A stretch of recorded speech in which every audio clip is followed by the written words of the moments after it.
Hello and welcome, everybody tuning in on YouTube. It is so good to have you in here with us for the day. We are going to go ahead and hop straight into our debates with the 100 Trump supporters for the afternoon. If you haven't been here before, we basically chat with MAGA until we rage quit. It's a good opportunity to try to change some minds for the good and to try to educate all minds for the betterment of society as a whole. We already have our very first Trump supporter loaded into the live. If you're curious on how we're pulling this off, over here on my phone that you see to the left of me, I'm streaming on TikTok, where they allow anybody and everybody to request out to join a live stream, and that's how we're finding all the Trump supporters. So our first Trump supporter of the day is already tuned in, Mr. Leo. You told us you're MAGA. Take it away. Why is that? Yeah, I'm MAGA because I thought Trump was going to be more so America first, and he isn't. He's more so Israel first. Well, he's very, yeah, of course he's very Israel first. But you're telling me this in past tense. The question is, how do you still support him? So do you still support him today? I would say 50-50. I feel like he could bounce back 100%. Well, I have a question. I don't think that any of his other policy, even in absence of his loyalty to Israel, is very American first either. You know, like for instance, Executive Order number 14160, signed into law his first day in office, explicitly contradicted the 14th Amendment of our Constitution by attempting to repeal birthright citizenship for the children of undocumented immigrants born on American soil. That's a violation of the Constitution. That's American last.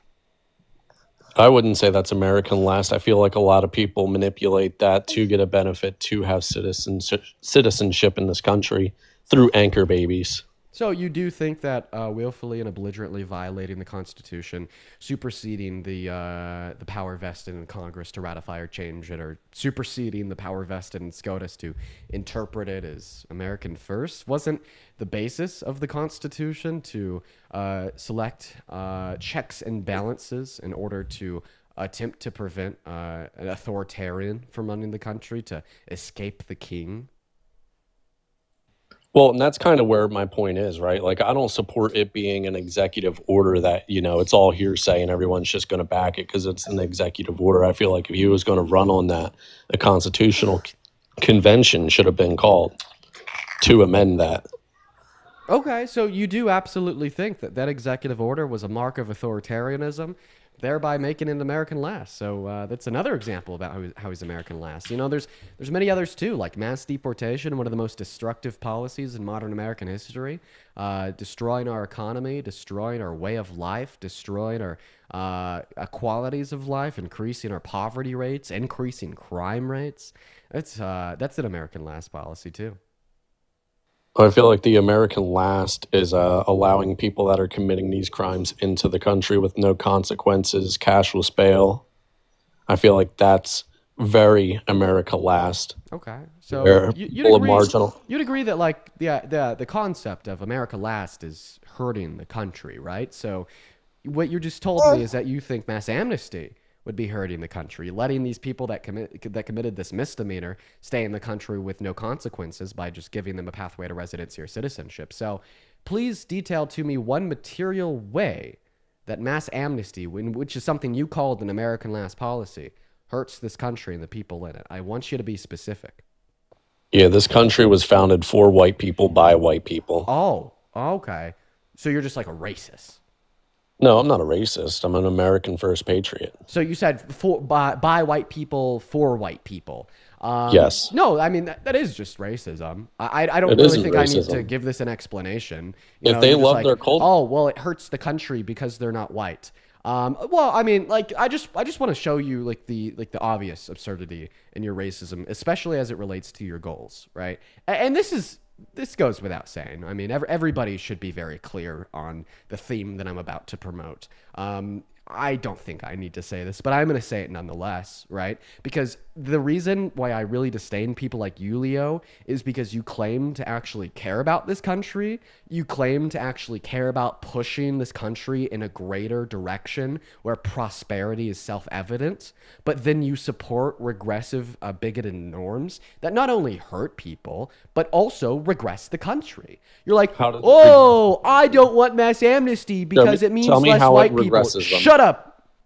Whoa, I don't want mass amnesty because that means less white people as a proportionate demographic of the overall populace, even if it means exacerbating GDP growth. even if it means exacerbating the manufacturing that we see in this country by increasing their productive capacities and increasing their efficiency by giving them more workers and more buyers, even if it means reducing poverty, thereby reducing violent crime, even if it means increasing average qualities of life, even if it means increasing the amount of money that our government raises through taxable revenue that then can be spent on citizens through social safety nets to do things like increase economic mobility, increase the bare essentials that people need, unemployed or not, etc. You know, it's like you'd rather have more white people than a prospering economy, lower crime rates, and higher quality of life, and that's embarrassing. And It's not just about the nation being white, right? Like if people love their culture and they love what their government does, why do they come in America and dictate through a quote unquote democratic process a shithole set of candidates, policies that they want America to be their country back home instead of coming here seeking amnesty from what they're trying to vote in the first place? Yo, I mean, I think that everything you just said was like pretty incoherent. I mean, you're a racist, so you're going to be like not too smart. I'm a racist. How am I a racist? Well, okay, now you're also like a really immature little kid. I mean, do you want to continue to play the interruption game? Well, I want to know how I'm a racist. Well, oh, for sure. I'll definitely tell you, but can you try to be like a self-controlled racist and not interrupt? Oh, wait, I forgot that's impossible too. No, you have like the brain of a toddler. I actually, stayed quiet the whole time you were speaking. So do you typically and interrupt you actually people when you're muted being me very in between self-controlled? my point, and here you are. So do you typically... Are you losing control? I have a question. Do you typically interrupt people when you're very self-controlled?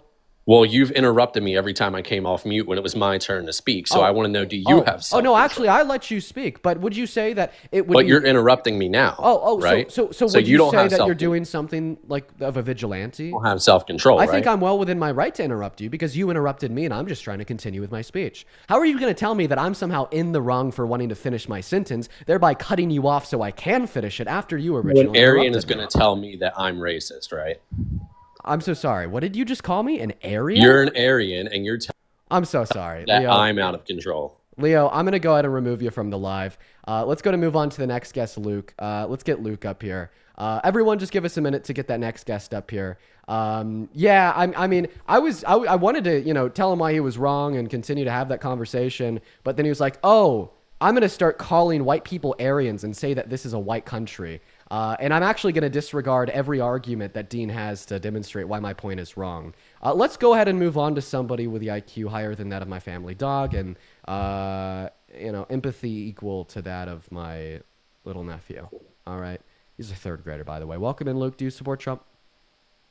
No, but Cookie King mogs the fuck out of you. Very nice, Luke. Let's go to move on to the next guest. Everyone, just give us a minute to get that next guest loaded into the box. By the way, I don't know who paid for the bots to come in here and spam W Leo. I've invited nearly every single person spamming that in the chat. Nobody's accepted it. Welcome in. Do you support Trump? Yeah, actually I do. Okay, how old are you? I'm actually 14. Yeah. Okay, got to be at least 18 to join that live. Let's go to now move on to the next guest, guys. If you are trying to join, make sure that you're at least 18 years old, American and MAGA.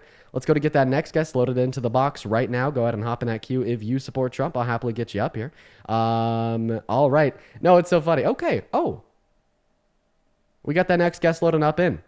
Hi, Isaiah. How old are you? I'm 18. You're 18. I have a question. Are you a racist? No. So then why are you spamming W Leo in the chat? Well, he left on his own. Okay, moving on to the next guest. Let's go to get that next guest loaded in, everybody. Just go ahead and give us a minute. We got that next guest loading up right now. Hi, are you a racist? No. So then why are you spamming W Leo in the kill chat? yourself, Wait, nigger. Oh, okay.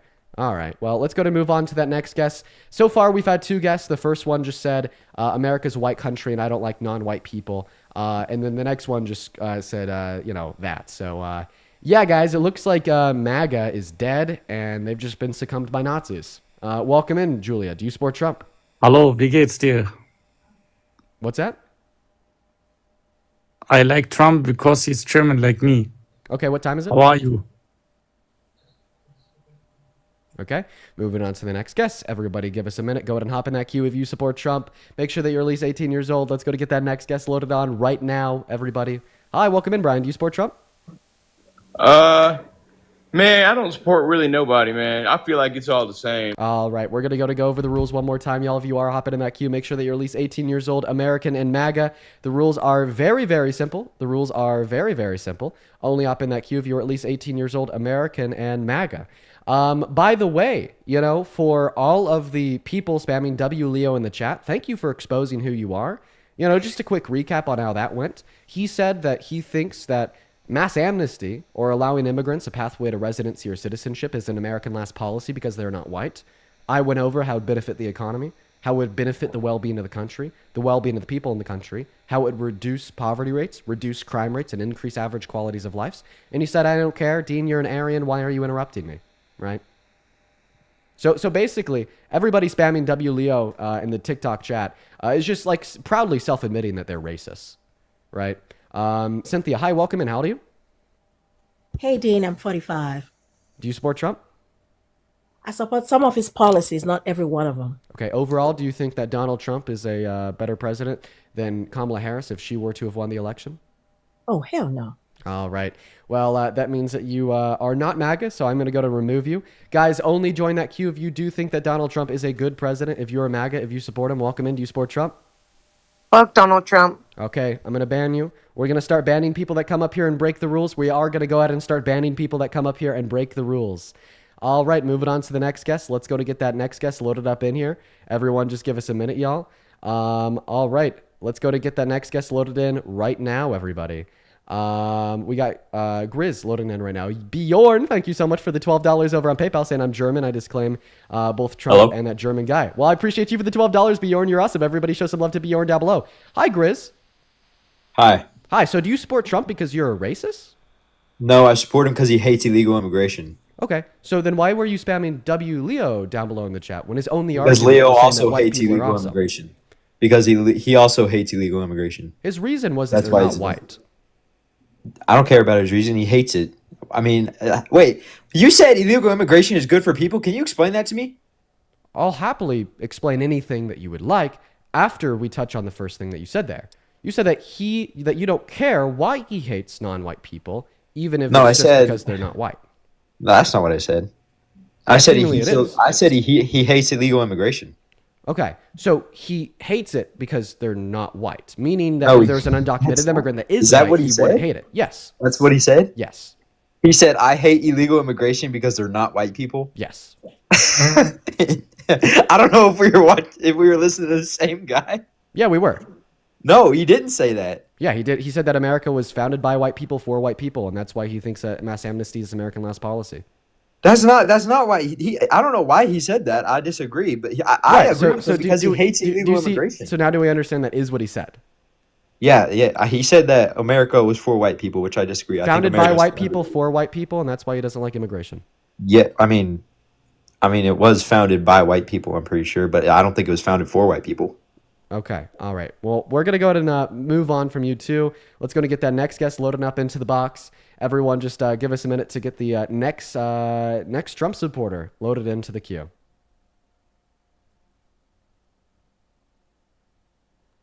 All right. Everyone just give us a minute. We got Kay loading up in here. Hi, Kay. How old are you? 19. What year were you born in? 2005. I had to think about it because my birthday's next week. Do you support Trump? Yeah. Okay. Why is that? I don't necessarily support everything that he does, but I support certain policies. Okay. Like what? Okay. She left.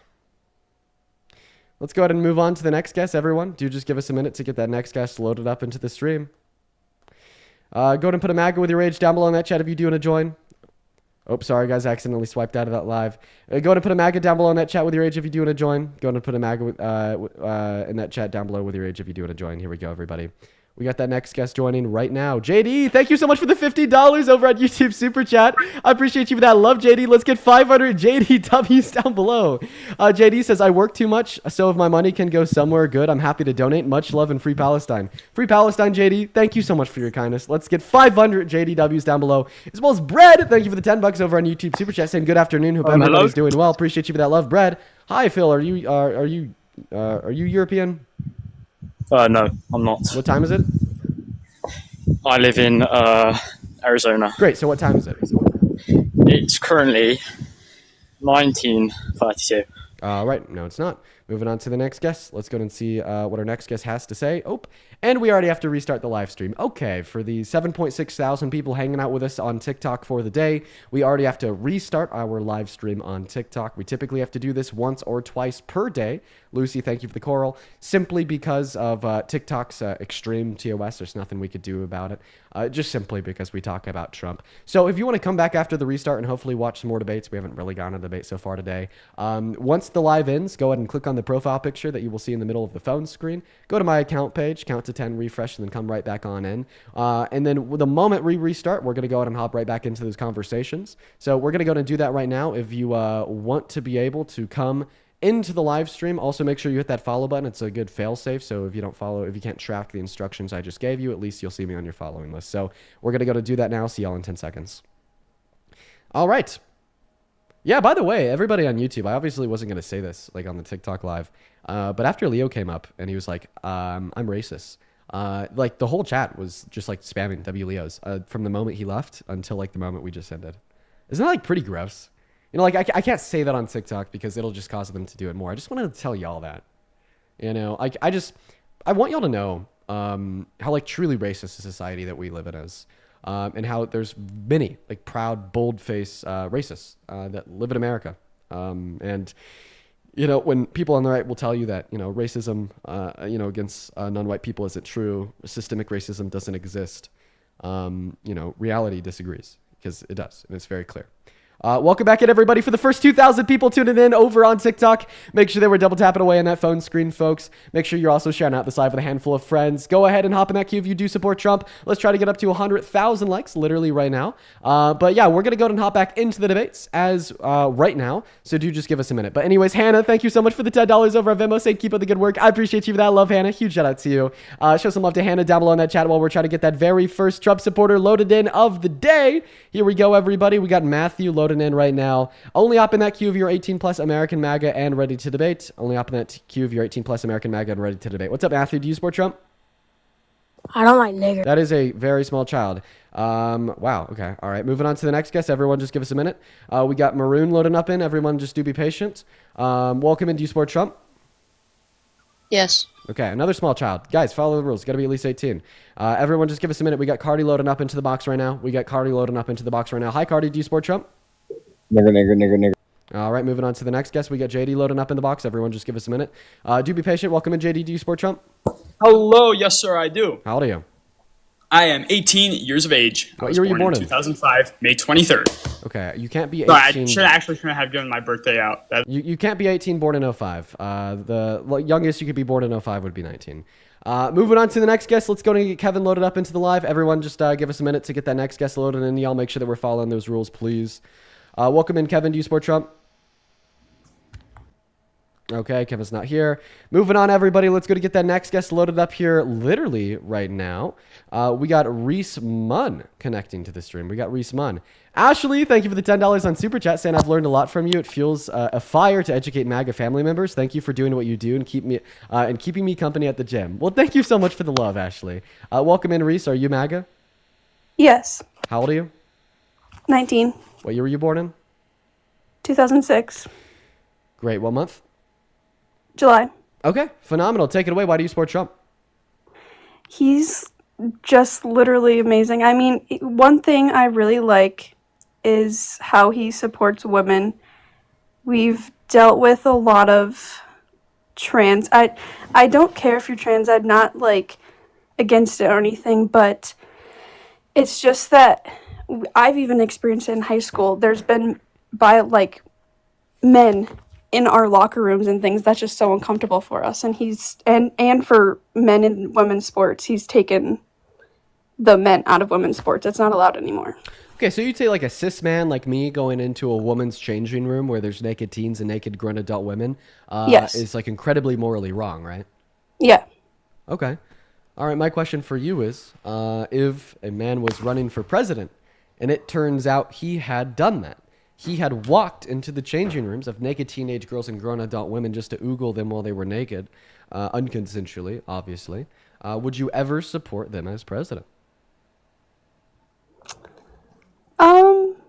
Has he done that?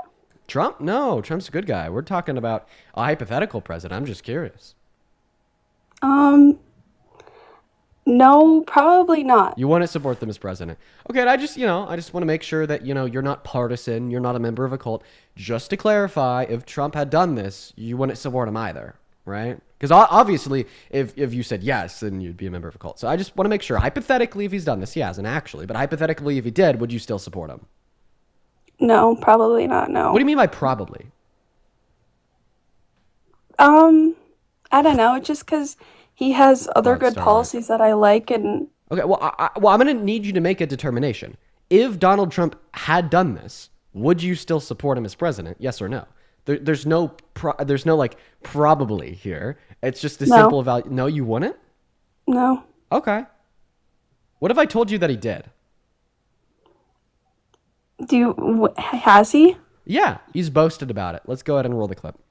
I don't see it as a conflict. It could be a conflict of interest, but it's the kind of thing you worry about later. Oh, I see. You tend to think about the conflict a little bit later on. The question is, how can it not be construed? No, I mean, some of these foreign girls, Mr. Trump, in my country, we say hello with vagina. And, well, you could also say, as the owner of the pageant, it's your obligation to do that. So you have done that. Now, I'll tell you the funniest is that I'll go backstage before a show. Yes. And everyone's getting dressed and ready and everything else. And, no men are anywhere.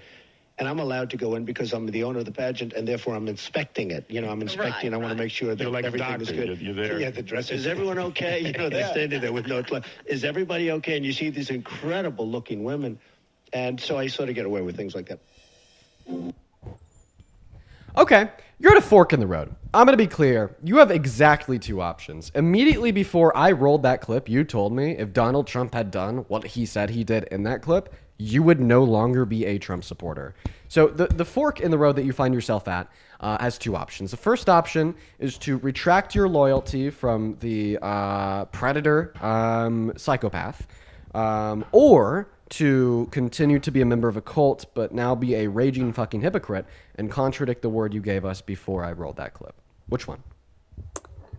I mean, okay, maybe I don't support him as a person for what he does, but I do like policies that he does. Oh, okay. So you're choosing the option number 2, be a member of a cult, right? Contradict yourself, be a hypocrite, right? Because the specific question that I asked you before I played that clip was, would you still support him as president? And you said what? No. Yeah, right. And now that I did play that clip, I proved to you that it's something Donald Trump has done. Do you still support him as president? Yeah. Right. So do we see here how you're a spineless hypocrite with no standard? And on top of that virtue signaling that you gave us about how much you just despise trans women and how much you think that they're infringing upon the rights of women. Like, you don't even think that a cis man in a woman's, dressing room is enough to justify preventing them from holding the most powerful position known to mankind. But apparently a trans woman in a singular woman's sport is enough to justify putting an authoritarian fascist regime in charge of her government and to kick 10 million people off of healthcare, 3 million people off of food stamps, 18 million school students off of free school student lunch, and reduce the purchasing power of the average American and everybody making less than them. It's very hypocritical, it's very illogical, and it's very embarrassing, if I'm going to be honest with you, Reese. Well, okay, I don't support everything he does. I'm not saying I support everything he does, but taking away stuff from the school, I don't think that's right, because not every family has the funds to, make food at home. They go to school to eat. But there's other things I support trans people and gay people and lesbian. I don't care. I really don't care, but I just don't maybe if they're fully transitions, that's fine. But if they're just identifying as a woman, then that's what I don't like. Okay, so I don't know how you managed to find your way back to that, because keep in mind, you still have yet to address your hypocrisy by telling us that you wouldn't support Trump if he had perved on naked grown adult women and teenage girls in their changing rooms before you knew it's something that he actually did. Then after I proved to you that it's something he actually did, you still support him as president. Address that hypocrisy. Why are you a hypocrite? I don't know. You don't I know don't know. why I you're a just hypocrite? what? At the bare minimum, can you at least acknowledge that's hypocritical? Sure. Yeah. All right. So now that you've made the acknowledgement that that's hypocritical, the next question is like pretty like simple. Should you be hypocritical?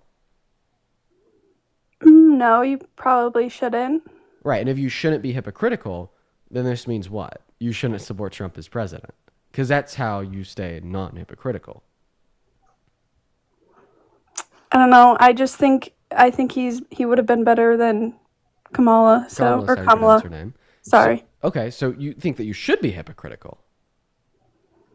No, I'm not. I'm not saying that. You are saying that, because if you think you shouldn't be hypocritical, well, you already acknowledged that your double response there was hypocritical. So that means that you shouldn't support him. But now if you're telling us that you will continue to, that means that you think you should be a hypocrite. Okay. All right. And then the next question, why do you think he's doing a better job today than Kamala Harris would have done if she had won the election? I think he's done really good with preventing wars and stuff like that. Like he's talked to how many leaders. What? I'm so sorry. Do you know anything like about Russia and Ukraine and foreign policy as it relates? You understand that Kamala Harris ran on continuing funding and support for military and humanitarian aid to Ukraine because she understood that if we made Ukraine weaker, it would only embolden Russia to hit them harder, which would increase global tensions, right? Because then their victim would be weaker and defenseless. Now, Donald Trump holds the opposing view that we need to take all that money away from them. And that's what he did his first 2 weeks in office. Well, last month on July 11th, he resumed all military funding and all humanitarian funding because he realized that cutting their funding emboldened Russia, inflamed the conflict, and led to the deaths of even more innocent Ukrainians, which increased global tensions, right? And he's now made the concession on that. He's continued the funding, which means even he's now acknowledged that the Democrats and Kamala Harris were right all along insofar as their foreign policy directed to Ukraine to prevent more war. Okay, you are right on that. I see your point on that. Okay. So, I don't know. So if you see my point on that, then what do you mean he's better at preventing war? Maybe I'm wrong in that when then. I argue that he's okay. So if you're wrong on that, then why do you support him? I mean, why do you think he's doing better today than Kamala Harris would have done if she had won the election? Well, I like that he's working on the abortion laws because I just don't think I think it's okay if it's grape or like if it's gonna kill the mother. So you think it's wrong in elective circumstances? You think it should be illegal? Why is that? Because that was their choice not to use protection. It's their fault. So if they really didn't want a kid, and the protection fails, should they be able to access an abortion? Yeah, I would say that. Yeah. If I were to hold up a picture of a fetus conceived without protection and compare it to the picture of a fetus conceived with protection that failed, would you be able to point out any differences? No. No, okay. So you're basically telling us that the wrongness of abortion has nothing to do with the fetus, the intrinsic value of its life, innocent children deserving to be protected, etc., and all to do with your thoughts of the woman, right? So it's not about being pro-life, it's about controlling women that engage in intercourse and uphold different values of romance, intimacy, and sex than you do. In fact, you're arguing here that specifically women that you deem as reckless or irresponsible should be punished by being forced to maintain pregnancy for 9 months and then to become a mom, which in turn would be forcing, in your view, reckless and irresponsible women and men to be parents of the next generation. So on top of it being incredibly immoral and shifting the dynamic away from the intrinsic value of innocent child's lives to just wanting to control women, it's also ensuring that the next generation of Americans are going to be raised by apparently reckless, irresponsible, bad parents. So you're hurting them too. I'm just saying, like... Okay. All right. Hi, everybody tuning into TikTok. I don't know how. It's already restart time again. TikTok is really on our case today. I wish there was something that we could do about it. We can't. So it's already restart time again. We've been live for a total of, let's see here, 30 minutes. And we're already 2 restarts deep. Today is going to be a long one. Everybody right now, go ahead and make sure to hit that follow button right now. Just hit that follow button right now. It is the easiest way to find the live stream. Again, it's in the top left-hand corner. I'm sorry that we have to continue to do this. It's the only way to keep the account. If we don't do these restarts, I'll lose the account. TikTok's just big tripping today. Really big tripping. You know, and if you're curious why we're streaming off of our phone instead of our usual setup on the computer, it's because they just randomly took away my access to stream off the computer and cited community guidelines violations, but didn't tell me which one I violated. Now that every single one of y'all has dropped a follow, make sure to do that if you haven't already, because we got to restart on TikTok. I'm going to go ahead and just go over the steps to do the restart once more. The moment it ends, you'll see my profile picture in the middle of the phone screen under a line of text that says live has ended. Click on that profile picture. You will find yourself on my account page. Count to 10, then refresh. You'll see the glowing live orb around the profile picture on my account page. Click into that. And you'll be back into the stream. The moment that you get back in here, double tap, spam the chat, and share. And I apologize that we got to do this. TikTok is really hitting us hard today. I'll see every single one of y'all soon. All right, everybody, we're going to go and hit another restart. I can't believe that we're having to do this today, guys. This sucks so much, but it is what it is. TikTok is insane. Bread, thank you so much for the $5 over on Super Chat saying TikTok a bribe. I appreciate you for that, love, Bread. Thank you so much. You were awesome. That is very kind of you. As well as Giles, thank you for the $2 over on Venmo. All right, welcome back into the TikTok stream, everybody. Holy crap, things are going down today. This is so difficult. Oh boy, TikTok is being hard on us today. So everybody that's tuning back into the TikTok live stream, please double tap away on that phone screen. Please share out this live with a handful of friends. Please spam that chat. And Alicia, thank you so much for the galaxy. We're going to go ahead and hop right back into the debates. I don't know why TikTok is being so incredibly difficult today. If y'all could start by spamming some L TikToks down below in that chat, that would mean so much to me.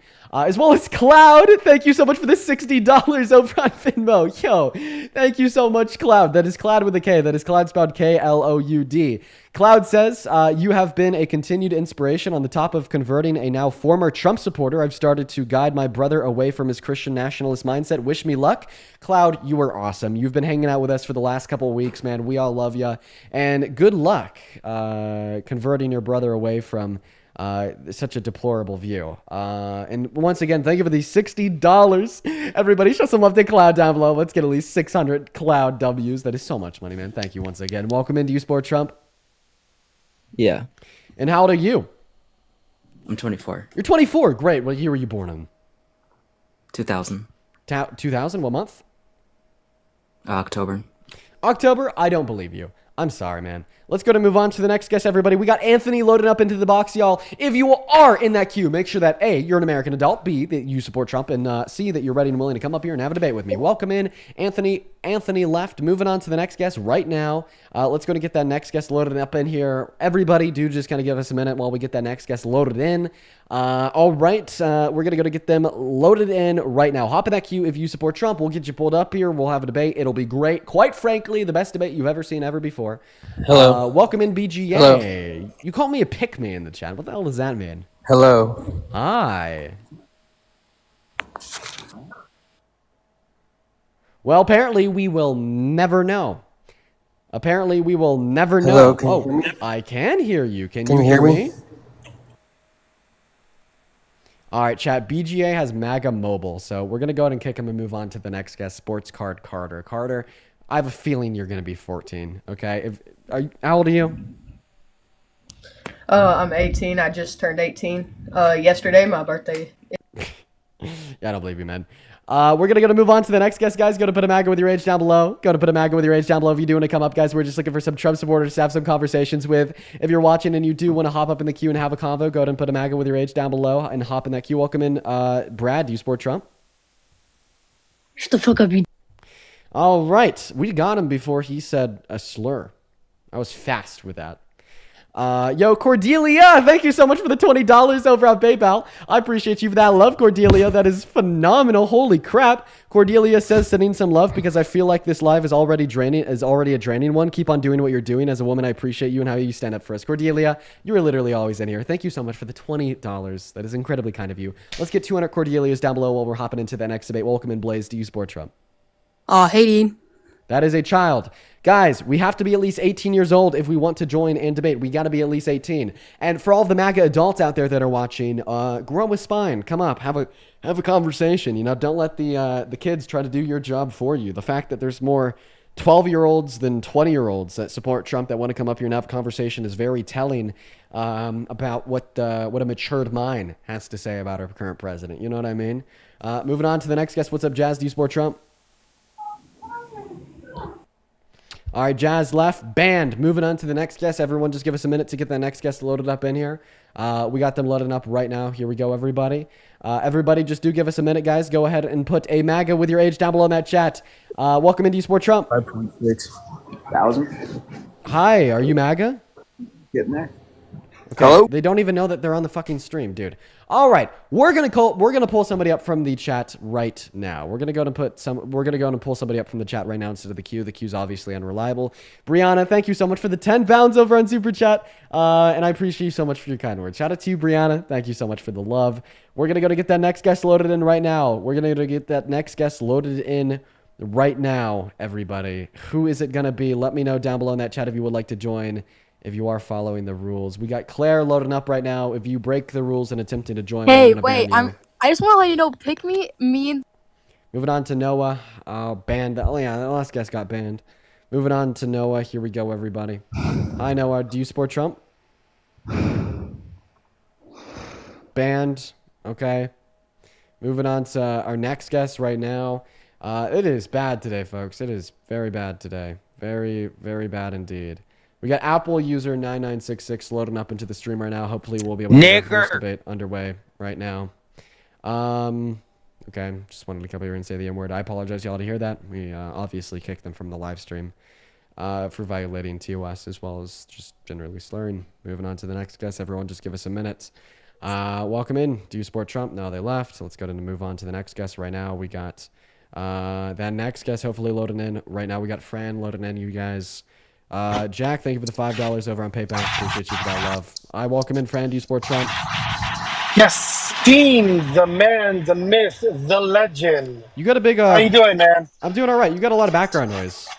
Oh, is that better now? Yeah, that is better. Is that better? Yeah, okay, Fran. Yeah. So why do you support such a terrible president? I voted for Trump. I'm old school, okay? So I'm not like one of these little kids that. Hey, well, actually, one second, Fran. I'm sorry. Are you driving? No. Okay, what is that noise? I'm outside. Oh, I'm outside. Could you go inside? Yeah, hold on. I want to debate you so bad. Okay. I want to give you a good point. So then just. Okay, I just think he's driving. We're gonna move on to the next guest. We got George loading up into the box right now, folks. Hopefully, we'll be able to get our first debate of the day underway right now, y'all. Jakari, thank you so much for the $5 on Venmo. Say nice to see you, Dean. Hope you've been well. I have been well. I hope you've been well as well. I remember you. And then Simon with the $5 as well. Thank you so much, Simon. Moving on to the next guest right now. We got user loading up into the box, guys. Going to put a MAGA with your age down below and hop in that queue if you are at least 18, an American adult, and a Trump supporter. Right now, we're just looking for that very next debate of the day. It's been close to an hour now, and we really haven't had one. I don't know why MAGA is so scared today. Ask them. I have no clue. Welcome in, Jack. How old are you? Nigger. Okay, moving on to the next guest. Will, everyone, go ahead and just give us a minute. All right. Hi, welcome in, Will. Do you support Trump? All right. Hey, I just want to be clear here. Republicans hate black people. MAGA hates black people, right? So if you're watching this and you're a black person, MAGA hates you. They hate you. They loathe you. They despise your existence. What's my evidence for this? We've been live for about an hour now. We haven't had one Trump supporter come up here and tell us why they support Trump. No, we haven't. We haven't. We've had maybe 20 people come up here and scream the N-word, though. Republicans are more willing to slur. Republicans are more willing to hate crime. Republicans are more willing to despise you for your existence if you're a black person watching this than they are willing to give one intellectual reason why Donald Trump is a good president. So for everybody watching, I mean, I'm talking about the 2.2 thousand people on YouTube and the 7.3 thousand people on TikTok. This shit should be radicalizing you. I'm being so fucking real. This shit should radicalize you. How scary is that? The millions of Americans that support the president we have today don't support them because of reason, don't support him because of fact, don't support him because of logic. They don't support him because of anything in alignment with reality. They support him out of hate and disdain for you if you are a black person, right? And once again, the fact that we have had 20 people come up here and vocalize their explicit hatred for black people, instead of giving one argument for why they support Trump, one reason, talking about the economy, talking about his policy, immigration, foreign affairs. No, it's just the N-word. So if you're a black person, if you're a brown person, if you're BIPOC, MAGA hates you. And I hope this stream is enough evidence. Moving on to the next guest. Let's go to get them loaded up in here right now. We got Anthony connecting. Welcome in, Anthony. Do you support Trump? Hello, can you hear me? I can. How old are you? 19. What? Which one? 19. 19? When were you born in? Sorry about that. 2006. Okay, what month? February. Great. And do you support Trump? Yeah. Okay, why is that? Nah, I'm just trolling. Can you help me with my statistics homework? Nope. Moving on to the next guest. After we hit another restart for the 7.6 thousand people watching on TikTok, our third restart of the day, and we're barely an hour in. So for the 7.5 thousand people watching right now, go ahead and drop a follow on that account if you haven't already. You guys have already been given the rules. Go ahead and once the live ends, click on that profile picture. You'll be directed to my account page. Once you're on my account page, count to 10, refresh, and you'll be redirected back into the live. Third restart of the day in under an hour. Here we go. All right, I'm going to do it with a smile on my face. BRB. Moving on. Let's go to get that next guest loaded up in here. That stream only lasted 11 minutes, everybody. That stream only lasted 11 minutes. All right. We're going to go to get the next one started right now. All right. We're going to go to get the next one started right now, chat. We're going to go to get the next one started right now. And we're already back. We are already back. All right. We're going to go to get that next guest. Hello, welcome in. Welcome in. Hi. Howdy-o. Welcome back in, everybody on TikTok. Make sure that we're double tapping away on that phone screen. Welcome back in from the restart. We're honestly not going to skip a beat and just get right back to the debates. All right. We're going to go and load up that next guest right now, everybody. We got Phil connecting into the stream right now. Welcome in, Phil. How old are you? I'm 18. Okay. And what year were you born in? What year were you born in? 3rd of January 2007. Okay, and what time is it? And what time is it? 12 minutes past 1. And what state are you in? Why? I'm sorry. I don't know. Why is that guy having me repeat everything that I'm saying twice? I'm kicking you because you're having me repeat everything that I'm saying twice. Okay, moving on to the next guest. Why does Yo, for the first 4,000 people that are tuning back into the live stream, appreciate y'all for being here. Make sure they were double tapping on that phone screen and showing out that live. Welcome in, Serenity. Do you support Trump? Yes, I do. And how old are you? I'm 18. What year were you born in? I was born in 2005. Okay, you actually can't be 18, born in 05. Go ahead and hit the road. Moving on to Albert's left toe. Here we go, everybody. All right, Yo Kai, appreciate you for the $7 over on Vimeo. Hello. Keep my sanity with these trolls. Hope you're doing well, Dean. Happy Saturday. Happy Saturday to you as well, Kai. Thank you for the $7. And Elizabeth, thank you for the swan. Welcome in. Do you support Trump? It's like half. Okay. No, you either support him as president or you don't. Which one? I guess yes, but it's And how old are usually you? because of my And how old are you? parents. And how old are you? I'm 18. What year were you born in? I was in 2007, What month? April 28. I don't believe you. I'm sorry. Moving on. We got the next guest loading up into the box right now, everybody. We got Kat connecting. And Benjamin, thank you so much for the $10 over on Vimeo. I appreciate you for that love, Benjamin. Benjamin says, have you heard on NPR this morning when they were talking about Jubilee? I was not listening in. What do they have to say about it? Thank you for the 10. But please let me know. Welcome in, Kat. Do you support Trump? No, but So then you're banned. Moving on to the next guest. Guys, we are only looking to talk to American adults that do support Trump. Please follow the rules. Please follow the rules. I'm begging you. It's been over an hour now, and we haven't had a debate yet. I mean, it's kind of getting unruly. If we go another 30 minutes like this, I'm going to go to an end for the day and not do a stream. Welcome in, Ava. Do you support Trump? No, I do not. Okay, Ava, why did you hop in the queue when I'm explicitly telling you not to? Please follow the rules. Moving on to the next guest. Everyone give us a minute so we could get the next guest connected. Here we go, guys. Once again, first rule, 18 plus. Second rule, American. Third rule, MAGA. Moving on to Ronnie. Everyone just give us a minute, guys. We got Ronnie connecting as we speak. Here we go, guys. Welcome in, Ronnie. Do you support Trump? Yes. All right, Ronnie, take it away. Why the hell do you support the worst president of your life? Why would I not? Why would He's you? awesome as hell. Okay. He's so cool. Can you disconnect any and all Bluetooth devices that you have to have that you might have connected to your phone?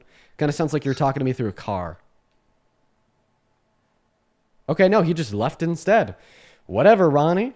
All right. Yeah, so right now the time for me is 2:14. If we don't get a Trump supporter up here to debate by 2:25 my time, I'm going to go ahead and end. Hi, Kylie. Hello. Thank you for the $10 over on PayPal. I appreciate you for that love. Don't worry about it, Kylie. Welcome in. How old are you? We're 18. I don't believe you. Banned. Moving on to the next guest. Let's go to see what that next guest has to say. We got you, Sarah, loading up in. Allison, thank you for the $10 over on PayPal. Allison didn't leave a message, only love. Thank you so much, Allison. That's very kind of you. Show some love to Allison down below. Welcome in. Do you support Trump, you, Sarah? Nigga! Okay, moving on to Bryce. Here we go, everybody. We got Bryce connecting right now. We have 10 minutes precisely until we end the stream. If we don't happen to get a Trump supporter up here, welcome in, Bryce. Are you MAGA? Nope, Bryce left. If you are MAGA and at least 18, go to let me know down below in that chat. I'll happily get you up here. Let's go to get that next guest loaded in right now. We got DCS loaded in. Welcome to DCS. Do you support Trump? Okay, DCS is not here. We're going to move on to Rafi. Keep in mind, guys, the rules are simple. Got to be at least 18, American and MAGA. At least 18, American and MAGA. Welcome in. Do you support Trump? Nope, they left. Okay. All right, we have 9 minutes until we end. Lola, thank you for the $30 over on PayPal. I appreciate you for that. Love Lola. Let's go to get 300 Lola W's down below in that comment section, everybody. Lola says, back again. Nice to see you. I have a request. Could you say happy birthday to my friend Eli? It would mean a lot. Yo, Eli, happy birthday. I hope you have a phenomenal birthday. Eli, everybody. Spam happy birthday, Eli, down below in that chat, as well as Alexa with the $10 on Venmo. Alexa says, I'm chronically ill and recently got my first WFH job. It is so hard to work when disabled. My life was in shambles when I was in person. If you ever need somebody to speak on why work requirements for the disabled is a bad idea, I'd love to come up. Sure, Alexa. I appreciate you. And thank you so much for sharing your story as well. I hope that you have a good rest of your day, Alexa. We got Quinn loading up in right now, everybody. Okay, looks like Quinn didn't connect. Yo, Allison, thank you for the $10 over on PayPal, saying sorry for all the people wasting your time. I think it's the worst it's ever been today. I'm not going to lie. This is definitely the worst it's ever been, being honest. All right, moving on to the next guest right now, everybody. Let's go to get that next guest. Cutler loading up. We'll get them connecting as we speak. All right. We got LA joining right now. Guys, only join if you support Trump. We're just looking for debates. Hi, LA. Do you support Trump? 171 anti-Jew. All right, band. Moving on to Riley. Heidi, thank you so much for the $10 over on PayPal. Thank you so much for the love, as well as I just read your message. I hope that you're doing well, Heidi. I'm sorry that you're in the hospital. All right, moving on to the next guest. We got Fred connecting right now, everybody. Only join if you happen to support Trump. Hi, Fred. Nigger! Okay. Moving on to the next guest. Yeah, well, keep in mind. MAGA fucking hates minorities. MAGA fucking hates black people. MAGA hates brown people. They hate you. We've been live for an hour and a half. 25 people have come up here and said the N-word. Not one person has come up and given an argument why they support Trump. Okay? MAGA hates you. For all the black people watching this stream, they hate you. For all the brown people watching this stream, they hate you. They hate you. They despise you. They loathe you. Okay? If you want to live in a non-racist society, do not be MAGA. Do not be Republican. You cannot be if you do not want to live in a racist society. If you think that racism is bad, you can't be MAGA. It's an explicit contradiction. And now we're going to go ahead and hit the fourth restart of the day. Be right back, everybody. I'll see you shortly. If you want to come back after the restart, go ahead and hit the follow button now, and I'll be back. All right. We're going to go ahead and move on. All right. That stream only lasted 8 minutes, everybody. We're at a new record. We're at a new record, everybody. We're at a new record. Zach, thank you for the $20 over on Super Chat, saying sorry people can't follow basic rules, Dean. Hope you're doing well. No, I'm doing all right, Zach. Appreciate you for the love and the $20. You are fantastic. That's very kind of you. As well as Cloud with another $50 over on Venmo. Thank you for the love, Cloud. You were awesome. Thank you, Cloud. Cloud says, I know the racists are making it hard, but as a BIPOC, I appreciate you streaming and fighting the good fight. I hope you get a good debate soon. Their ignorance shows where they stand morally. MAGA is racist. Yeah, no, MAGA is racist. Absolutely. Appreciate you for that love, Cloud. Thank you for the $50. Let's get 500 Cloud W's down below in that chat while we're trying to get that next debate going. Here we go, guys. We got Felix connecting. What's up, nigger? And nigger. All right, moving on to the next guest, Edwin. What's up, nigger? It's me again, nigger. You can't.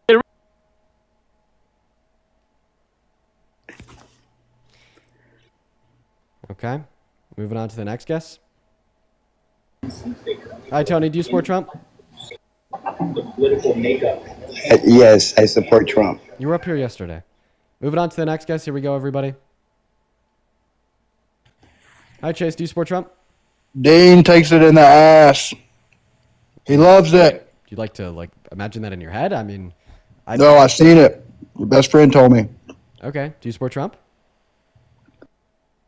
No, I guess not.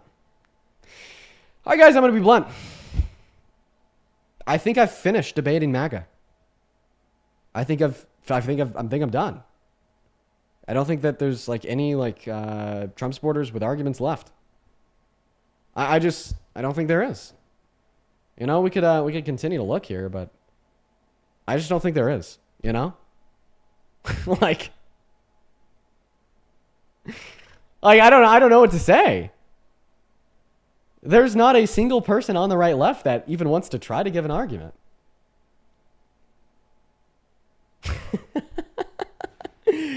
You know, I think that we're gonna do our full stream today. You know, I was saying I might get off. I'm not gonna get off because I want to have a 4-hour recording of Trump supporters doing everything but giving me an argument. I want to have a 4-hour recording of Trump supporters being complete racist bigots. I want to have a 4-hour recording of a liberal looking to talk to somebody on the right without being able to find one person that will come up here and tell us that they support the president. I want to have a 4-hour recording of leftists saying, why do you support our president? And then 200 Trump supporters being, oh, I don't have an argument, but I hate black people, brown people, and gay people. So we're not ending. We're not ending. No, because I want this all to be on record. I want it to be clear. So when any of y'all are having to deal with that low IQ white man droid BS of, oh, systemic racism doesn't exist. Oh, gay people aren't oppressed. Oh, black people aren't oppressed. You could send them this recording on YouTube. Oh, for sure. This recording on YouTube is already demonetized. I don't give a fuck, right? Because I want this to serve as a pillar of a demonstration that MAGA does not care about America. MAGA does not care about the economy. MAGA does not care about the working class. MAGA does not care about increasing the minimum wage. MAGA does not care about reducing unemployment. MAGA does not care about making people's lives better. No, they care about hating black people, brown people, and gay people. And I mean, after this, it's going to be irrefutable. Because it's going to be one liberal looking for a single person on the right to just tell us why Trump's good for the country. With no results. Only racists and homophobes. scream the N-word, saying that America's a white country, and hating on gay people. So let's go and get that next guest up here. Robert, thank you so much for the $5 over on PayPal. That is incredibly kind of you. Thank you, Robert. All right, we got that next guest, King E, loaded in right now. Nikki, thank you for the 15 Australian dollars over on YouTube. Appreciate you for that love, Nikki. Nikki says Australia has its own MAGA. You know, I've heard about that. I have. Thank you for the love. Welcome in. Do you support Trump? Support Trump, yes, sir. Okay, and how old are you? 28. 28. Why do you support Trump? I think he's good for the country. Okay, why is that? I think he's a strong leader. He's America first. He met with President Putin. And Okay, so why do you think he's American first? Okay, he left. Okay. We found one. We finally found a Trump supporter that didn't like automatically slur. Right? But he left with like one question. Oh my goodness. By the way, this isn't staged. Okay? For everybody on like TikTok and YouTube, this isn't staged. And if you want to prove that to yourself, just go to my TikTok account. You'll be like, don't join the guest request unless you're a Trump supporter, but you'll be able to see the guest request that I'm pulling people up from right now. And it's random. This isn't staged. This is MAGA. JD, appreciate you for the $10. Thank you so much. Thank you. I'm wondering if you change the title, maybe you'll get different people coming in. To be fair, the title I am running right now is different than what it typically is, so you may be onto something. All right, moving on to the next guest. If you're in that queue, make sure it's because you support Trump. Got to be at least 18, American MAGA. Y'all already know it. Moving on to the next guest, Blitzy, right now, y'all. If you want to support me, you can support me over Venmo and PayPal, which are found in the link tree in my bio on TikTok. I get 100% of the proceeds on those platforms. You know, help pay for my fucking therapy. Jesus Christ. Welcome in. Do you support Trump? Nope, they're gone. Yo, Lillian, thank you so much for the $10 over on Venmo. Appreciate you for that. I love Lillian. Let's go into what Lillian has to say. Everyone, just give us a minute. Lillian says, have you heard Threat Level Orange by Earth to Eve? I have not. How's it going there, Dean? You are like 13. You have to be at least 18 to join. Moving on to the next guest right now, everybody. Ashley with a $5 saying, have you considered streaming on Facebook or something with an older audience? I actually don't even have a Facebook account. I should get one. And then Emma with the $10 as well saying, thank you so much for what you do. Thank you for the love. Welcome in. Do you support Trump, Eva? I'm just a big. All right, I appreciate you. However, I do got to remove you because we are just looking for debates. Let's go to move on to the next guest. If you're in that queue, make sure it's because you're following those rules, meaning that you got to be a Trump supporter. As always. We got that next guest connecting right now. Welcome in. Do you support Trump? Yep. Okay, how old are you? 18. Okay, great. Taylor, thank you for the $10 over on Venmo, saying every guest coming up so far is just continuing to remind me that MAGA's beliefs are solely hate-based and never factual. Thank you for continuing to educate everyone, Dean. You know what, Taylor? I really appreciate you for the love, and you are absolutely right, Taylor. It speaks so much. Racer, take it away. Why do you support Trump? Just the border policy, strong leadership, especially coming off of Joe Biden. I don't really know much about the foreign stuff, if I'm being honest. Okay, so you're telling us you support him because of his border policy. So what is Donald Trump's border policy? Tell us. Deport everyone and don't let them come across the border. Oh, okay, you're a big fan of mass deportation. Okay, let me ask you a very clear question. Can you articulate and name one clear positive impact of mass deportation on America? If we have less people, I believe wages will go up because if there's less people, more jobs. Okay, will go up. So no, actually, real median wages have increased over time, and the population has increased over time. So wrong.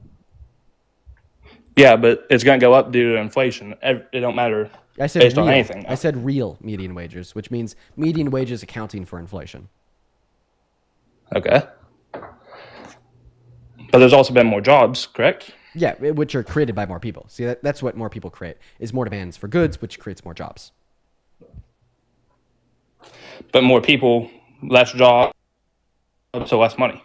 Okay, it's not more people, less jobs. It's more people, more jobs. And this is proven by the fact that in the last 150 years that we've been tracking macroeconomic statistics, real median wages has increased with population size.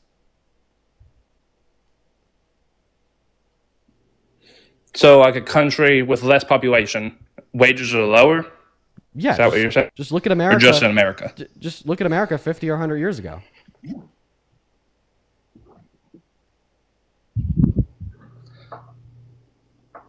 Okay. But you don't think that the illegals are getting underpaid due to them being illegal? No, I think it's not that I think they are, it's that I know they are, Like- right? And I think the solution for that is to offer them a pathway to residency or citizenship. Yeah. And then they'll get paid more. So it's funny because the first reason that you brought up insofar as why you support mass deportation was because you thought it'd have some like positive impact on wages. But now you're acknowledging that undocumented immigrants are more likely to get paid less simply because they're undocumented. Meaning if they weren't undocumented, they'd get paid more. Meaning if we naturalized all 8.3 undocumented workers in our labor force, real median wages would go up without any material change in their employment, which would be fulfilling the goal that you want to achieve. So does this now mean that you completely concede the idea that you support mass deportation, but now you rather support mass amnesty or the naturalization of undocumented immigrants? Because by virtue of the fact that we'd have undocumented workers go to documented workers and therefore have more bargaining power and therefore get paid more, real median wages would increase? No, I just don't know the fact to be able to dispute that. Wait, I don't know. But you didn't dispute this. You actually told me this. You told me that undocumented workers get paid less because they're undocumented. Meaning if they weren't undocumented, they wouldn't get paid less. That's just a logical implication. This like if 2 + 2 is 4, then 2 - 2 isn't 4. If undocumented workers get paid less because they're undocumented, if they weren't undocumented, then they wouldn't get paid less. No, I was talking about the real, what do you call it, real wages? Yeah, real median wages, yeah. Real medium wages. I don't think, I'm trying to figure out how to say this. I don't know the fact to say that what you're saying isn't true. So I can't dispute that. Racer, dude, okay. I don't know how to make this more clear. Did you say that you believe undocumented workers get paid less because they're undocumented? Did you say that? Yes, they do. That is a fact. Okay. It's not an opinion. Okay. How can I give this information to you in a way that you'd understand? Maybe I could like use that like an analogy here. Okay. If I am sunburnt because I spend 10 hours in the sun every day, if I stop spending 10 hours in the sun every day, would I still be sunburnt? No. If undocumented immigrants get paid less because they're undocumented, if they stopped being undocumented, would they still get paid less? No, I'm not arguing that they wouldn't get paid more if we allowed them. Perfect. Okay. This means that because you think undocumented immigrants get paid less out of virtue of the fact they're undocumented, this means if they weren't undocumented, they get paid more. Okay? And what happens when 8.3 million laborers get paid more? Real median wages go up. I don't know the fact to say that what you're saying about real median wages is true. I believe they'd get paid more. Yes, you do.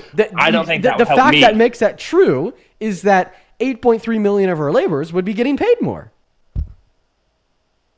Yes, but I do not know that the fact that you're stating about real median wages going up with more people is true. So I don't know if what you're saying is true. Okay, chat, I don't know what to do because I detailed to it. Wow, you do know that it's true. I thought we went over this, okay? The reason you know it's true is because you're the one that told me that they get paid less because they're undocumented, and then you affirm that if they weren't undocumented, they get paid more. So wait, are you saying is real median wages including undocumented people? Is real median? I thought that was just documented people. No, it includes everybody in the labor force. Yeah. Okay, but how does that help the average American? Because it would help the undocumented people, obviously, but it would not help the regular person. When like average wages in an industry are higher, the new wages for entry into the industry are also higher, right? Higher wages means more competitive. Higher wages means like more competitive wages, obviously, because they're higher. And because average wages are higher, that just means that new wages for new positions are higher by virtue of that fact. So do you think if we add more people, there'd be more jobs, is what you say, right? If we add more people, there'll be more jobs? Now I'm confused. So if we had all their wages would go up, but there'd still be no more jobs for the average American. Maybe the people that already have that job, their wage might go up a little bit, but the reason it still wouldn't help. The reason why mass amnesty would create more jobs is because there wouldn't be any new competition in the labor force, but our laborers would just have more money, meaning they'd spend more money. So no new competition in the labor force, but our consumers are spending more money, meaning that manufacturers have to create more products. And if manufacturers have to create more products and there's no new competition in the labor force, this means new jobs.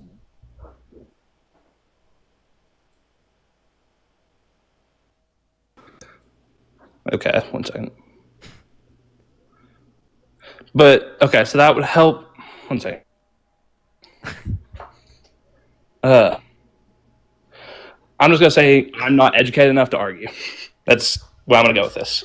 No worries, Racer. I hope that you listened to a handful of things that I had to say. Let's go to move on to the next Trump supporter. If you're watching and you support Trump, go ahead and hop in that queue for me. We'll get you up on the stream. We'll have a good old conversation as always. Let's go to get that next Trump supporter loaded in right now. Go ahead and put a MAGA with your age down below in that comment section if you want to come up and have a conversation with me, everybody. Yo, Jillian, thank you so much for the $10 over on YouTube. Thank you so much for the love. Yeah, that was quite the debate that you're telling me you watched. They also say, I want to thank you for all that you do in taking out the trash. It matters. You know what, Jillian? Every day I do this, the more I realize how much it matters. Critical thought is so important. These conversations are so important. They change minds. They set us up for a better future. And that's something I really care about. It truly is. As well as Ray Line, thank you for the $20 over on Venmo.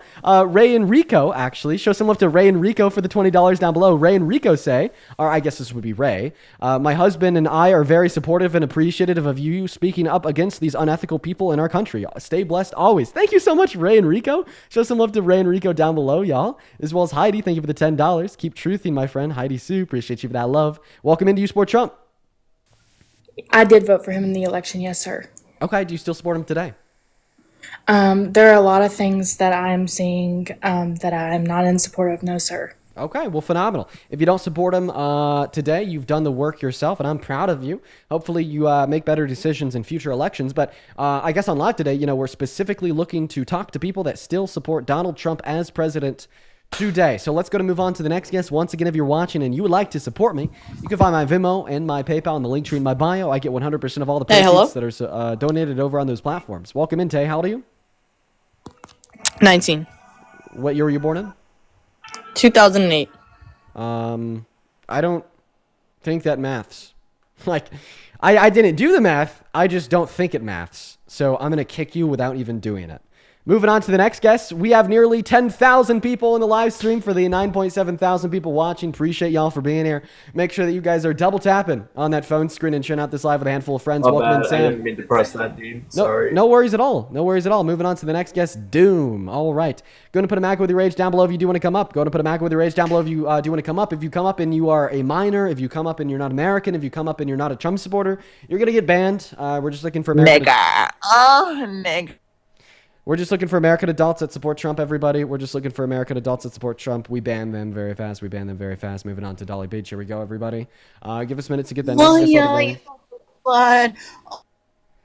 Moving on to the next guest. Here we go, guys. Just still looking for Trump supporters. I'm going to be honest. Just still looking for Trump supporters.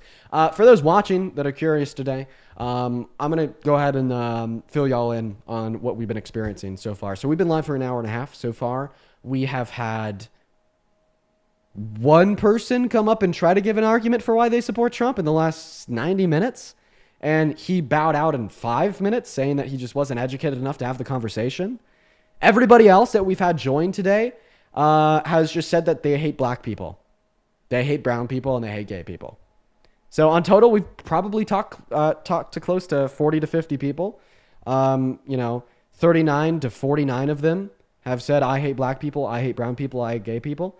And then that last guest was up here for 5 minutes, tried to argue that deportation was good, then ultimately said he wasn't educated enough to have the conversation. So, I mean, if you want evidence that MAGAs ran off of hate, not off of facts, I'll be your evidence. This is recorded. It'll be publicly available on YouTube once this stream is over. So, I mean, honestly, if you are an ambitious person that wants to show the fucking world that MAGA is so hateful with irrefutable evidence, have fun and do whatever you want with a 4-hour VOD from this stream on YouTube. Let's go to move on to the next guest, guys. Only hop in that queue if you support Trump. We'll pull you up the next guest right now. We got Luke joining right now. If you are in that queue, make sure it means that you're at least 18 plus, American MAGA, and ready to debate. Here we go. All right. Welcome in, Ray. Do you support Trump? No, Ray left very quickly. Moving on to Chris. Here we go, everybody. We got Chris loading up right now, as well as, oh my goodness gracious, Madison! Thank you so much for the $40 over on Venmo. Holy crap, Madison. Thank you. Seriously, thank you so much for the love. You are awesome. Thank you so much, Madison. Madison says, I watch you every day and I have more faith in people as a survival of survivor of SA involving a GUN. I could not be more thankful for you standing up for all of us. Madison, I am so sorry to hear that has happened to you. I mean, that is literally just one of the worst experiences that a human being can undergo. And I'm proud of you for being strong. You know what I mean? So I appreciate you for being here. You're an incredibly strong person. I'm sorry that happened to you. Oh, Daddy. And thank you once again for the $40 donation on Venmo. Moving on to the next guest cat. Here we go as well. Kristen with $100 over at Venmo. Dude, holy crap. Show some love to Kristen down below. That is Kristin. Thank you, Kristen.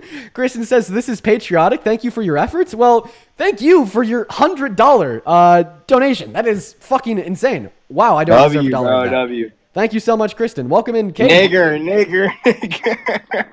Okay, moving on to the next guest, Luca. Here we go, everybody. And seriously, Kristen, thank you so much for the $100. I really appreciate that from you. Thank you. We're going to move on to the next guest right now, everybody. We got Luke loading up into the live stream right now. Okay, so now we're at 40. I guess we'll go with 50. Now we're at 50 Trump supporters that have come up here to say they hate black people, and one Trump supporter that tried to debate. Welcome in, Luke. Do you support Trump? I don't know. I mean, all right. Unfortunately, we are just looking to talk to Trump supporters.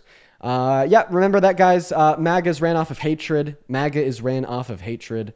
That's it. It's all hate.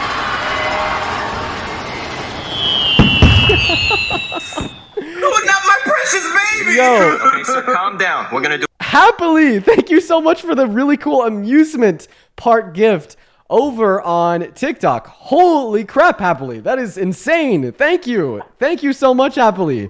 That is awesome. Thank you so much. Show some love to Happily down below in that comment section for a really cool TikTok gift. It's called like the amusement park. That was super cool. Thank you, Happily. We're going to move on to the next guest, Rando Brando. We got them loading up right now, as well as Lenny Lou. Thank you for the $50 over on PayPal. Lenny Lou, that is incredibly kind of you. Thank you. Thank you, Lenny. Let's get 500 Lenny W's, 1,000 Happily W's. Thank you so much. And I'll make sure that I read your message off here in a moment, Lenny Lou. I just want to ask this next guest, did they support Trump? Welcome in, Brando. Are you MAGA? I was just trying to prove you wrong on Trump. It was terrible for America. Yeah, And well, do you support Trump? I don't, but I could tell you why he's... Unfortunately, we are just looking for people that do. I apologize, guys. Those are the rules. Nothing I can do about them. I'm going to enforce them. I'm going to start banning people, too. I'm going to start being a little bit of a hard ass. I hate to assume that rule, but, we're close to 2 hours without a debate. So, welcome in TL. Do you support Trump? Banned. All right? See, like that. We're going to start doing that to every single person that comes up here in violation of the rules. Moving on to EMAC. Then Lenny Lou says, hey, Dean, yesterday I overheard a convo about immigration by MAGA. I chimed in and wow, the way the years of listening to you and Parker paid off. My brain started citing not just facts, but sources, all nonpartisan. That is so cool, Lenny. Yeah, see, that is another real world outcome of these streams, is informing y'all to do the same thing that we do here on live in person with those around you. Lenny, I'm fucking proud of you. You are a goddamn patriot. Show some love to Patriot Lenny down below. Welcome in, EMAC. Do you support Trump? I love you, Dean. You're my inspiration. I appreciate you, bro, but I've got to ban you. I'm sorry, bro. We got to enforce the rules. It's been 2 hours without a debate, but I appreciate you so much for the love, you, Mac. Welcome in, Seth. Do you support Trump? What's up? Are you MAGA? Do you support Trump? Yeah. All right, great, man. Quickly before we hop into the debate, Erica, thank you for the $40 over on Venmo. Let's get 400 Erica W's. Thank you. It's so good to see you today, Erica. Thank you so much. Erica says, in just a few days' notice, we organized the Stop the Trump Takeover rally. Over 200 people showed up today. I feel so reinvigorated. I encourage people to find their local activism groups or create their own power numbers. Erica, you were telling me about your great organizational skills last month, and that's so cool to see you continuing to do it. You're also a goddamn patriot. As well as Kin with the $10 saying MAGA is founded on hatred. Yep. And then Kimberly with the $15 saying, can you say hi to my friend Audrey? She's a huge fan. Hi, Aubrey. I apologize for calling you Audrey. Hi, Audrey. Aubrey, I appreciate you so much for watching. And thank you, Kimberly, for the 15. Now, Seth, take it away. Why do you support Trump? Well, I mean, just look at the way America is now. Okay. If you're too young to know But I mean, I grew up in the 90s, and you know, there was wars and there was all this. The same thing that's going on now. So what he's done is he's made America strong again. They're respecting us again. They were laughing at us when Biden was in office. They were laughing at us big time when the other countries, right? The other leaders, they didn't respect us. They didn't fear us at all. There was no reverence at all for our country. There was no reverence for our military. And whenever Kamala, whatever you want to call her, whenever she was running in office, we were the laughing stock in the world. When Trump won, what happened? The Ukraine war stopped immediately within 3 days. You're trolling, right? Trolling? Yeah, we're over 200 days into Donald Trump's second administration. It's still raging on. Russia's launched their largest missiles yet on Ukraine, and Ukraine has organized their largest counterattacks back on Russia yet. And in fact, I don't know where you get your facts from. I don't know where you get your news from, but I have buddies that went to Ukraine, pal. And okay, what was the point has of subsided. Listen, it has subsided a lot. No, it hasn't. What was the point? Yes, it has. Okay, so if the war stopped like over 200 days ago. I didn't mean to say stopped. A war never stops. There's never an end to it. I mean, look at the Iran Desert Storm, right? So I mean, look at that. Okay. Do you understand that now even like Donald Trump has acknowledged that his original approach was bad? Like, let me What's explain that? That his original approach for Ukraine was bad, like revoking the funding from them. Because what happened when he assumed the office and revoked all the funding from Ukraine was it made Ukraine weaker. And obviously, Russia took advantage of that fact and inflamed the conflict and dropped their largest missiles yet on the country because they were weaker and because they might be able to take their land from them easier, right? And this led to Trump, as well as his DOD, continuing the funding, restarting it from what the Biden-Harris administration had sent to them on July 11th. They restarted it all. They realized they were wrong. They conceded to the Democrats. You know, listen, man, the only way you're going to be able to further your argument is if you just belligerently lie to me and the other, 14,000 people watching. At the end of the day, the facts of the matter are, he said he'd end it on day one. He didn't. Russia launched their largest missiles yet on Ukraine. Ukraine organized their largest counterattacks yet on Russia. And the reason it got inflamed and so emboldened after Trump won is because he stopped the funding. And then even he realized that this was a fuck up. Even he realized that he got taken advantage of Putin because he was able to do this. So then he restarted all the funding, which proved that the Democrats were right all along. So you're welcome, Seth. You're welcome that I was on the right side of history alongside all the other Dems and Kamala Harris advocating for the correct policy geared towards Ukraine when you were succumbed by Kremlin propaganda. Now, please take it away. Go ahead. Also, I let you talk for 5 minutes. I talked for about a minute and a half. Just try to be more patient. But click on your profile picture and click the icon of the mic to unmute.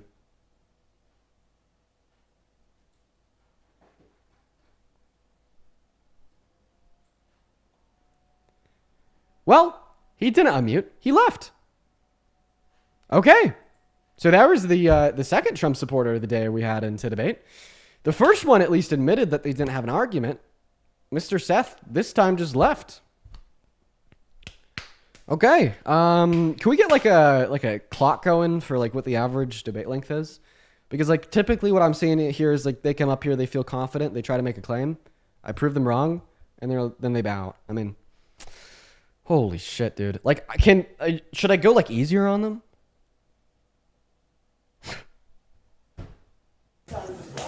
Welcome in, Upbeat. Do you support Trump? Nina, thank you for the draft. I appreciate you for the love. Hey, Upbeat, what's up? Do you support Trump? Yes, I do. Okay, all right. Give me 3 seconds here in order to thank a couple people. Stephanie with the $10 on Venmo saying, what is your response going to be for when TikTok updates its TOS in September to ban political content? I don't know if it is. I'll wait to see if it actually will. I have a hard time believing that because that is so insane. As well as Margaret with a 5 over on PayPal, Alyssa with a 2, and Kayla with a 7 over on PayPal, as well as Phantom with the $10 over on YouTube Super Chat. Now take it away, Upbeat. Why do you support Trump? Yeah, just because I support him because he's trying to end abortion and, life is precious. You know what I mean? Oh, life is so precious. Okay, let me ask you a question. Do you think that abortion should be banned so we could save the lives of more innocent children? Of course. So you're okay with banning things that save the lives of more innocent children?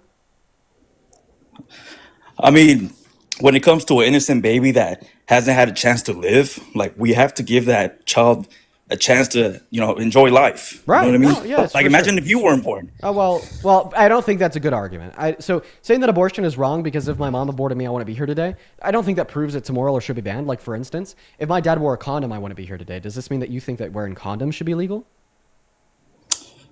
I guess so. I guess we should ban condoms as well. Okay. Well, so now you want to just ensure that there's more unwanted pregnancies. Why? So if you want to like save the lives of more innocent kids and you really care about children, then why do you want to ensure that there's more unwanted pregnancies, meaning that there's going to be more unready homes, meaning there's going to be more children growing up in poverty, more children growing up in suboptimal conditions, and more children not being like led and parented by consenting, ready families and adults? Yeah. Got nothing to say. I don't know. You got nothing I to just say? How believe about that children should just be born, and we have no right to take that away from them. Okay, sounds good. So once again, you told us that you think that abortion should be banned because you think it'll save the lives of more innocent kids. Guess what? Do you know what the leading cause of death in our youth is? What is it? Firearms. Did you know that restricting gun ownership reduces gun-related fatalities? Everytown Research has been studying this for the last 30 years. The more gun control a state has, the less gun-related fatalities per 100,000 residents they have, meaning that if we were to further like ban or restrict gun ownership, that would also save the lives of more innocent children. Would you support that? Well, how would you plan on controlling guns? Like, how would you go on to, take away the firearms? Well, What's a safe way to do that? Well, I mean, let's just come up with a hypothetical here. Like requiring licenses for all guns ever and banning ARs. Okay, we know that this would reduce the amount of gun-related deaths, meaning that it would save the lives of more innocent children. Would you support like licenses for every gun ever and banning ARs because it'll save the lives of more innocent kids? Sure, why not? Okay, so you're not like super like like pro gun rights? No, not at all. Oh, okay, all right. Well, I confused you there. I appreciate you for being logically consistent on that basis. See, most aren't. Now let's just go back to the basis here. So why do you think abortion is wrong? Give me the argument. Well, just like I said before, I would have hated if my parents aborted me, because I love my life, I love, my kids, and I wouldn't want to do that to somebody else. You know what I mean? Like, okay, yeah. I thought that I've already responded to this argument. This is just rooted in emotion, and I understand how like this might be intuitively clear to you without like much further exploration of truth. Like, oh, like if I was aborted, I wouldn't be here. I wouldn't be like running this live stream. I wouldn't be enjoying life. I wouldn't be living in my condo with my girlfriend. So like seemingly like it would be really wrong if my mom aborted me. But when we like just consider like just a couple facts, it becomes clear that's a bad argument. Because sure, if my mom aborted me, I want to be here. But there's about 1,000,000,001 other things that if they occurred, I wouldn't be here too. Like if my dad pulled out, I wouldn't be here. If my mom revoked consent, I wouldn't be here. If my dad wore a condom, I wouldn't be here. If my mom was on birth control, I wouldn't be here. If my parents didn't get married, I wouldn't be here. If my mom didn't divorce her first husband, I wouldn't be here. If my dad didn't move to Colorado when he was 16, I wouldn't be here. Right? So like all of these facts, if they were true, would ensure that I wasn't born. Does this mean that all of these things should have been illegal to do? Should have been illegal for my dad to move to Colorado when he was 16? Should have been illegal for my mom to get on birth control? Should it have been illegal for my mom to stay married to her first husband just because all of these actions and more would have resulted in me not being here today, just like abortion? Yeah, I don't know, man. We could agree to disagree, but I believe what I believe, and we just keep it at that. Well, I can't change your mind. How can we agree to disagree there when like I have good reason that you're wrong and you have no reason why you're right, and you can't even I respond gotta to my go, good man. reason I'm why sorry. you're wrong? No, don't be I like gotta the other two Trump supporters. Okay, one last question before you head out. In fact, he already headed out. He already left. Wow, look at that. Okay, there you go. Third debate down of the day. Holy shit, guys. That one was 4 minutes long. Oh my goodness, dude. Oh my god, somebody needs to make a compilation out of this. Dude, there's just been no contest all day long. Listen, if you're watching, you're an American adult, you support Trump, and you think you have good reason to, for the love of God, please join the stream. Like, for the love of God, please join the stream. We got Slimy connecting right now. Welcome in, Slimy. Do you support Trump? What's up, Mr. Dean? Yes, I did vote for him last time. Awesome. So do you still support him today? No, but yes, at the same. Go ahead and hop back in that queue. I just heard you say no, so I kicked you. If your answer is yes, feel free to hop back in. I guess I wasn't expecting a contradiction. I'm sorry. Cookie King mogs you. Yo, so real, bruh, so real. Obviously, that Melt Max scene just has put him on another level. We're going to move on to the next guest, guys. Go to hop in that queue if you support Trump, y'all. Go to hop in that queue if you support Trump. Also, keep in mind that you got to be at least 18. Also, just like for the record, I know that the title's unclear. It just says, prove me wrong, Trump is terrible for America. But like in all reality, like we are specifically looking for people that truly do still support him as president today. Let's go to move on to the next guest. We got John loading up in the box right now. Hopefully John will come up here and give us an argument. Eli, thank you for the galaxy. I appreciate you for that love. All right. Welcome in, John. Do you support Trump? Okay. John's not here. Go to put a MAGA with your rage down below in that chat if you want to join, y'all. We got the real Natasha 00 connected into the stream. Also, if you're watching and you want to support me, you can find my Venmo and my PayPal in the link tree in my BIO on TikTok. Get 100% of the proceeds there. I get a notification at the top of my phone with your name and any and all attached messages that I could read off. You could also find that on YT in the pinned comment. And yeah, welcome in, Natasha. Do you support Trump? Yes, I do. How old are you? I'm 19. Very nice. What year were you born in? 2006. Okay. Why do you support Trump? I just feel like since Trump was already president, I don't know. And then also the illegals. The illegals? Okay, so you support Trump because Christian. of the mass deportation of undocumented immigrants? Yes. Okay. Also, don't call people illegal. It's bad. It's dehumanizing. It leads to hate crimes. Yes. No joke. So why do you support mass deportation? Could you name one positive outcome of mass deportation on America or Americans? Like one specific positive outcome. I feel like it's safer for females because there's so many. I've seen on the news like a bunch of immigrants, undocumented ones, like doing crazy things to females. Okay.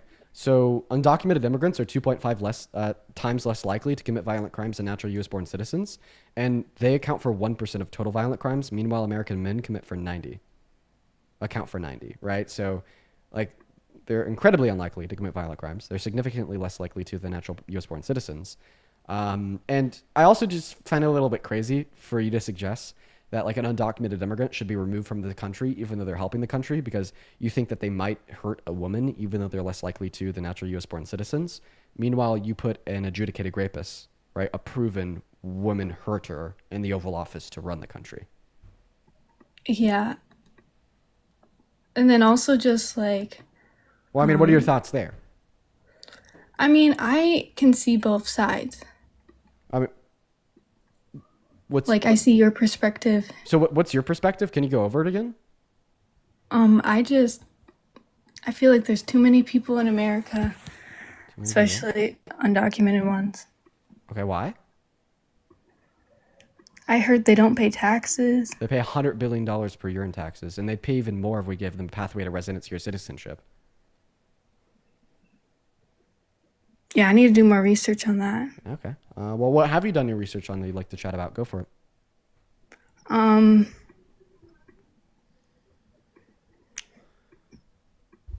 not really sure. Okay. I think I only voted for him because my family did. Yeah, for sure. Well, I mean, when I was younger, I only supported him because my family did too. That's a pretty typical psychosocial phenomena, just to follow in the footsteps of those around you, especially figures of authority. But keep in mind that figures of authority can be wrong and are wrong frequently. I would recommend investing time into doing your own due diligence and research to come to your own conclusions. And I appreciate you so much for your time, and I hope you have a good rest of your day. Let's go to move on to the next Trump supporter. Everyone just give us a minute. We got Tall Person loading up. Jolene, thank you for the $5 on PayPal, saying, hi, Dean. Hope you're having a good day so far. It's been iffy. I had a good workout this morning, though. Thank you for the $5, Jolene. Show some love to Jolene down below. Welcome in, Tall Person. Do you support Trump? I do. Okay, how old are you? I'm 18. Okay, what year were you born in? 2007. Sounds good. Why do you support Trump? Take it away. Mainly just my grandpa. My grandpa grew up Republican. He's been around forever. Told me about different thoughts, different ideas. Okay. But well, I mean, I'm gonna assume that you're coming into the live after hearing my explanation to the last guest. Yeah, I do. Okay, so this means that your grandpa must have given you compelling reason to believe that he's right. So, what is the compelling reason to believe that Donald Trump is a good president? I'll hear you out. Take it away. It wasn't something he told me, but it's more just stuff that I heard on the news all over. Yeah, the mass deportations down in, I live in California, the mass deportations down in California, the ICE raids, all that. Okay. So you're also a fan of mass deportation? I think that illegal immigrants should have come into the country more in the legal way, which is applying and then of course, getting citizenship. Okay, so you're like, because they committed a misdemeanor, they shouldn't be eligible for citizenship. So then why do you think somebody that's committed 34 felonies should be eligible for the presidency? I don't know, man.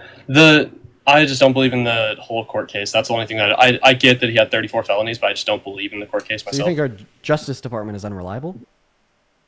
I don't think it's unreliable. Well, then I just think... Well, if you don't think it's unreliable, that means that you think it's reliable. And if it's reliable, then you wouldn't think that Donald Trump is not actually like a proven to be true 34-count felon. The only way that you could possibly argue that the court got it wrong is if the court is unreliable. And if our courts are unreliable, then how do you reliably expect our courts to determine who is and is not an undocumented immigrant? I believe that some courts are reliable, but some aren't. Like, some people are put under false pretenses and false accusations. Okay, so if you just think that some are reliable, some aren't, how do you know specifically the court that found him guilty of 34 felonies was not? I don't know if they were, if they weren't. I don't know the facts or evidence of what he was proven under. Okay. Well, I mean, like, typically when you don't know much about a court case, you just accept it to be true, right? Like for instance, do you think that let's see here, what's like a infamous Jeffrey Dahmer? Do you think Jeffrey Dahmer's guilty? Yes. Could you name a piece of evidence that was true of his court case? Killed over, I think it was 12 black men. Okay. I guess he had the TV show on him, so more people know about Jeffrey Dahmer. I don't know. Let me think of like a more like random one here. Somebody that's like infamously bad, was found guilty of something in court. Ted Bundy. Do you think Ted Bundy is guilty? Of course. Okay. Can you name one piece of evidence suggested in Ted Bundy's court case? He picked up girls on the side of the road and killed them. Okay. Wow. You're really knowledgeable in serial killers.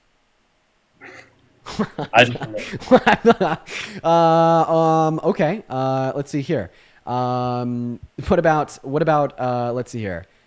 P. Diddy for the felony counts that he was found guilty of inside of the criminal court.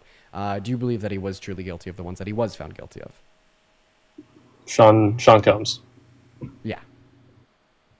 Yeah, I do believe he's guilty. Okay. Can you name one piece of evidence that was submitted to the court to suggest that he was guilty for any of the counts that he was found guilty on?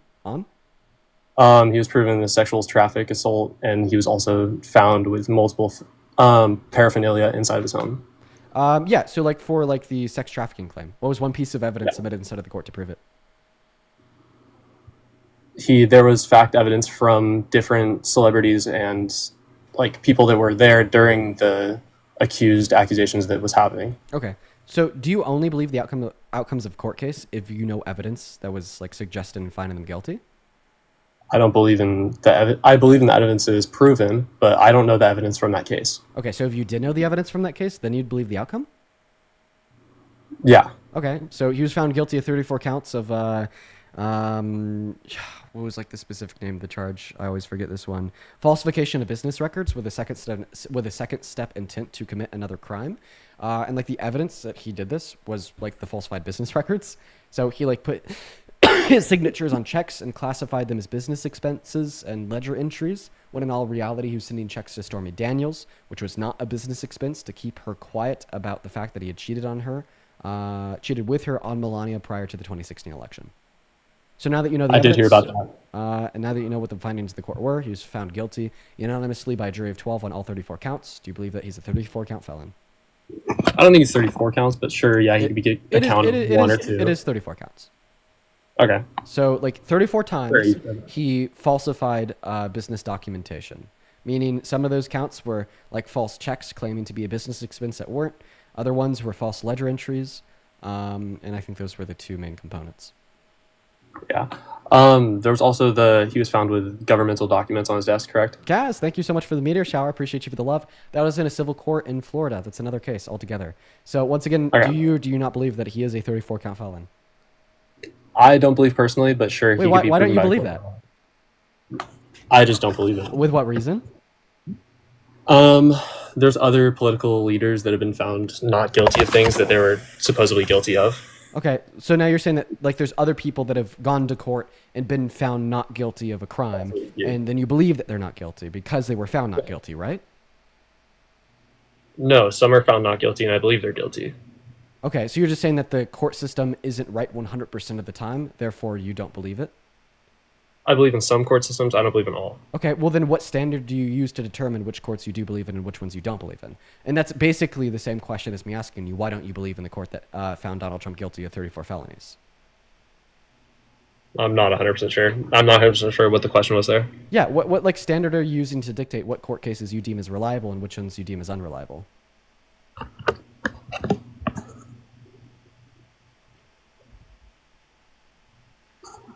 I'm thinking it over 1 sec. Because my thoughts are you don't have one. You're just saying that he's innocent because if you say that he's guilty, then we just go back to that point of hypocrisy where you argue that people that have committed a single misdemeanor shouldn't be eligible for citizenship, but somebody that's committed 34 felonies should be eligible for the presidency. It's like you know that like that's hypocritical, right? You know that doesn't make much sense. You know that's not like truly a broad slam down to the fist on law and order and punishment for crime because you're letting the 34 count felon not only walk free but run the country. So, that's why you're denying the outcome of the court case. And I just want to make that one clear by asking you, like, why you deny the outcome of the court case and you're not really having a response. I don't know, but I was just saying the illegal aliens that have come into our country, there's over, I don't know how many there is exactly, but can you answer if you the think question? about that. We're not ready to move on yet because I'm still asking you why you don't believe the outcome of the criminal court that found Donald Trump guilty of 34 felonies. I just don't believe it because the whole government was under democratic rule at that time. Biden was still in office, Harris was still in office. They were still trying. So Biden was in office, therefore Trump's innocent? No, I'm saying not really following the logic. Biden doesn't have control over the New York Justice Department. You understand that was a state level charge? No, I'm just saying under democratic rule, they put these charges on Trump so he wouldn't run for the office, and then he therefore ran for office and won. Okay, so you're saying that a Democratic prosecutor prosecuted him for the crimes, but who found him guilty of the crimes? Was it the Democratic prosecutor or the jury?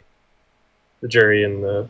Okay, so then why are you saying that the jury got it wrong because it was a Democrat that brought the charges forward? That's completely incoherent.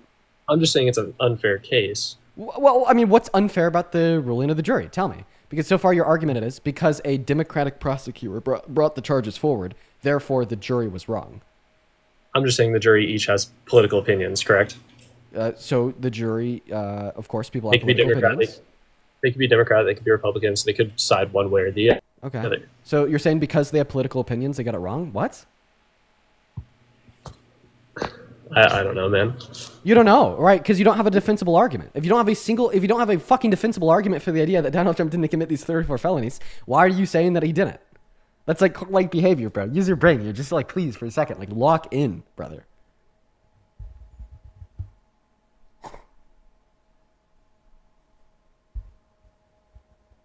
I think he's leaving. You want to pause? If you could still hear me, you should come back. You shouldn't leave. Don't run away, please. Everybody's ran away today. It's not that much fun.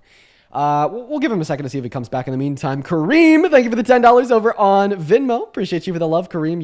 He left. Okay. Kareem, thank you so much. Everybody watching, show some love to Kareem down below in that comment section. I really appreciate you. That is incredibly kind of you. Show some love to Kareem down below. As well as Nina with the $15 over on Venmo saying thank you for all that you do, even during lives like these when it feels like it's going nowhere, you're still making a huge difference. So thank you and keep changing minds for the better. You are awesome, Nina. Thank you for the $15. As well as Alex with the 5, Rachel with the 5, and Kristen with the 5. And then April with the $3 over on PayPal. And Sasha, thank you so much for the $30 over on PayPal. Let's get 300. Sasha W. Sasha says, hey, Dean, thank you for keeping me company while I do my makeup before work. It's always a joy to see you prove MAGA wrong and to give me ammunition to argue with the mass amount of Trump supporters in my area. Let's go, Sasha. I know that you're fucking them up. Let's go. Are we Sasha. going to be sharing some of these funds, Dean? Because, money's been tight for me lately, and I know the whole socialist aspect, we share. So you want a handout? Yeah, could you please hand that over?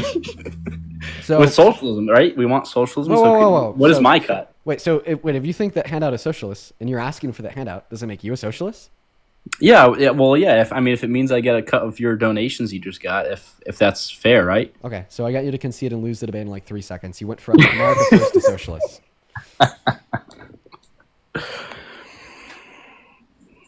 Okay, so are no jokes allowed on this your live platform, or is it just strictly just serious conversations? You can make a joke if you want. Socialist. Now, do you support Trump?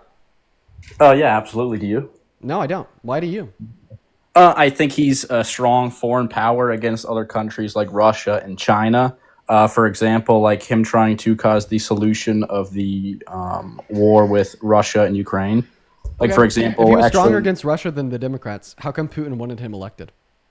Putin actually endorsed Kamala Harris. Yeah, because Putin knows that his voice is very frowned upon in Western media, which would push more people towards supporting Trump. In fact, he paid. So why would he even endorse Kamala Harris if he's going to be thrown around by the media when the media is completely, mainly the left wing when it comes to because CNN? He endorsed Kamala Harris because of the argument that you just gave.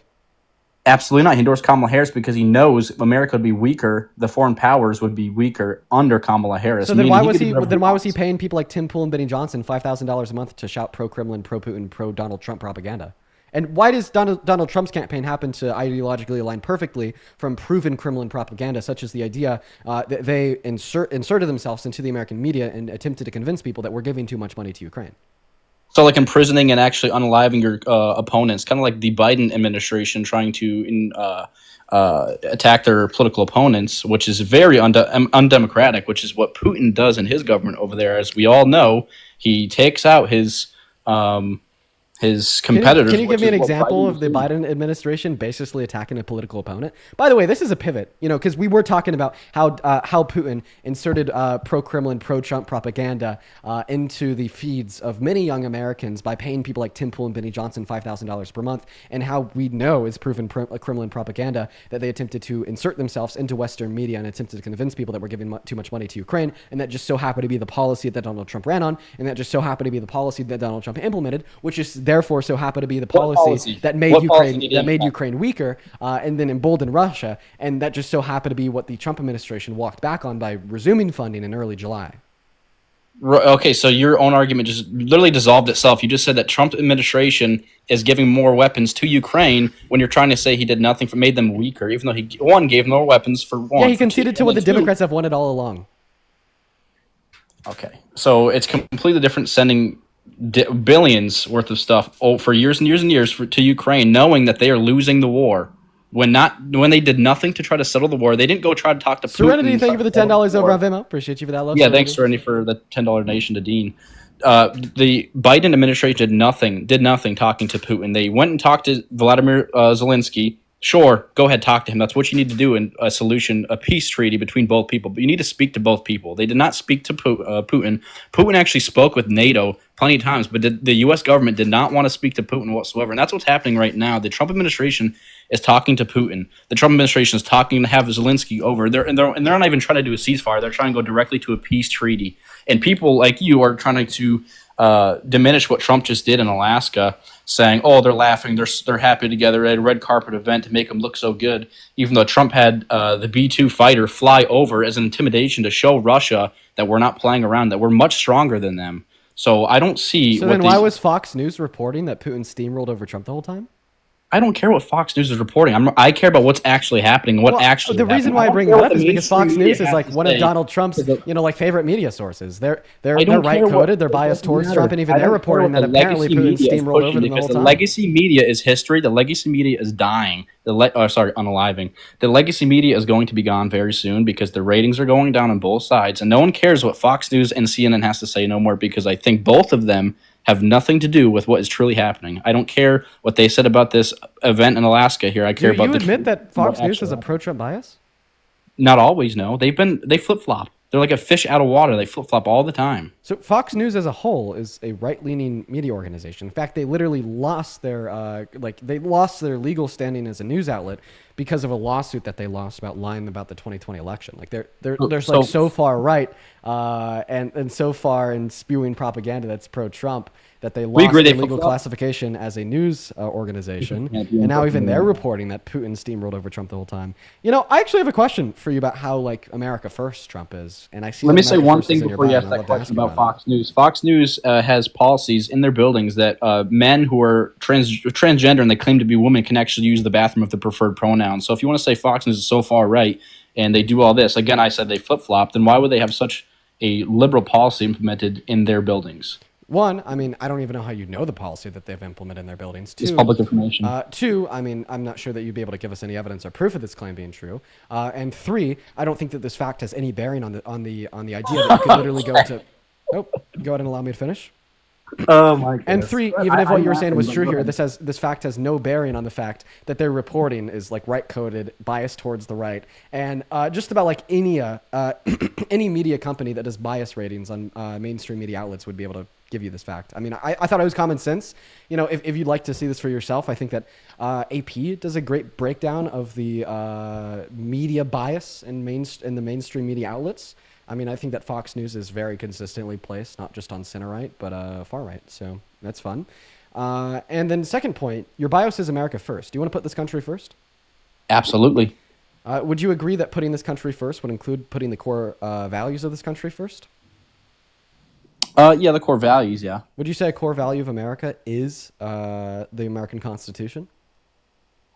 It depends, because the American Constitution, I don't think it's completely outdated, but the American Constitution was made for it to be questioned in certain scenarios, like the Supreme Court questioning many decisions that are made. They go basically off of the Constitution. Yeah, well, that's included in the Constitution. Yeah, that's yeah. Right. Absolutely. So okay, including like SCOTUS's ability to reinterpret, including Congress's ability to amend, like these are all part of the Constitution. So is the Constitution a core American value? Yes, but I will say I don't believe just because, let's say, U.S. President like Obama or Bush or Biden make a decision that goes against the Constitution and then they get checked by the Supreme Court, I don't believe that they necessarily would be deemed unconstitutional, but I believe our system is made a certain format that a president will make a ruling that isn't correct and they get checked by it. That's checks and balances. That's how the Constitution Right, I agree. I don't think that doing something that's unconstitutional by virtue is like authoritarian. You know, like for instance, when he tried his first round of student loan forgiveness, he didn't know the method in which he wanted to use was unconstitutional. The checks and balances work. SCOTUS called him out, and he found a new way to do it that was legal. But let's get back to it, because you still haven't answered my question. Is the Constitution a core American value? Yes, I have. Is the Constitution a core American value of America? I already said yes, and I'll say yes again. Okay, so people that are America first put the core American values of this country first, and a core American value is the Constitution. This means that you put the Constitution first. So would you ever support an authoritarian that serves as a threat to the Constitution? No. No. Okay. Well, I believe that Donald Trump is an authoritarian that serves as a threat to the Constitution. One very valuable piece of evidence of this would be Executive Order number 14160, signed into law on January 20th. This executive order rescinded birthright citizenship for the children of undocumented immigrants born on American soil. This is strictly unconstitutional. Not only is there SCOTUS case law since the late 19th century to demonstrate this, but it's also just made explicitly clear in the text of the 14th. And when Donald Trump signed this executive order into law, he's either one, incredibly unintelligent and has the media and civil literacy of a third grader, or two, knew it was unconstitutional and still decided to attempt to sign it into law. You said 141? Yeah, 14160. It explicitly contradicted the clear text of the 14th Amendment, one of the most important amendments of the American Constitution. Okay, and is that still what's happening with this executive order? Is it implemented at all, or? Yeah, nationwide injunctions were offered by federal judges around 1 month after it was signed into law. Donald Trump didn't like that. He went to SCOTUS and asked them to ban those. So then SCOTUS made a ruling saying that federal judges can't make nationwide injunctions. So then it was still in effect in some parts of the country. But then federal judges found another way to get it banned, right? Which only further demonstrates my point to be clear that it clearly contradicted the plain text of the 14th Amendment. Okay, so you're saying your point is right, the Supreme Court's isn't. No, the Supreme Court didn't rule on the constitutionality of the executive order. They ruled on if nationwide injunctions are legal or illegal. And remember, I'm challenging the constitutionality of the executive order. Okay, but in this scenario, isn't it the federal judges that keep putting injunctions on certain things? Isn't that not allowed because of what the Supreme Court just ruled? Nationwide injunctions have nothing to do with why the executive order is unconstitutional. I'm confused. Again, remember, it's unconstitutional because it explicitly contradicts the clear text of the 14th. What is the 14th Amendment? Do you know? Yeah, isn't that is it the due process one? Is that you're referring to? Yeah, due process is included in the 14th, but so is birthright citizenship. The very first section of the 14th Amendment is that all persons born on or naturalized as American citizens. Wait, 1 second. I'm going to read it off. Yeah, go ahead. Read it. I try to remember it, and then I always trip myself up. All right, got it pulled up. First section says all persons born or naturalized in the United States and subject to the jurisdiction thereof are citizens of the United States. Boom. Yeah. Okay, And so he passed are an you- executive are you order saying saying not all you- persons born or naturalized in the United States and subject to the jurisdiction thereof are citizens to the United States, explicitly contradicting the clear text of the 14th. You're saying you interpret the Constitution better than the Supreme Court justices did. No, they actually interpret it the same as I do. I'm confused. Again, they rule against the injunctions, so I don't see what your point is here. They like about national injunctions on like anything being like unconstitutional, not if the executive order was unconstitutional. Correct. So what again? What's going on? with the Remember, executive order? Why is this still? I'm not trying to argue that nationwide injunctions are constitutional or unconstitutional. I'm arguing that banning birthright citizenship for the children of undocumented immigrants through an executive order is unconstitutional. Okay, but what is again? Like I go back to before. What has the Supreme Court done about this? What has the Supreme Court done about the EO? Yeah. They haven't made a ruling on it. Okay, and why aren't they looking into it? Why don't they rule on like a billion things? Who knows? Okay, so I don't think if this was truly unconstitutional, I think the Supreme Court would be doing something about it. You know. Okay, I don't think, so then what is the argument that it is constitutional? I haven't read the executive order, so I can't speak for that. But I'm just saying. Okay, if well then here's the it wasn't argument. Here's the constitutional- argument that it's unconstitutional. The 14th Amendment says all persons born or naturalized in the United States and subject to the jurisdiction thereof are citizens. Right? Right? And the children of undocumented immigrants born on American soil are born on American soil and are subject to the jurisdiction of the U.S. law, meaning that they're therefore citizens in accordance with the 14th. Boom. Sure. I mean, I'll take whatever word you're saying, whatever you're reading from, I'll take it, whatever. But I would gladly discuss any topic that we both have knowledge on. But like I said, I'm not going to discuss an executive order that I know nothing about and haven't even read. Well, I mean, I think that it's incredibly important for us to discuss this because this definitely would be counter to your quote-unquote America First agenda. Sure. Again, if you... Oh, he disappeared. He's hitting his anxiety pen. Yeah, let's plug it in. Again, like I said, if I had Some of you education white on this people executive really need order to from hear my own this. personal research, I would gladly have a good faith debate with you, but I You're don't awesome. have any information for reading this executive order, so I doing can't great. have a good faith debate with you because I shouldn't have an opinion on it because I haven't read the You're executive order. You can say one thing, and I can say, okay, I'm so proud of you. I understood what you said, but I don't know the executive order. Your family Like loves I was just speaking to you about Russia and Ukraine and the United States, educated on that, and Really need you to kind hear of just disappeared from that argument. So I didn't disappear from that argument. I Yeah, you responded to did. what you said, and I wrapped this in due to the fact that your bio says America First. And also, what is your second repost? Everybody in the chat keeps spamming me about it. I have no idea what my second repost is. I'd have to go look at it. Yeah, I want to look at it together. If you want to look at it, can I look at it from here? I don't know how to do that. You can't. I have to pull it up on my laptop. Let's listen to it together.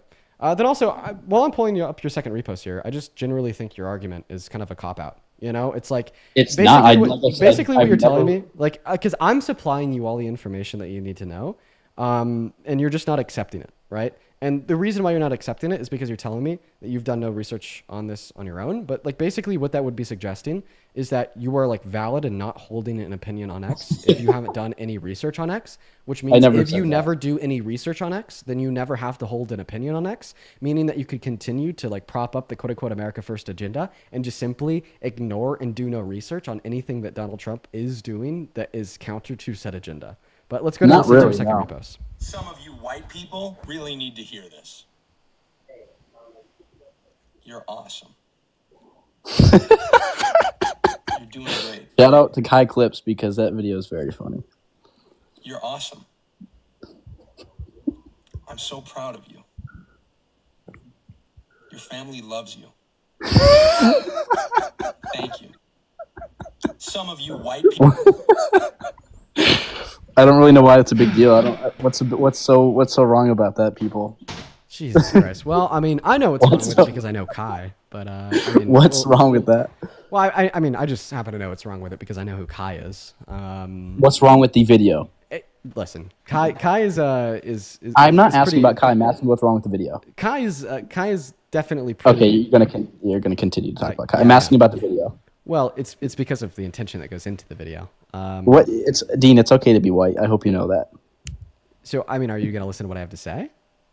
If you're going to answer my question, what's wrong with the video? Well, I was trying to answer it. Then you interrupted me. No, you kept, no, you kept Listen to what I have asking. to say. You kept saying Kai's this, Kai's I this. said, the and I'm inten- asking I said about the it. intention of the video. I just happen to know who Kai is. Kai's pretty racist.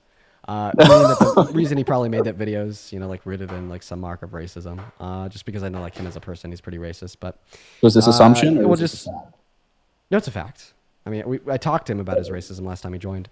I'll just kind of leave that as cringe. Now, please respond to my argument. What's your argument? Because I've stated before. Yeah, Donald Trump is an authoritarian who's attempted to circumvent the powers vested in SCOTUS to interpret the Constitution, as well as the powers vested in Congress to change the Constitution. It has attempted to consolidate said power illegally to the executive branch of our government, and in doing so, he has now passed executive orders that are explicitly unconstitutional and strip the rights away from people in which deserve them per the Constitution, which would not only be a mark of authoritarianism, but also an explicit contradiction to putting America first, as putting America first would mean putting the core values of this country first, and we both agree that the Constitution would be a core value of the country. So is this the first authoritarian in history that's trying to limit the power of the government and actually shrink the size of the government? He's not shrinking the size of the government, he's expanding it. Really? So like making cuts to certain government agencies that Doge cuts were doing? So what is that, for example? Yeah, we cut 120 billion, then added 5 trillion. Okay, but again, we're cutting waste. No, it's not cutting waste. It's just cutting what he doesn't want, then replacing it with even more. Okay, like, so if he truly cared about how much our government spends, then why is he making our government spend more? So like cutting transgender surgeries in Libya or circumcisions in South America, you want that? I mean, I would definitely prefer $5 million being going to Libya compared to $3.5 trillion being spent on the big beautiful bill that's rescinding access to healthcare for 10 million Americans, access to food stamps for 3 million Americans. I was thinking adjusting the age on SNAP lunches for 18 million Americans.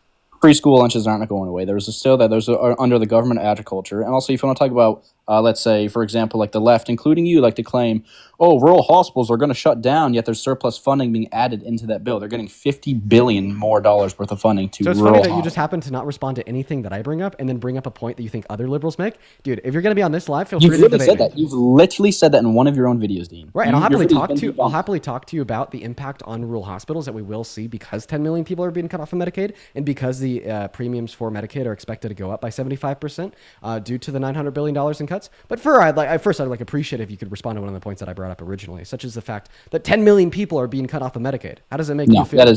Okay. So are you talking about the people who think they deserve hormone or transgender surgeries being kicked off of that, or are you talking about illegals who are receiving health care? No, I'm talking about U.S. citizens. There's 10 million U.S. citizens who are losing access to Medicaid because of, one, the cuts in the bill that are now making it unaffordable to many low-income Americans, and two, the introduction of new work requirements for the first time in history. Such as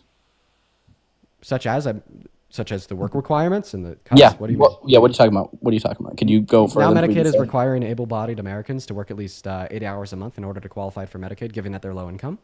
Oh, wow. So able-bodied people who can work, are you saying shouldn't have to work to receive Medicare? Yes, it is exactly what I'm saying. Good job. So people who can actually work, they have nothing wrong with themselves, to prevent them from going to work, should get free healthcare just because, they just don't feel like working. Yeah, I don't think that essential social services should have a work requirement on them, and I think that you agree. Do you think that there should be a work requirement on other essential social services, like public roadways, firefighters, or policemen? We pay taxes into that. What are you talking about? Right, the same way we pay taxes into Medicaid. Right, but I don't think people who are for Medicaid specifically should receive free Medicare who don't work. So then why should they receive free access to public roadways if they don't work? Don't say it's because the roadways are essential. Guess what? Healthcare is also essential. Okay, but I think this is a little different. Yeah, what's the relevant difference? Because not necessarily everybody needs Medicare, but again, if you are a healthy person, yeah, every single low-income Americans needs health insurance. Yeah. I mean, if you're a healthy person, you might not need to go to the hospital at all, actually. Yeah, even healthy people need an annual physical checkup for preventative You don't healthcare. need one. You don't need one. That's complete. But again, comparing roadways to healthcare is completely. There's Okay, not even. So why do you think there shouldn't be a work requirement on roadways, but there should be a work requirement on Medicaid? I just don't. It doesn't make you. Again, you already pay into that. Again, I'm saying. Wait. Like low income Americans able, that aren't meeting that work requirement, that aren't working, aren't paying taxes, so they're not paying into that. All able-bodied people should have a job. Meaning, if you have a job, you're paying taxes for Medicare. You're paying taxes for the roads. If you're able-bodied, you should be working. Wait, that's listen, my argument. no, that's not a counter argument though, because in fact I agree with you. Yeah, if you're able-bodied, you should be working. Nobody fucking disagrees with that. We just think You that just policy. did. No. You just did. No. I understand that You just. I understand that intellectual debate is new to you. I'll happily explain it. You just said that people who aren't working should receive health care. The less you talk, the less you'll embarrass yourself, because I'm about to clear it up and make it make sense. Let me know when you're done. I just quoted you, but go ahead. Right. Yeah, just because I think that able-bodied individuals should work doesn't mean that I think healthcare policy that is an essential social services that saves life should be the thing to get it done, right? I think that policy to incentivize employment should be separate and decoupled from policy that saves people's lives, right? And like typically we agree with this. Essential social services, right, don't have a work requirement on them, shouldn't have a work requirement on them, and we as a society all agree that regardless of how much you pay in taxes or don't pay in taxes, you should have access to them. Really good examples. Public roadways, another really good example. Firefighters, another really good example. Policemen and women, right? Another good example. Healthcare for low-income Americans. These are all things that people need to live. And because people need these things to live, because people need these things to flourish, because these things are incredibly important and vital to a well-functioning society, they shouldn't have a work requirement on them. And my argument's clear here. We agree that able-bodied people should work. We agree that our government should have policy to influence that. We just disagree that the policy that influences that should be policy that saves lives, right? Like, for instance, we're going to go right back to the argument I was just giving you that you couldn't respond to. I see no relevant distinction between me paying taxes to fund public roadways and somebody that doesn't pay taxes driving on those public roadways, and you saying that because they don't pay taxes they shouldn't be able to drive those public roadways, and you saying that because they don't pay taxes they shouldn't have access to Medicaid. Can you please give me the distinction? Okay, but again, what people are we talking about? People who aren't paying or driving on this roadway? Who are these people? Because this is just, again... Do you think that low-income, able-bodied Americans that don't work and are unemployed should be able to drive on the public roadways that taxpayers fund? I think you're speaking of a fictional character. What person who doesn't work can drive a car on a roadway? Wait, you don't think that unemployed people can drive cars? What? You don't think that they pay taxes in their life at all? Wait, no. A lot of unemployed people have been employed in the past or will be employed again. Okay, so they have paid taxes to some extent. Okay, can we just say this about the same thing about Medicaid? It's unrealistic to assume that unemployed people haven't paid taxes before or will pay again, and because they've paid taxes to some extent, they should be able to claim Medicaid without being employed today, even if they're able-bodied, meaning that you no longer support the new work requirement imposed on it? It's different paying something that's already built and, again, going to the hospital for a new payment. For example, if an unemployed person wait. goes to the You think that roads are just built then ignored? Dude, so what? You're complaining about interrupting. No, that's bad. Complain about that's interrupting, really bad. And I stop and I let you speak. But when I speak, you just talk over me the entire time. Yeah, but anytime I did interrupt you. I did interrupt you. Calm down. I'll admit it. Sorry, I just got excited because you said that roads are built, paid for, they never touched again. No, every single time there's a car that drives on a roadway, it does damage to said roadway, and the roadway has to be replaced, repaired, and fixed about every 2 to 4 years, depending on the type of maintenance that is required. Obviously, yes. I'm not denying that roadways don't get worked on after the fact. Semi-trucks and companies pay more taxes because they do more damage to roads, obviously, than a regular car does. But again, my whole argument here is you agree with me, by the way. You said you don't think able-bodied people should not be they should be working. You said that already in the beginning, and then you also said the government should somehow enforce that, which is what Trump administration is doing through the big beautiful bill. Well, I never said it should be enforced. I think it should be incentivized, right? Big difference. And by the way, what is your response to the idea that do you agree that what is your response to the idea that like necessary or essential social programs shouldn't have a work requirement on them, and that healthcare is essential, therefore healthcare shouldn't have a work requirement on it either? Oh, so the example you said, like fire department, correct, or police department or whatever. Yep. So the people who are working for this department also pay taxes, correct? Right. Right. So there's tax revenue coming in, and again, there's people out here who aren't taxpayers. There's kids who don't pay taxes. Obviously, they get help from able-bodied American adults that are not employed. Call the cops to report crimes that cost taxpayers dollars to fund the salary of the police officers, equipment, and so on. Do you think that calling the cops should have a work requirement on it? No. Okay. Again, that's authoritarian right there. No. What I'm saying is why? Obviously Answer the question. Why should that not have a work requirement on it? Because there are small amounts of scenarios where people aren't able-bodied workers or who are unemployed, like this, for example, obviously calling the police or calling the fire department. These are very small amounts of situations that happen. But I'm saying specifically for Medicare, you should be an able-bodied worker. Wait, SNAP, so you're saying, wait, so your logic here in explaining why you think that there shouldn't be a work requirement on calling the cops is because you don't think it happens often. I don't think you have the empirics to demonstrate that. I think that was just a rhetorical talking point. But here's what I'll suggest to prove you wrong nonetheless. If the amount of unemployed people that called the cops to report crimes was larger, then would you say that calling the cops should have a work requirement on it? Not necessarily, no, because again, I don't think that's a true fact. Right. Well, it wasn't. I didn't give you a fact. I gave you a question. Questions can't be Yeah, true or false. Facts are true. So you're already twisted, right? No, but I just want to no. clarify. No. You just Answer told the us question. that if the proportion of individuals that called the cops to report crimes and spent the taxpayers' dollars on the time, salary, and equipment of the police were unemployed and were able-bodied, could work but weren't, you would still yet say that it shouldn't have a work requirement on it. Why? No, because there are some social programs that work. Some. Oh, wait, so you're saying that because the police force generates positive outcomes for society, it shouldn't have a work requirement on it? So would the analogous response here be if Medicaid generated positive outcomes for society, it shouldn't have a work requirement on it? What do you mean by positive outcomes that Medicaid would provide? Any and all. Anything that positively benefits society. That is good outcomes. I mean, that's all that you specified for why you don't think calling the police should have a work requirement on it. You didn't positively identify specific good outcomes. You just said it generates good outcomes, therefore it shouldn't have a work requirement on it. Sure, I mean, to an extent, yes. Like I just said, for social program, there are some social programs that work. Okay, so if Medicaid works, then Medicaid shouldn't have a work requirement on it. What do you mean by works? Whatever you mean when you just said it. I'm saying the police provide a service. The fire department provides a service. I'm not saying necessarily. Okay, so if a social program provides a service to those that need it, it shouldn't have a work requirement on it. Is that your position? It depends what the social program is, and for example, why like does it depend? Why does it depend? Why does it depend? What is the difference? What is the difference? Say 10 times. Okay, I won't interrupt you, but then you continue to do it over. and over. I know. I'm just getting so excited because I'm slam dunking right now.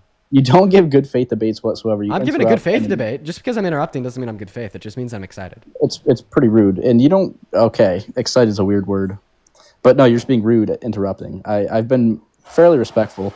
I've been fairly calm in letting you speak as well, but when I speak, you seem to just interrupt over and over, and you do it every live pretty much. Well, yeah, I did interrupt you. Fine, W call it, whatever. Please respond.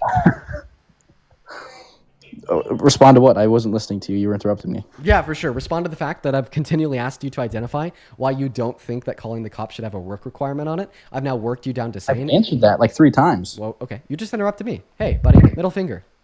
Wow. Yeah. Where's the TikTok ban? Yeah, that's what you get. That's what you get because you just got on my ass about interrupting you to deflect away from the fact that I'm cooking you. And then the first thing that you do is you interrupt me. I've answered the question like 3 times. Okay. Well, I'm going to be honest. Every response that you've given to that question has been different. Like, for instance, your first response to that question was to say it shouldn't have a work requirement on it because the amount of able-bodied American adults that don't work that call the cops is low. Your second response was to say it's because it generates good outcomes. And then your third response was the same as the second response. You just repeated that it generates good outcomes. The same solution. Same solution. So I'm going to go and ask you one more time. Everybody, I'm going to give them the mic. I'm not going to interrupt them because I really want a clear answer here. Why should calling the cops and spending the taxpayer's dollar on police officers not have a work requirement on it for able-bodied American adults that don't work, but going to the hospital should? Again, like I've said, maybe four times now. I'll say the 5th time for you. So I believe there's some social programs that work. I think police forces, fire departments, EMT, whatever you want to say, I think those are okay. But again, like I said, specifically with Medicare, I think you should be paying into the system. I think if you are an able-bodied person to receive Medicare, you should be going and working these, 8 hours it was? 8 hours a month? That's absolutely nothing. I see the issue. I see why we're speaking past each other. Can I tell you why? Why is that? It's because you're not actually answering my question. You're just repeating it, right? Because the question that I'm asking you is why should one have a work requirement on it, meanwhile the other shouldn't? And then your response is to say that you think one shouldn't and one should. Like, you're not telling me why. You're just repeating the fact that you think one should and one shouldn't, right? Like, for instance, your response right there. You said, well, some work, right? Like the police officer, you don't think that should have a work requirement on it, but like others, they should have a work requirement on it. If you want Medicaid, you should have to work 80 hours a month, right? But that's not an answer to the question on why. That's just like you repeating the original claim that this is what you think, right? So I'm asking you to explain why you think this by detailing specifically why some social programs that are funded by the tax dollars should have a work requirement on it. Meanwhile, you don't think others should. Like, give me the difference. What is the difference between Medicaid and calling the cops that, in your mind, necessitates a work requirement on Medicaid, but does not necessitate a work requirement on calling the cops? I think, just real quick before you respond, for everybody watching, is the question that I'm asking here, like, clear? I mean, I think it's pretty clear, but be honest, be fair in the chat. Is it clear? If it's not clear, tell me now so I could find a more clear way to present the question so we could get a good answer. Okay, so far, everybody in the YouTube chat is spamming yes. Everybody in the TikTok chat is spamming yes. How about this? Yankee News. Is the question that I'm asking you clear to you? Sure. Yeah. And again. Okay. Just to make sure it's clear, can you repeat it just so we're on the same page? So we stop talking past each other. Repeat the question that I want you to respond to. You're asking me why I think that police departments, for example, should be no work requirement, no work requirement, but with hospitals and Medicaid, it should be. Correct. Yeah.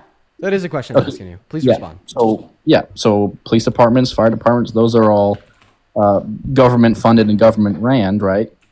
Local governments, correct me if I'm wrong, hospitals aren't government ran, right? Those are private institutions. Yeah. Like, for example, like a college. So again, it's a for-profit business. So if it's for-profit, then how is it going to run if it's not profiting? Unless you're advocating for government-ran hospitals, and then again, now we don't need to have a work requirement because it's government-ran and it's completely funded by local people. I'm saying it's a private institution. Okay. Hospitals are private. Police forces are public. Right. Hospitals generate a profit. Police forces don't. Right. It's a social program is what it is. Yeah. Okay. I actually think that this should just give more reason for Medicaid not having a work requirement on it, because all that you're telling me here is that when we spend the taxpayer's dollar on police, it doesn't like have any reciprocal effects on our economy. It doesn't like aid and abet in like higher wages. It doesn't aid and abet in GDP growth. It doesn't aid and abet in more like taxable revenue for our government.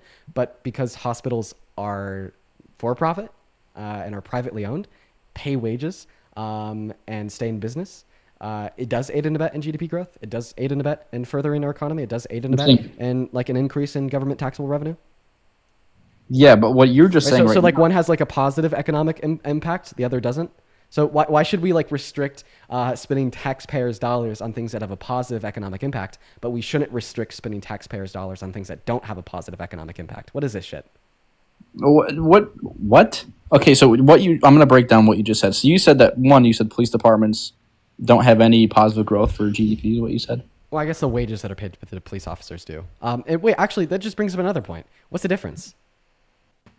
What's the difference between what? Yeah, exactly? Like doctors go to work, they get paid by the taxpayers' dollars through like Medicaid and insurance. They then turn around, they pay taxes on that, and they engage in the economy. Cops go to work, they get paid through the taxpayers' dollars. They get a stipend from their local government, state government, and sometimes even a little bit of benefit from the federal government. They turn around, they pay taxes on that, and they contribute to the economy. What's a relevant difference insofar as why you think one should have a work requirement and the other shouldn't? I think that you've confused yourself.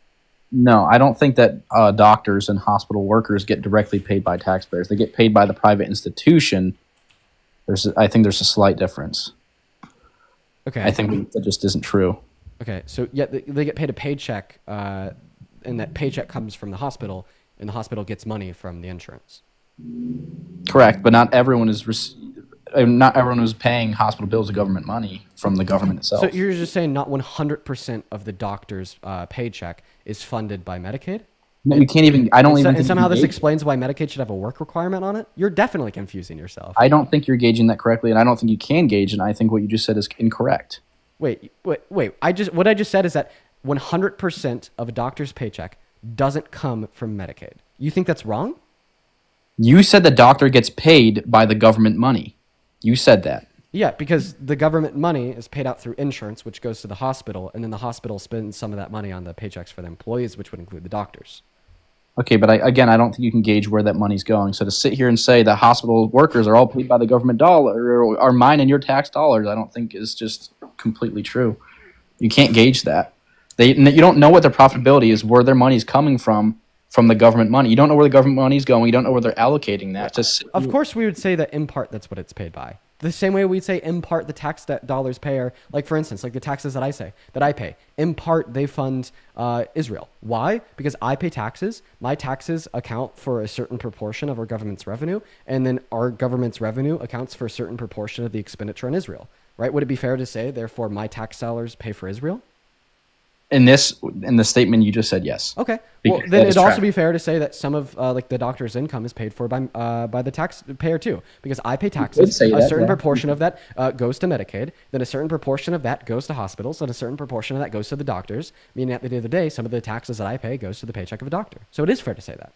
You're wrong. Again, yeah, sure. Thank you for the concession. I appreciate you for the concession. No, I said you can say that. I didn't say it's right. I said you can say that. Wait. Well, if I was wrong, then you'd say I can't say that. No, you can say whatever you want. We're both on here saying whatever we'd like. Okay, well then you're just giving a disingenuous, baseless response. You're not actually engaging in the substance of my position. You're just saying, oh, you can say that because you literally have free will. Yeah, that's a great argument. That is a great argument. Yeah, I prove him wrong. And then he's like, Dean, you are exercising your free will to say these words, and that's all I have to say about that. Because instead of him interrupting, he just mutes the mic, so I just completely am unheard. Again, you're saying I'm disingenuous. You're saying I'm not good faith. Yet that's been no, bro. That's still bad faith. No. Think about it, bro. Think about it, bro. Literally, just think about how. Yankee News.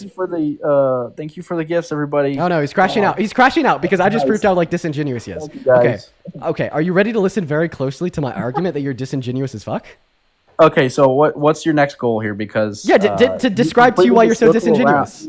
You just completely. Oh, thanks, Tony. Thank you for the banana. Oh, this is what you're crashing out. Okay. This is what you like to do. You like to just circle around. You throw in hypotheticals. You're disingenuous. You're not. Dude, you're getting cooked. Yankee News. You're getting absolutely fucking broiled by me right now. I'm not gonna lie. Okay, so let's go. So Russia, Ukraine. You were schooled. You completely ran away from. Oh, guys, he's gonna start puffing his chest now that he's cooked. Okay, and number two, then we go through this whole thing where you just go down a long rabbit hole away. He's crashing out. You go away from the entire. Does anybody have a sad violin? I don't know. Okay, everybody. So thanks for all the gifts, and thanks for tuning in to my live with Dean here. Are you gonna run now? My live, everybody. You won't have a good debate. You lost the first part. No way, he's gonna run. Listen, bro. You go down. We're just gonna do a quick timeout. So I'm not even like muting you to overspeak you. I'm just like muting you to stop it so we can calm down. I won't speak when I'm muting you either. I'm seriously doing this to help you calm down because I don't want you to get like too emotionally flustered and leave. Because I want you to like hear me out here for why you're wrong, right? Like the point of these lives is like the slam dunks like I have on you. The point of these lives is to change minds, right? And I want to try to change yours. But obviously, I'm gonna need you to calm down first. Can't change the mind of somebody that is emotional as my 6-year-old nephew when he gets the Xbox taken away from him at 9:30 p.m. by his parents. I just left. Oh well, we got cooked. Wow, holy shit, chat. Holy shit! What a slam dunk! What a slam dunk! What a slam dunk, dude. Dude, why do you have to run? That's so unfortunate. Why do you have to run? Why? Like,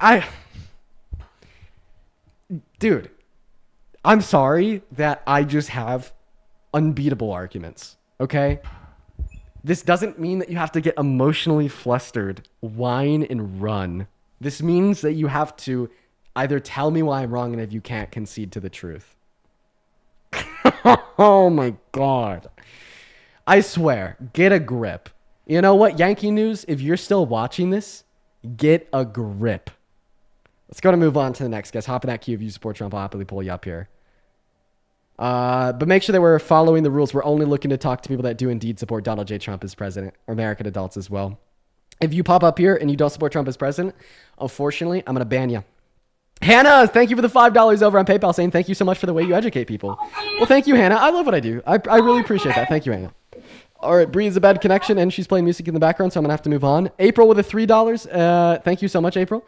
For the two of you guys, I appreciate you so much for the love over on PayPal. And then Claire, thank you for the $25 donation over on Venmo for cooking.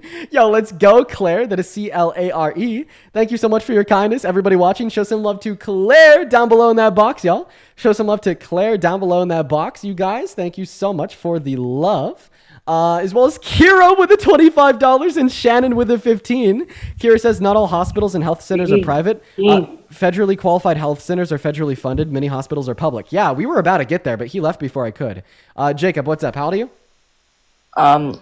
That is a child. Moving on to the next guest. Show some love to Kira down below as well. Shannon, thank you so much for the $15 saying doctors bill Medicaid. Yup. Thank you for the love, Shannon. Jay Lee with a 1. Alyssa with a 5. Thank you, Alyssa. Then Serenity 35 minutes ago saying with a $20. Thank you so much, Serenity.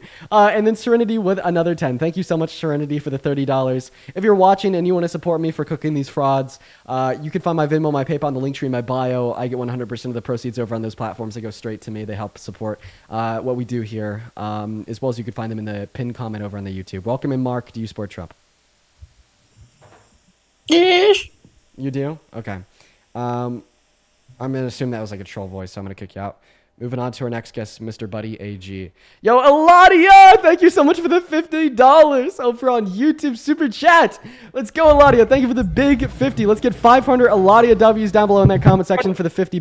Eladia says, goated argument from the chef. I'm not going to lie. That one's pretty unbeatable. Thank you so much for the 50 though, Eladia. Let's get 500 Eladia W's, as well as Elizabeth with the $5 on PayPal saying I like what you do. Thank you, Elizabeth. And then Phantom with the $10 on Super Chat as well. Welcome in, Buddy AG. Do you support Trump?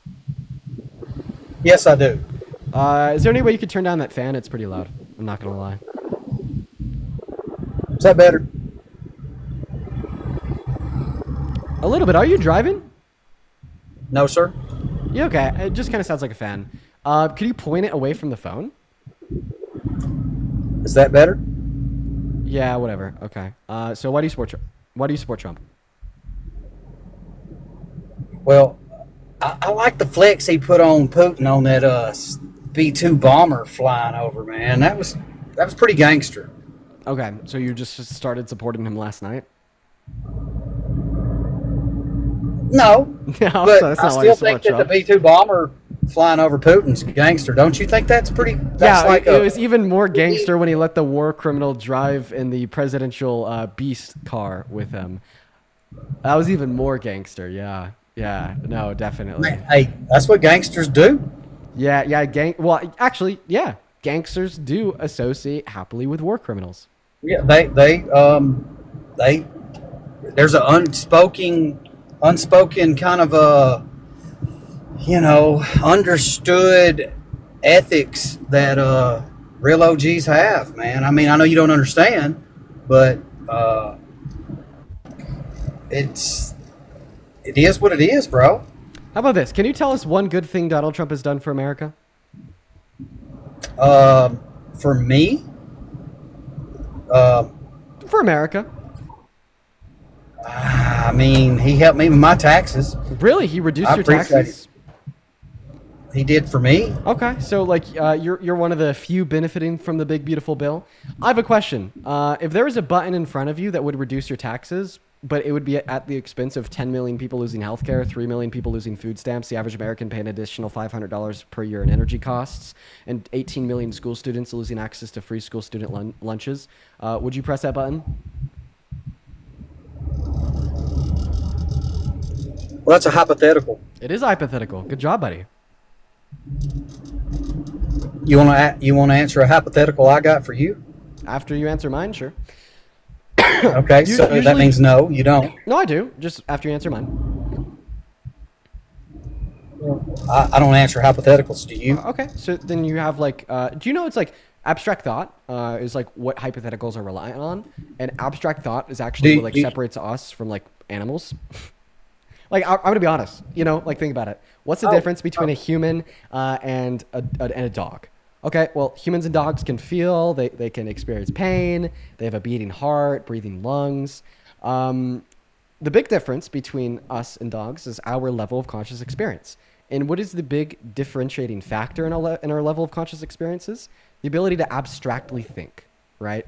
And with the ability to abstractly think comes the ability to conceptually understand the analogy I gave to you, and how it would relate to the claim that you made that you support his big beautiful bill because it marginally reduced your taxes even though it's hurting so many people. So the hypothetical I gave you put the power into your hands to make the decision to hurt all of those people while also marginally benefiting yourself, and I asked you if you do it. Hold on. Back up to the difference between a dog and a human. Yeah, one really big difference between you dogs repeat and that? humans is the fact that we have the ability to abstractly think and they don't. It's one of the main separators between humans and non-humans.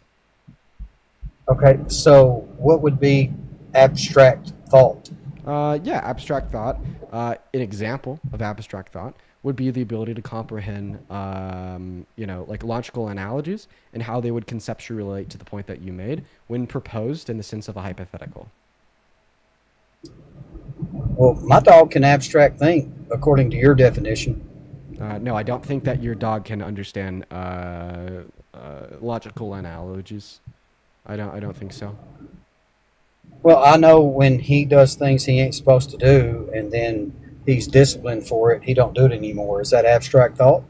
No, that's just response to external stimuli and pattern recognition. So what's the difference in that and abstract thought?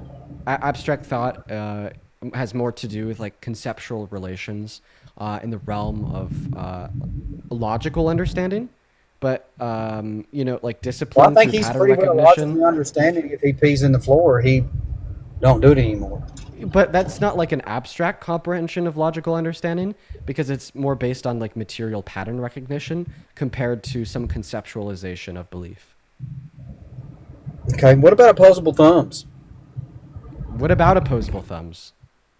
Well, you wanted to know the difference in, say, a dog, for example, or animals and humans. So you don't answer. Okay, we're gonna get back on topic. Answer my question. If there's a button in front of you that would reduce your taxes at the expense of kicking, It's hypothetical. It's hypothetical. It is hypothetical. It's hypothetical. I just Yep. explained to you why hypotheticals are important.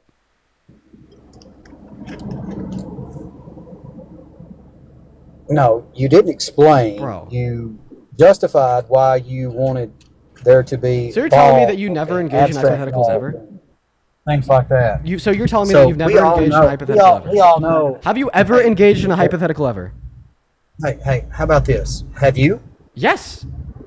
Okay, then. Okay, so Have you? we all Have know you? if Answer my question. frame- Have you ever engaged in a hypothetical ever?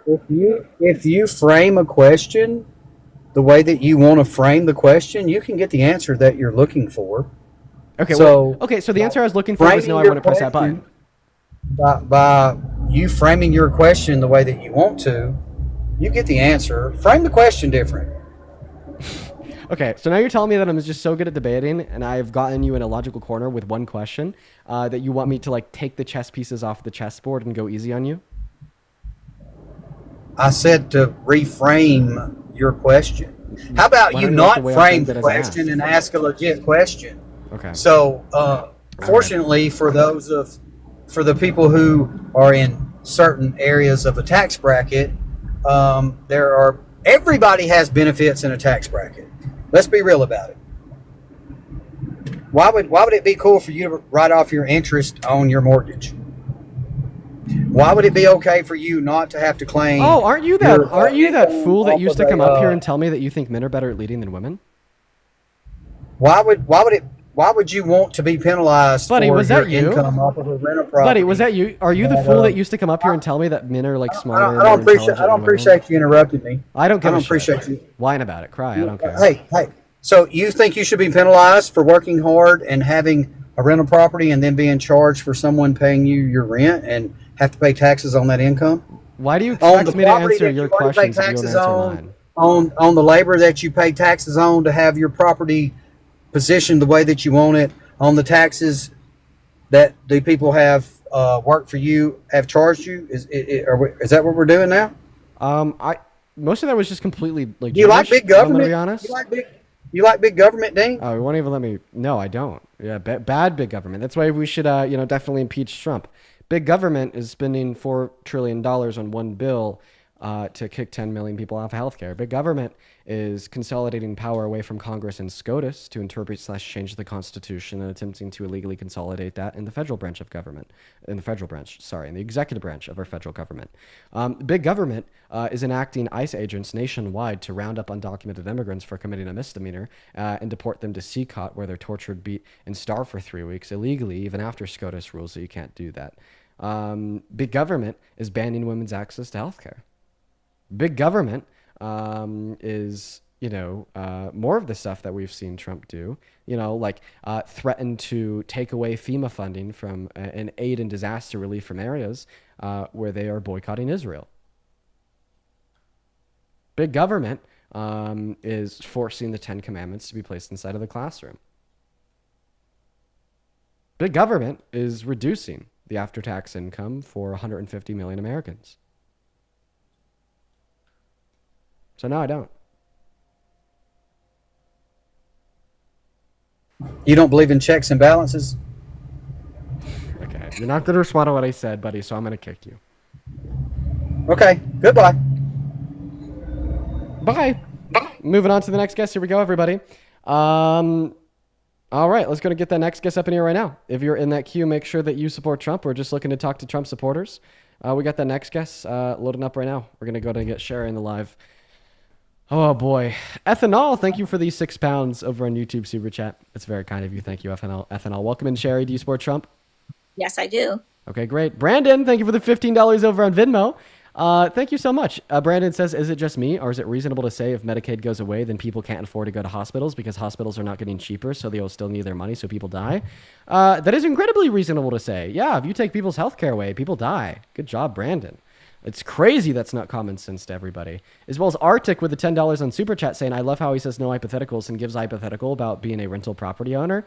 Dude, the jokes write themselves, Potato. I appreciate you for the $10. Sherry, take it away. Why do you support Trump? First of all, you're going to hate what I have to say. I think he's going to go down in history as being the greatest president ever. Okay, Sherry. Ever. You were very delusional. Yeah. No, I've lived a lot longer than you. I was born in 1953, so I've lived from, I think, Eisenhower down through every single president, through Kennedy. And let me tell you something. Those presidents, Kennedy, Carter, none of them were any better than Trump. Every single one of those presidents cheated on their wives while they were presidents. Thanks to President Clinton, my kids had to find out, I have to say initials, what a BJ was when they were 8 years old. Thanks to Monica Lewinsky. And yeah, you know that Donald Trump is an adjudicated rapist?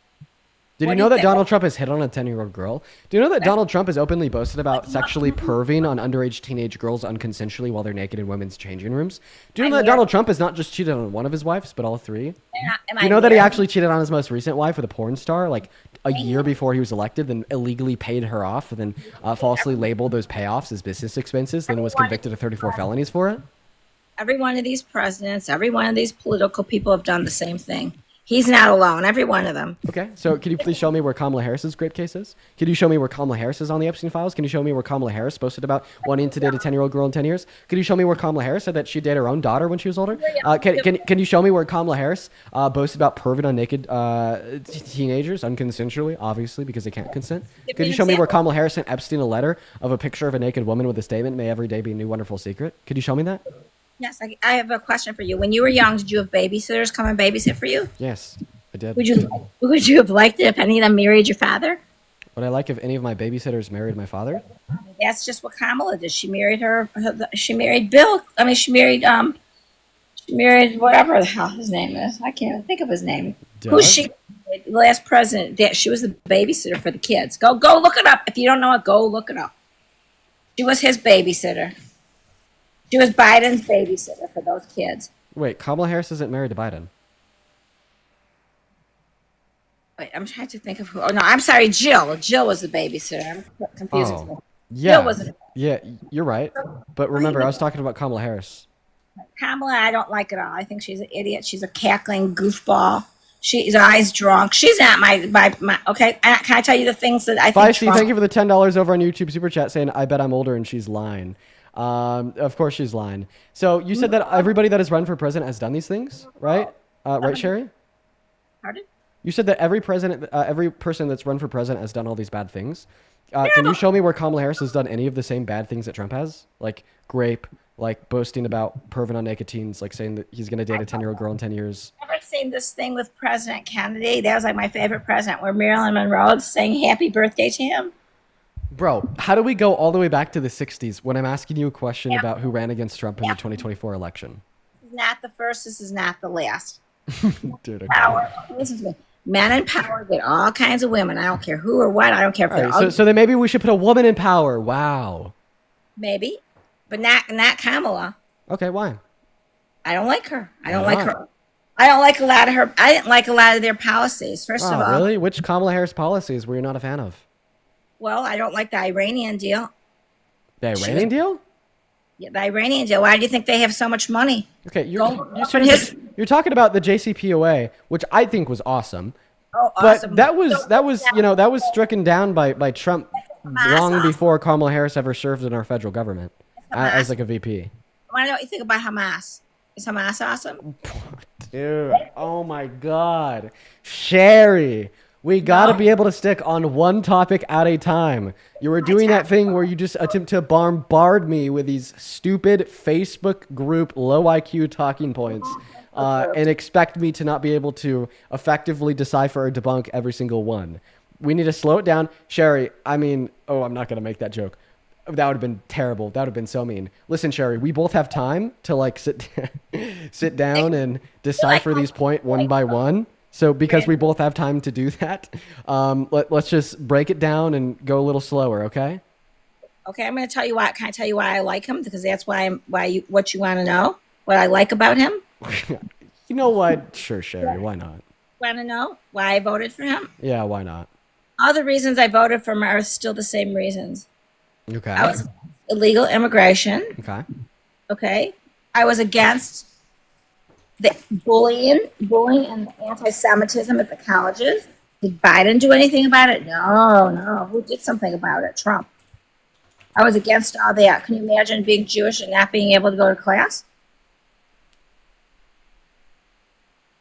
I'm also against, so a lot of people who are on Medicaid, this is like a thing. They know how to work the system. A lot of them there's guys who go to the gym every day and they are on Medicaid and they're on the Bridge Club. They don't want to work. So then how are they paying for the rich clubs? They get Medicaid and Medicare and then they have Bridge cards. Medicaid doesn't put money in your bank account. It pays for your hospital bills. It pays hospital bills, but Medicare, they trust me, these people all know how to work the system.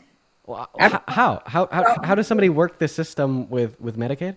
I tell you something, I'm not one of them, so I don't know. But I know Okay, the person that you met that worked the system with Medicaid, like how do they work it? I don't think that you can work Medicaid. I don't think that's possible. What about a Bridge card? Do you know what a Bridge card is? We're gonna stay on Medicaid, okay? Because that's the first point that you brought up. You're doing the Gish Gallop weave again, okay?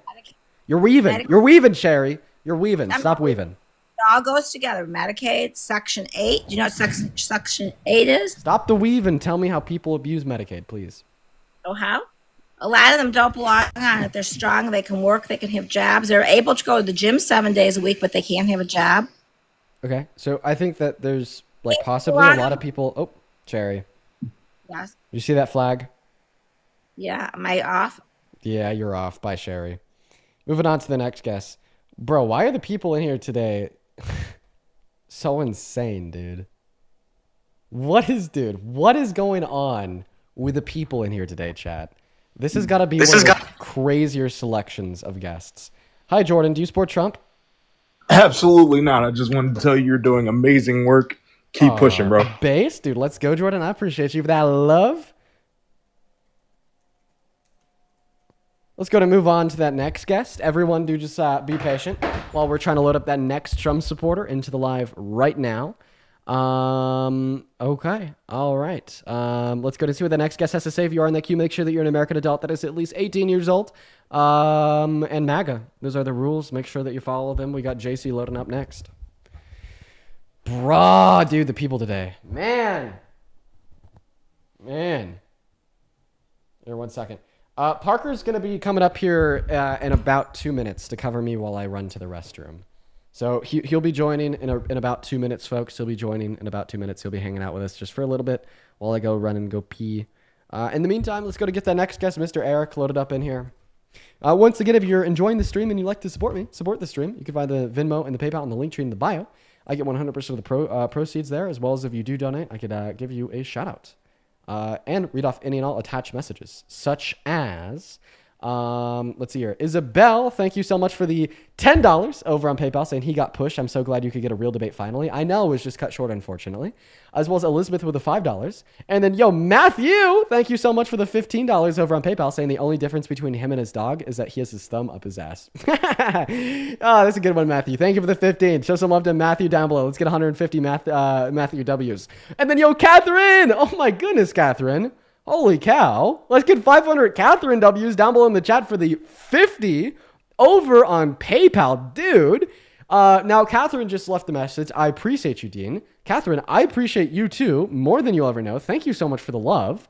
I just don't deserve a penny of that, Catherine. That is so incredibly kind of you. Thank you so much. All the love to you, Catherine. Thank you. And Eric H607, welcome into Sport Trump.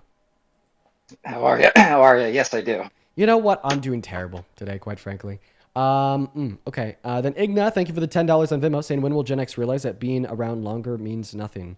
I'm not quite sure what you mean by that. If you want to clarify, I will read off your clarification. Megan with the $5, saying she's literally a Fox News zombie. Oh, totally. And take it away, Eric. Why do you support Trump? Well, first, I would just like to talk about healthcare for a second. So I did vote for Trump. I do support him. I disagree with a lot, however, and healthcare is a big one. What a lot of people don't understand is providing somebody without insurance, with insurance, saves money. Because when they're sick, when something happens, they're going to receive healthcare. They're going to go to a hospital, and it's going to be wildly expensive. So providing them with Medicaid, whether they're here illegally or are uninsured, actually saves money. Yeah, and then it prevents, like the six-figure emergency room bills that are created by the absence of preventative health care once shit hits the fan and they're about to die. No, that's a good point. That's a good point, Eric. So how could you, such a rational man with a great thought there in healthcare, support Trump? A lot of it was foreign policy. I felt more confident with him in regards to foreign policy. A lot of it was just the candidates, and I was not a what foreign Kamala policy. Harris. There's a lot of foreign policy, man. Like what foreign policy? Well, I think he's done. A great job with Iran. I agree with how he's handling Russia. You agree with how he's handling? Okay. I do. Russia. And let me say this. Okay. I believe we need open lines of communication. No matter how terrible these nations leaders are, whether it's North Korea, Iran, Russia, whatever. I believe it's better to have a line of communication with them than to not. Listen, I think that lines of communication can be good. The reason I think Donald Trump has really dropped the ball as it relates to Russia and Ukraine is because of his original plan of revoking funding from Ukraine, right? That's what he ran on. That's what he did. What he didn't, I was about to say what he didn't expect that happened. He probably did expect this because he has advisors with IQs over 10, is that once we defunded Ukraine, it just simply made them weaker. Russia wants Ukraine weaker. Russia wants Ukraine, all the Ukrainian land. Russia doesn't want Ukraine to fight back. When they're weaker, when they have less funding for their military, when they have less funding for humanitarian needs, they hit them harder because they are a little bit more defenseless, right? Mm-hmm. So when we revoked all our funding from Ukraine, Russia hammered them harder, right? And because Russia was hammering them harder, Ukraine was hammering them back harder, as hard as they could, holding on for damn life. So there was a series of events that were set off by Donald Trump revoking funding for Ukraine that just emboldened the conflict, caused more innocent people to die, and caused global tensions to be inflamed, right? And, I think initially... Eventually he realized this. On July 11th, he resumed all funding that was true under the Biden-Harris administration and conceded to what the Dems were doing and what the Dems wanted all along. As far as I'm concerned, this fact on its own demonstrates that he's just taken an L. He's taken an L with his foreign policy. He was wrong. He did something bad. He caused many more innocent people to die. He caused the aggressor to be stronger and the victim to be weaker and global tensions to increase.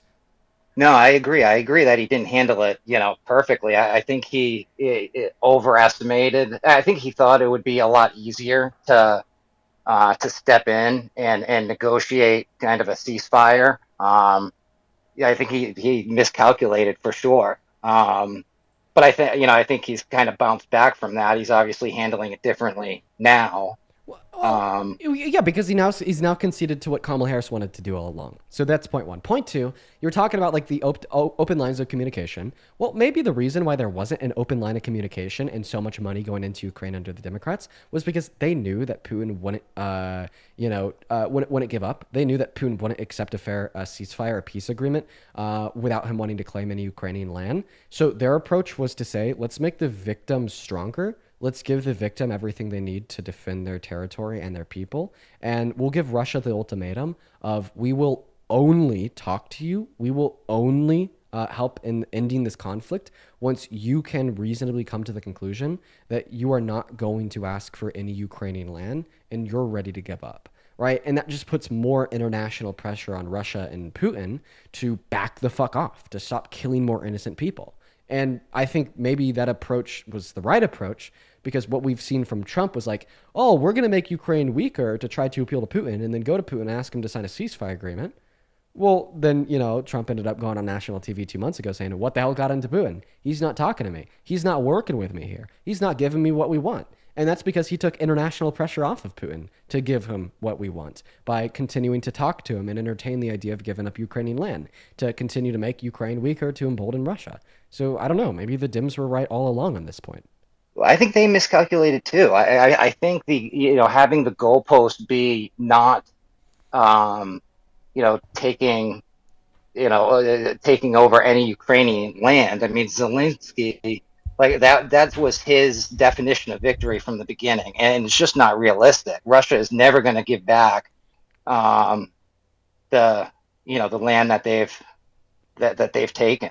I think it's completely unrealistic. I will never fault a country for wanting to defend their country.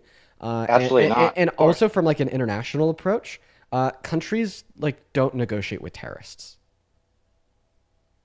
Right? Well, I mean, not always true. Not always true. Right. Not always true. I guess who they see as terrorists. Countries don't negotiate with people who they see as terrorists. It makes a country look weak. And historically, that's been a bad idea as it relates to giving Russia concessions. Like what happened in 2014. Ukraine kind of conceded Crimea to Russia. The Russian insurgents took it over. Russia annexed it.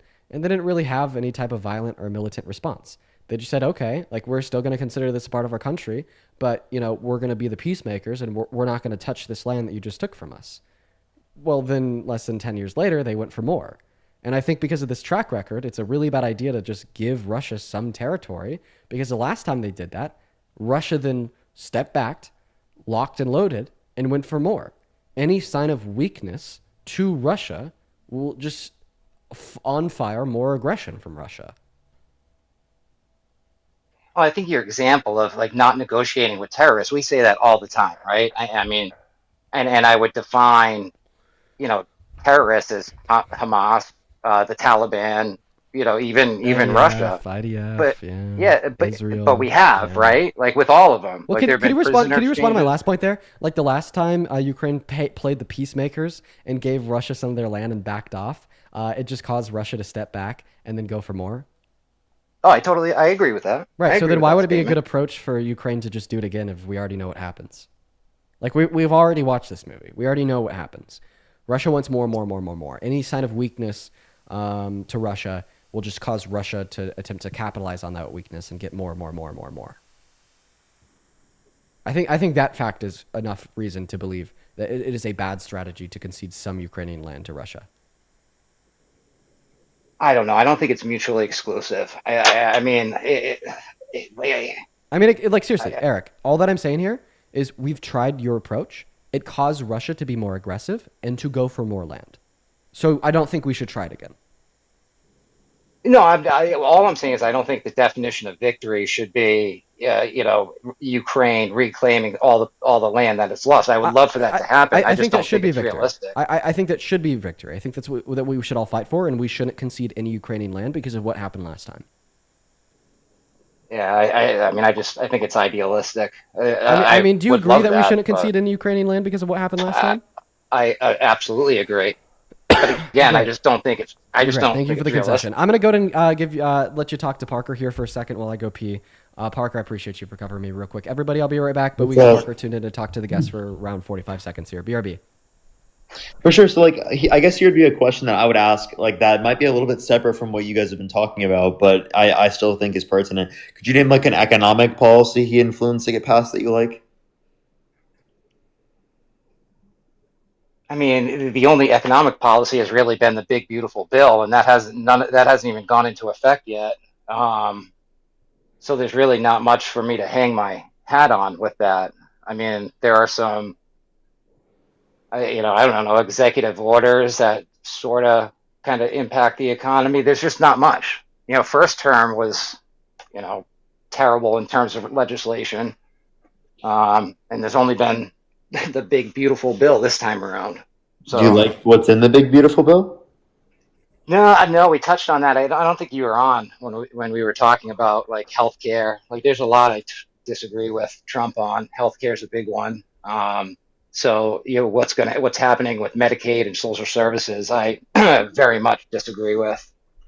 Okay, so it seems like you disagree with the policy on behalf of Trump in terms of economics. So what gets you to support Trump at the end of the day? So I think my vote came down to foreign policy. And honestly, I was not a huge supporter of Kamala Harris. And I think that So, goes in a for a nutshell, lot of your people. vote came down to just wanting to give Russia more land.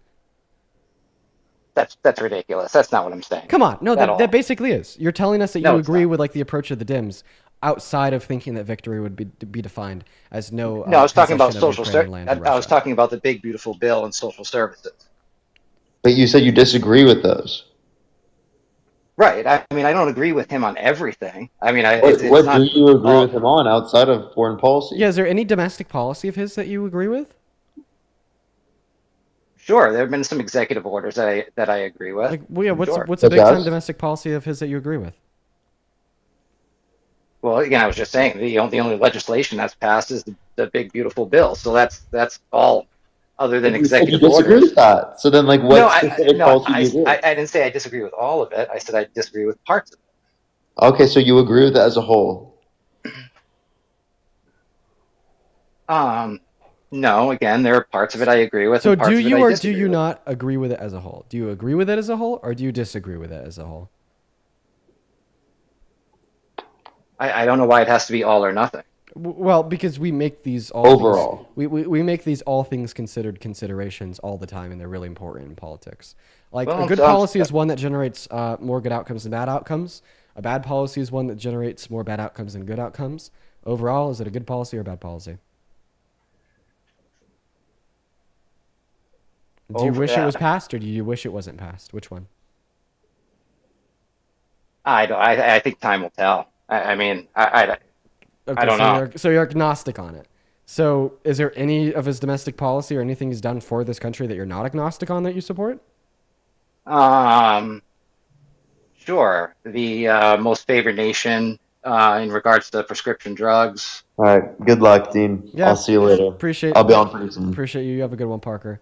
Peace. All right, Eric. Well, just because you're not really here to debate, I'm going to move on to the next guest. Hope you have a good rest of your day. Let's go to get that next guest loaded up into the live, guys. If you're on that queue, make sure that means that you're at least 18 American and MAGA and ready to debate, y'all.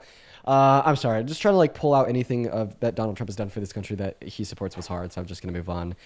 Lily, thank you for the $20 over on PayPal. I appreciate you for the love, Lily. That is Lilly. Chat, let's show some love to Lily down below. Thank you so much. Thank you so much, Lily. Lily says, sorry to hear that you aren't having a good day. Just hopped in after a day of work. Take this and get yourself something for yourself. Love what you do. Thank you, Lily. I'll probably spend that on a nice dinner. Maybe that's what I'll do. That's what I'll do. JD, thank you for the $20 on Venmo as well for the resisting. Well, thank you for the love, JD. Let's also get 200 JDWs. Carly with a 3, then Serena with a 5, and Sophia with a 5. Y'all are awesome, guys. Thank you so much for the love. And Elizabeth, thank you for the $5 on Venmo as well. Welcome in, Young Bus. Do you support Trump? No, I used to support Trump, but the thing is, I think... Based and banned. Moving on to the next guest. Let's go and get Kansas up in the box. Here we go. All right. Moving on to the next guest. Here we go, everybody. Go ahead and put a MAGA with your rage down below in that chat if you want to come up here and have a conversation with me about why you support the president. All right. Let's go and get Griff up in here. Here we go. Hi, Griff. Do you support Trump? Banned. Moving on to the next guest. Here we go. Let's go to get that next guest up in the box. Make sure if you join the live, you're ready to talk, or else you'll get banned, quite frankly. All right. Moving on. Here we go. Hello. Do you support Trump? Oh, they're not even loaded in. They won't load in. So banned. Move on to the next guest. Here we go, everybody. Who is next? Who is next? Who is next? Who is next? Let's go to get that next guest loaded in right now. If you want to skip that line and come right up onto the live, go ahead and let me know down below in that comment section by dropping a MAGA with your age. Y'all already know it. All right. Kayla's loading in. Yo, Bree, thank you for the $5 over on Venmo. Bree says, love what you do, Dean. Thank you, Bree. Oh, Welcome in. Do you support Trump? what? Oh, that is a child. Banned. Moving on. Who's next? Chris. Chris is next. Tori, thank you for the $10 super chat. Tori says, thank you and Parker for helping while I was in crisis right after the election results. Man, I remember that. That was a tough fucking time, Tori. Thank you for being here, and thank you for the $10. Welcome in, Chris. Do you support Trump? Yes. Okay. Banned, because you got to be at least 18, bud. Moving on to Greg. What is this guy's name? His name is Greg Boswell 175. Oh, man, I didn't mean to do that. No worries. Bye, Greg. Moving on. Let's go to get that next guest up in here. All right. Oh, I have no clue who I just clicked on. Oh, it's this guy again. Hi. I've now accidentally clicked on that one child like 3 times. What the fuck? Moving on. Okay. It's a little bit of like a random selection every time. The queue moves so fast because there's always people joining and leaving that I never like clearly get to pick the guest I want, and it's just random. Yo, Jester, thank you for the $10 on Super Chat saying, can the Walter White wannabe either shut up or debate? Also, chat, make sure to hydrate and eat something today. Appreciate you for that love, Jester. Welcome in, Mad Dork. Do you support Trump? Yeah. How old are you? 33. 33. And why do you support the worst president of your 33 years of life, Donald J. Trump? Well, before we get into it, I actually wanted to continue part of the debate you had earlier with I forgot his name about the whole why taxpayers shouldn't get access to, what was it about Medicare and roadways? Yeah, do you agree with the work requirements on Medicaid? Oh yeah. Why? So all right, so you were asking what's the difference between using roadways and yeah, using roadways, calling the cops, and having access to Medicaid. Yeah. Right. So when people live in a city, right, there's a certain expectation because when you live in a city, right, you should expect to be safe, right? Roadways are something that obviously we need to get around. So when roadways are built, they're there. Yes, they have to be maintained. But when it comes to Medicare, now I will give you this. I do think things like resources like medication, pills, that, sure, I'm okay with giving that to people that are not taxpayers. But when it comes to needing doctors, specialists, things like that require other actual people, like other actual, people's labor, that's something that should probably be just for the actual taxpayers. Why? Because we're requiring other people to step in. Okay. It is also required for other people to step in the prescription of drugs. And it's required for other people to step in the R&D of the pills. And it's required for other people to step in for the making of the pills, the bottling of the pills, the selling of the pills, the transaction of acquiring the pills. Well, I mean, like I said, that was just something I was willing to concede. Okay. I mean, just saying that if you're willing to concede that, then you should just concede it as a whole. Well, let me ask you now. Why? Why? Because it would require the physical labor, time, and research of others, the same way a specialized doctor appointment would too. Not to mention, I would believe at the end of the day, the real reason why you think that low-income Americans that don't pay taxes should have access to the medication is because that medication can be life-saving. So can doctors. Sorry, my dog's kind of got spooked for a second. But also, even just to figure out what medication you need, right, requires a doctor, right? What do doctors do? They tell you what's wrong with you, and they tell you if it could be fixed with medication, some alternative mean, such as exercise or surgery. You know what I mean? Okay. So Sorry, you're gonna have to give me a. I'm not exactly the quickest tool in the shed. All right, I get where you're coming from. However, I still don't think it should be all or nothing, especially when it requires. So, Well, if you don't think it should be all or nothing, then you're just basically saying we should give them some but not all. And why should we give them some but not all? All healthcare is life-saving. not necessarily. Yes, necessarily. All healthcare can be life-saving, yeah. Can be doesn't mean that it is though. Okay, so you think that we should only give life-saving healthcare to individuals? Well, no, you just said that all healthcare is life saving. Yeah, I think that all healthcare can be life-saving. I apologize if I misspoke. Oh, okay. Fair enough. So what's the argument that they shouldn't have access to doctors? Wait, how could they get access to pills if they don't have access to doctors? What do you mean? How do they get access to bills? No, you said that they should have access to the medication, but not to the doctors. How can they get access to medication without first having access to doctors to prescribe them the medication or tell them what medication they need? Well, there are some people who, well, when I say medication, I mean like the basic stuff. Like I'm not talking about like, what? Like I'm talking about like anything like that's like a small step above anything over the counter. I'm not a doctor. I'm not like what? Now I'm confused as hell. I'm so confused. What are you talking about? They should have access to like Tylenol for free? Maybe, yeah. Okay, they don't even have that now. Exactly, that's what I'm saying. If we were to give free medication, so you're okay with spending the taxpayers' dollars on things for low-income Americans that have a marginal benefit for the quality of life for people, but you're not okay with spending the taxpayers' dollars on things for low-income Americans that can have a massive impact on the quality of life for people. You know, like taking Tylenol can be like really beneficial for some people, but like obviously we'd say on average, Tylenol would serve like a lower like social utility than like access to specialized doctors, right? Social utility is denoting the impact that it can have on one's quality of life. So why do you want to spend the taxpayers' dollars on things in which would yield a lower social utility, but you don't want to spend the taxpayers' dollars on things that would yield a higher social utility? That is actually a good question.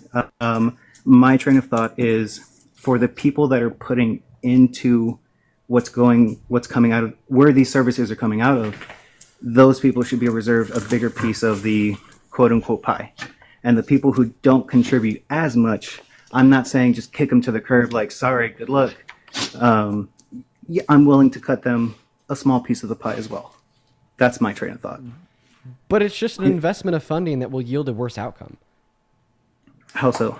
How so? Because it serves a lower social utility. I'm sorry. Could you? What do you mean by lower social utility? Like specialized heart doctors are going to be more important than Tylenol.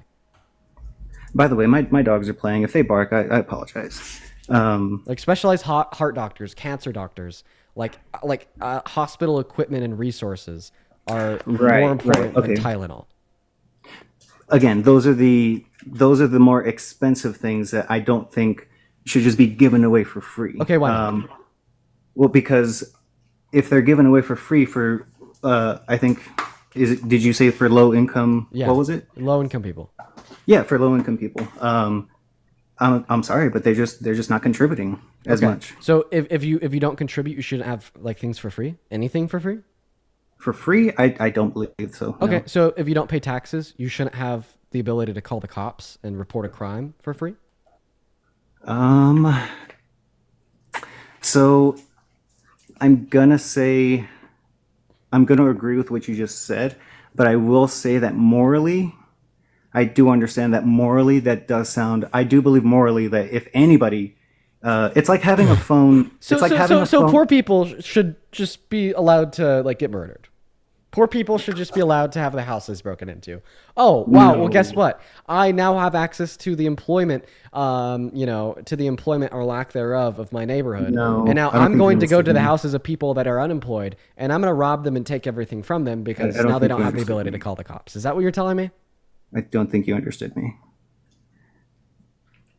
No. So then you didn't answer my question. Yes or no? Should an unemployed person that doesn't pay taxes be able to call the cops and report a home break-in for free?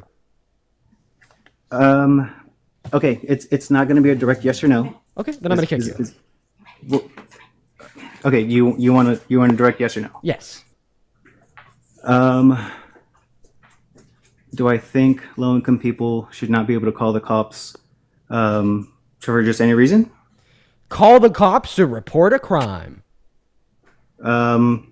Yes, they should be able to report a crime. Okay, so why should they have access to the police for free, but not access to hospitals for free? For the same train of reasoning, I want to say. It can't be the same train of reasoning since you're yielding contradictory responses. What? If you're using the same train of thought, you'd yield the same response that they should be able to access both for free. But because you're saying they shouldn't be able to access one, but they should be able to access another, it's not the same train of reasoning. I'm trying to make a comparison. It's along the same line of thought of why having a cell phone with absolutely no service can still make emergency phone calls. Because yes, if they do see somebody burning, low income or high income, regardless, yes, they should be able to call for help for that person. Okay, so you're saying that they should only be able to report crimes that are immediate emergencies? So, like, for instance, they shouldn't be able to commit, report, like, a lot of property crimes that may not be immediate emergencies? Like, if somebody, like, throws, like, a baseball through their window, they shouldn't be able to call the cops to report that? If it happened to them,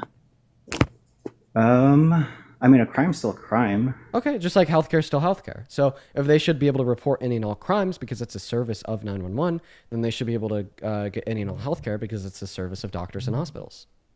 Well, see, the problem with that is that it implies that it's okay to just let crime go unreported. Okay, and just like the problem with your claim is it's okay to just let people die from, curable illnesses. You know what?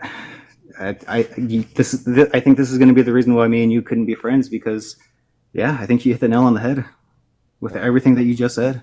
And you agree with it? Could you say that again? Could you repeat what it is that I'm agreeing with? So you think it's okay to just let people die from curable illnesses? It's going to sound cold heartless, man, but I understand in certain situations with certain cases like cancer where, you can't control who gets cancer. Well, I mean, unless you're being an idiot and playing around in radioactive waste or something. But I'm sorry, man. I'm going to cut you off because you're being so unclear. You said that low-income Americans should be able to have the taxpayers' dollars spent on funding the police force for them to call even if they're unemployed for any and all crimes. So why should there be a work requirement on Medicaid, but there shouldn't be a work requirement on the police?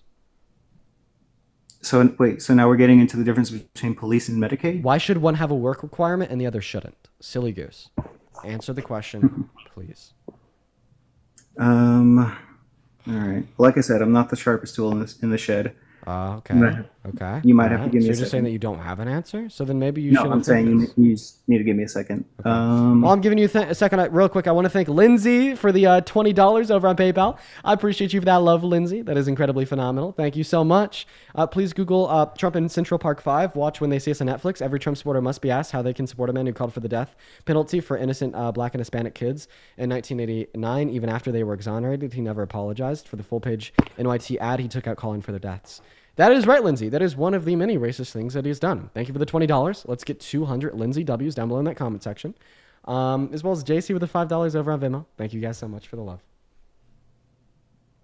So why should Medicaid have a work requirement on it, but the cops shouldn't have a work requirement on it? So the police are already providing a service of, being police. And as part of being police, they have to stop crimes. That's their job. Okay, you're not telling me why one should and shouldn't have a work requirement on it. Answer the fucking question. I'm sorry. I've already lost my patience with you. I'm just simply hiding that fact. Oh, well, you're not doing a very good job of it. And I was actually just about to say thank you, by the way. I was actually enjoying this debate. I was just about to say thank you for not stooping to personal insults. But anyways. I mean, I haven't insulted you yet. I just used a curse word when asking you to answer the question. You sound like you're getting impatient. Oh, you are, for sure. Because this is the one question I've been asking you for the last 15 minutes, and you haven't been able to answer it. Oh shit, has it been 15 minutes? Yeah, it feels like 5 hours. So would you please answer the question? Last chance. Okay. Sorry, it's hard to put into words. All right.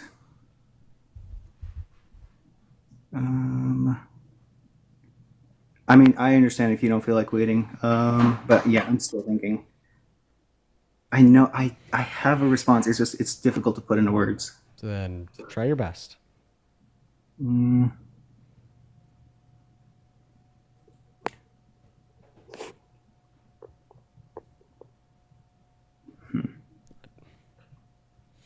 Maybe if you can't answer the question, then you shouldn't support policy that's going to kill people. You know? Well- Because basically, you can't explain why you support this policy. If you have no reason, no explanatory power that you can grant for policy that will kill people, then you probably shouldn't support it. Just a thought. Well, like I said, I promise you I have a response. It's just that I'm not going to lie to you. I am a little nervous. I really did not expect you to take my request, which thank you, by the way. I appreciate that. I'm bad at putting things into words. Try your best. Well, okay. I didn't want to just repeat myself because I know you said you were getting frustrated. Yeah, but I got pretty frustrated after you said I think that people with preventable health issues should die, and then you can't tell me why. I get pretty frustrated when you said that. Fair enough. Like I was saying, if you don't mind, police are already providing a service. Just like doctors, already off to a bad start because that's not a difference. Right. However, the thing is, you have to go see a doctor when you. Just like you have to see a policeman. No difference. Already off to a bad start. To commit to report a crime, right? Yeah. So they show up. They take the thing you to about court. right. The thing about crimes, though, is you don't decide when you need to report a crime. Just like you don't decide when you need to go to the hospital. You know what? That's a fair point. Actually, you know what? That's a fair point. Yeah, I think you got me on this. I'm not gonna lie. I do like to debate, but I mostly debate about gun rights. Okay. That's what I'm far more versed on. I hope that this changed your mind because the lives of people are on the line. You know? It's like, it's not just some hypothetical. We're talking about 10 million real people that can't go to the hospital anymore. That's kind of a big deal. It's kind of a big deal, man. Oh.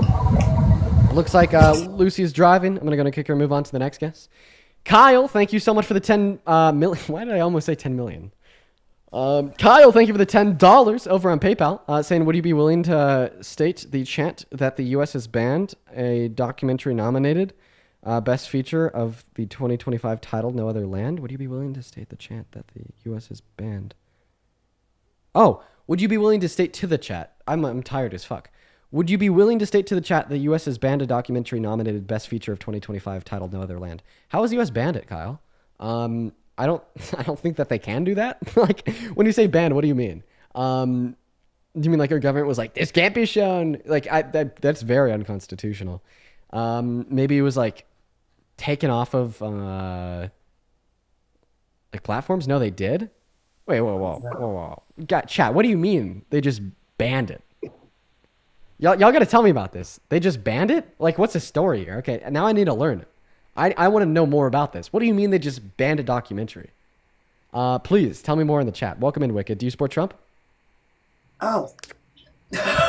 I'm sorry. I didn't mean to click. No worries at all. Moving on. It's on YouTube still? Well, I got to go check it out and do my research.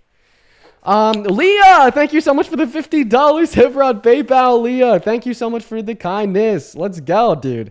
Let's see 500 Leah W's down below. Leah, seriously, thank you so much for the $50. Holy crap. Thank you so much for the love. Leah says, thank you for clearly explaining mass amnesty, which got me past being stuck on the illegal part of illegal entry and took me to the real human situation for the U.S. This brought my daughter and me closer.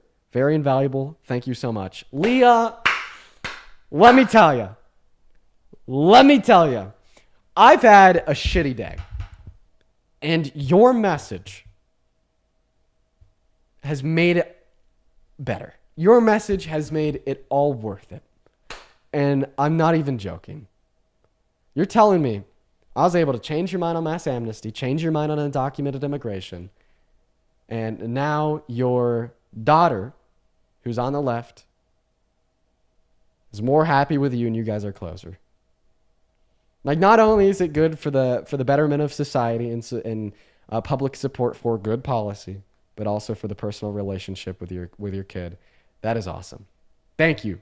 Thank you so much for sending me that message, Leah. And obviously, thank you so much for the $50 donation. Thank you so much. Let's go to move on to the next guest right now, everybody. We got User loading up. As well as Thatcher, thank you for the $10 on PayPal, saying thank you for what you do. Thank you for the love, Thatcher. You were awesome. Moving on to Sophia. Brittany with the $5 on Venmo. Thank you so much for the love. And Caitlin with the $3 on Venmo as well. Racist, you white cracker. Whoa. Faggot. Whoa, dude. Whoa. Disconnect. Banned. Jesus Christ, Sophia. Okay, moving on to Chase. Jeez. Oh my God. Moving on to the next guest. Here we go, everyone. Let's go to get that next Trump supporter loaded up in the box. Everyone, just give us a minute to get that next Trump supporter connected. If you want to come up, just make sure that you are a Trump supporter, please. Hi, are you MAGA? No, he's just taking a piss. Probably is MAGA. Wouldn't doubt it. Moving on to the next guest, we got Ronnie. We got Ronnie Scooby loading up. Ronnie Scooby. Welcome in, Ronnie. Do you support Trump? Ronnie actually left already. Oh, so lonely today.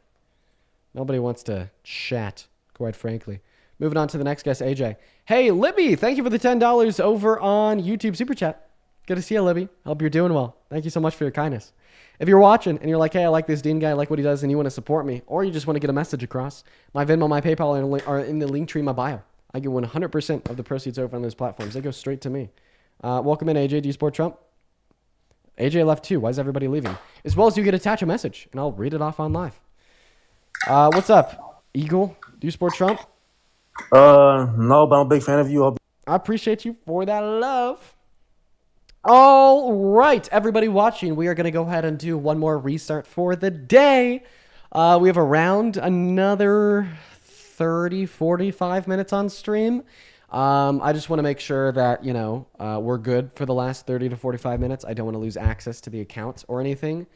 So that's what we're going to do. After I connect Evil Dean to the stream. Hi, Evil Dean. Why are you being so evil in the chat? Stupid little nigger. I got him before I got the slur out. Kinda. We're going to go and do a restart. Perfect time. Right now, hit that follow button. Hit that follow button right now. That's going to be the fallback for coming back into the stream after the restart. And if you want to be able to get back in here quicker once we end, click on my profile picture in the middle of the phone screen. It'll say like live ended, follow the host. Click on that profile picture. You will land on my account page. Count to 10 out loud, refresh. Then you'll see a glowing red orb illuminated around my profile picture where you could click back into the new live. PRB in like 3 seconds. Here we go, guys. Dude, the people on TikTok today are being so heinous. Like, my mood is destroyed. I'm gonna be honest. Like, my mood is destroyed today because of how terrible, like truly evil, so many of the people have been today. Magic, thank you for the $10 over on YouTube Super Chat saying, Dean, love you, man. Keep going, bud. I appreciate you so much. Thank you for the $10. Hello! Welcome back into everybody tuning in on TikTok. Thank you, everyone, so much for being here. Like, 4th restart of the stream. I think it's actually the 5th. Okay, yeah. So we're going to go and hop back into the debates. Let's go ahead and do that right now. If you are in that queue, make sure it's because you support Donald J. Trump. We are only looking to talk to Trump supporters. That's what we're doing. That's the deal. If you want this live to shoot out to more people, so hopefully we could get some more debates going on here, just make sure that you're double tapping on that phone screen and check out this live. Kendra, thank you so much for the $20 over on Super Chat. Thank you, Kendra. Kendra says, love you, Dean. Thank you for giving me the ammunition against Trump cultists in my life. Keep doing big things for the world. Kendra, I love you too. Hello, Dean. I wanted to. And thank you so much for the kind words. Let's start the restart here with 200 Kindred W's. Down below in that comment section while we look for that next guest. Welcome in, James. Do you support Trump? Hello? That would be a very small child. Goodbye, fetus. Moving on to Lucas. Here we go. If you are an American adult that supports Trump and you want to come up on the live and you want to skip the line, go ahead and put a MAGA with your age down below in that chat. We will get you loaded in. Hello, Lucas. Do you support Trump? Go. Okay, moving on to the next guest. Let's go ahead and get Phineas loaded into the queue, guys. Everyone just be patient, as always. All right. We're going to go ahead and move on to Naira T. Here we go, everyone. Hi, do you support Trump? Me! Let's go ahead and move on to the next guest right now. Hi, do you support Trump? No, I am an immigrant. Very nice. Moving on to the next guest.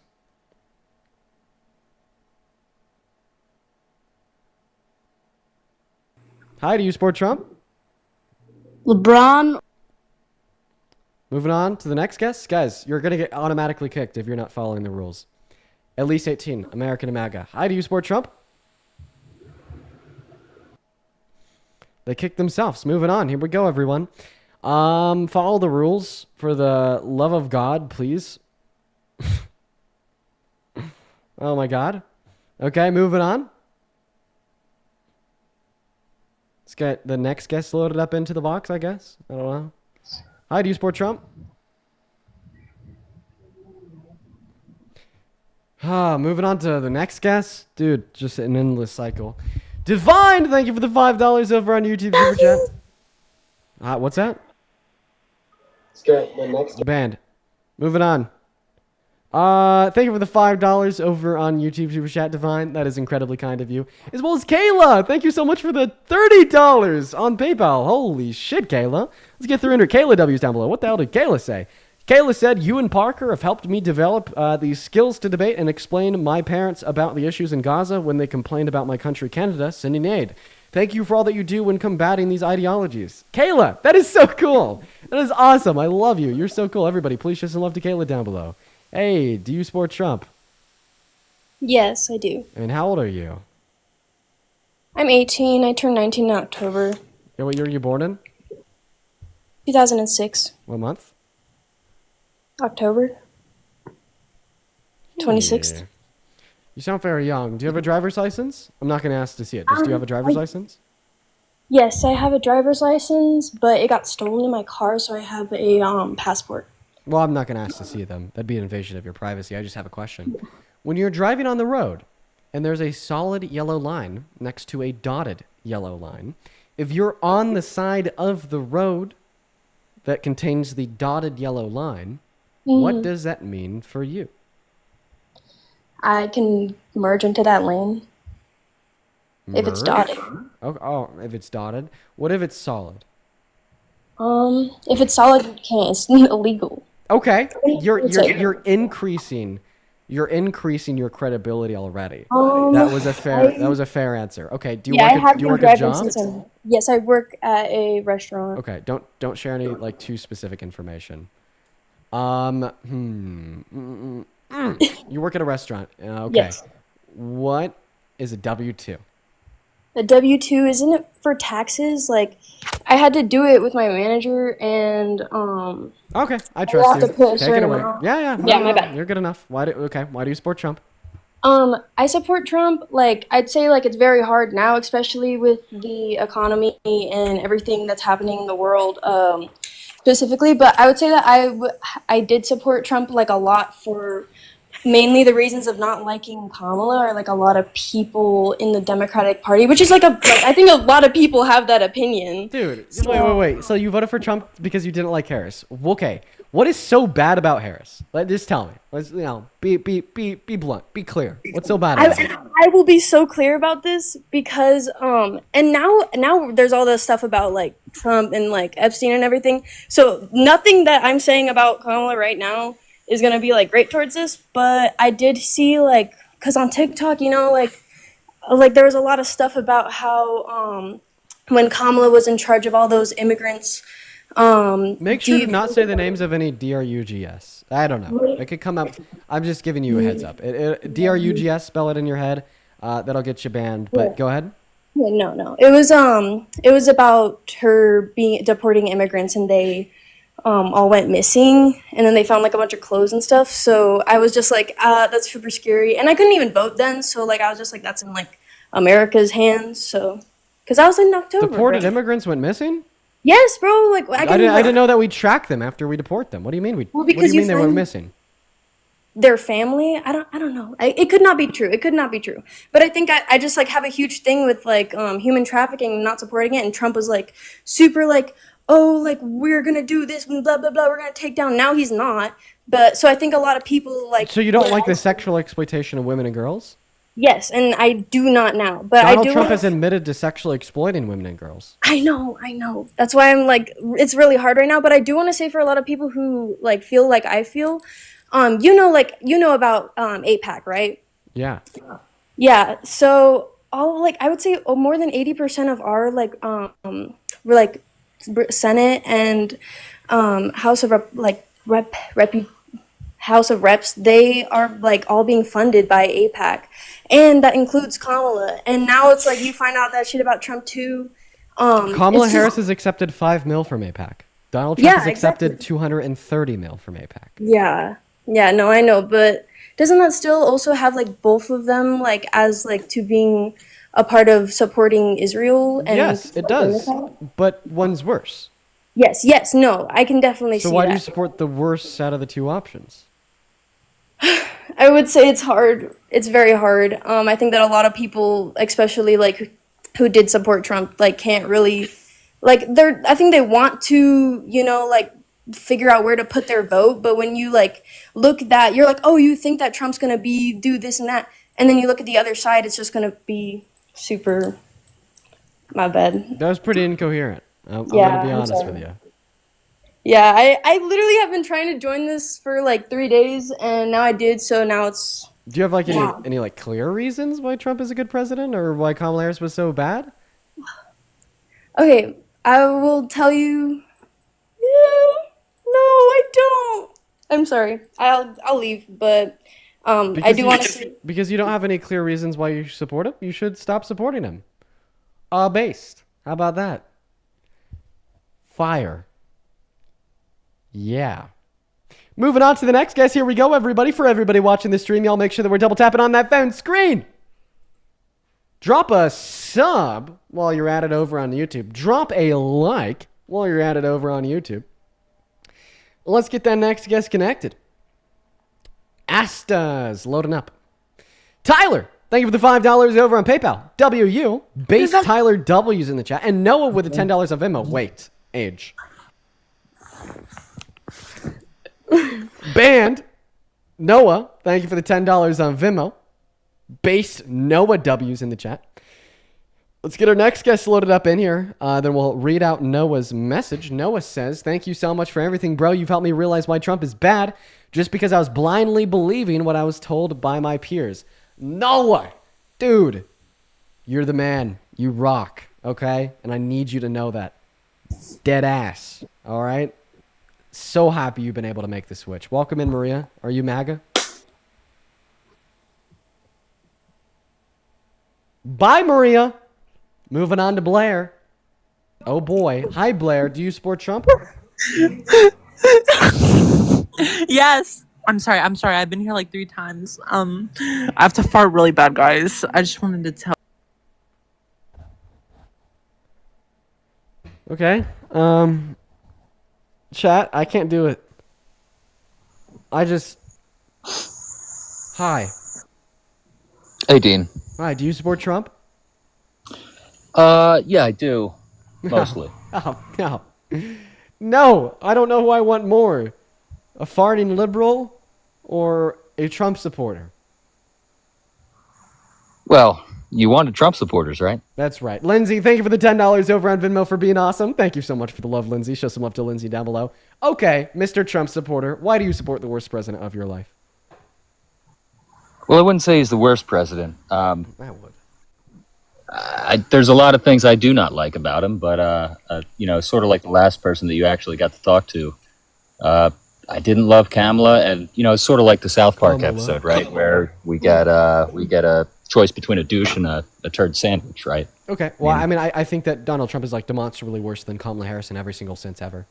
Like character. Like Kamala Harris has done what? Maybe she lied once or twice. Donald Trump has tried to overturn a federal election, has launched the largest internal attack on our democracy since the Civil War, has been held civilly liable for rape, has boasted about sexually exploiting kids. Wait a minute. Let's point out, because you said something that was important, I thought. Okay. You said he tried to overturn an election, and it depends on how exactly you want to talk about that. But, every party that loses the presidential election claims that they didn't lose and the other side Okay, I'll win. make it clear. He tried to rig the presidential election. How so? By sending fake votes into Congress on J6. He sent fake slates of electorates to 7 of our key swing states. And Biden didn't do that. And I'm not accusing Biden of doing it. Yeah, Biden That's not my point. But I just want to say that. No, Biden very clearly did not do that. Okay, but I just have a question. Do you think at the end of the day that there is any chance that Joe Biden got more votes than Barack Obama did? Because the numbers don't lie, and that's not possible. But somehow the numbers say that it is possible it did happen. Well, maybe it did. And maybe Donald Trump also won the election that he won, and the one he won before. It's... Yeah, I think that Trump won 2016 and 2024. But he didn't win 2020. And in 2020, he tried to rig it.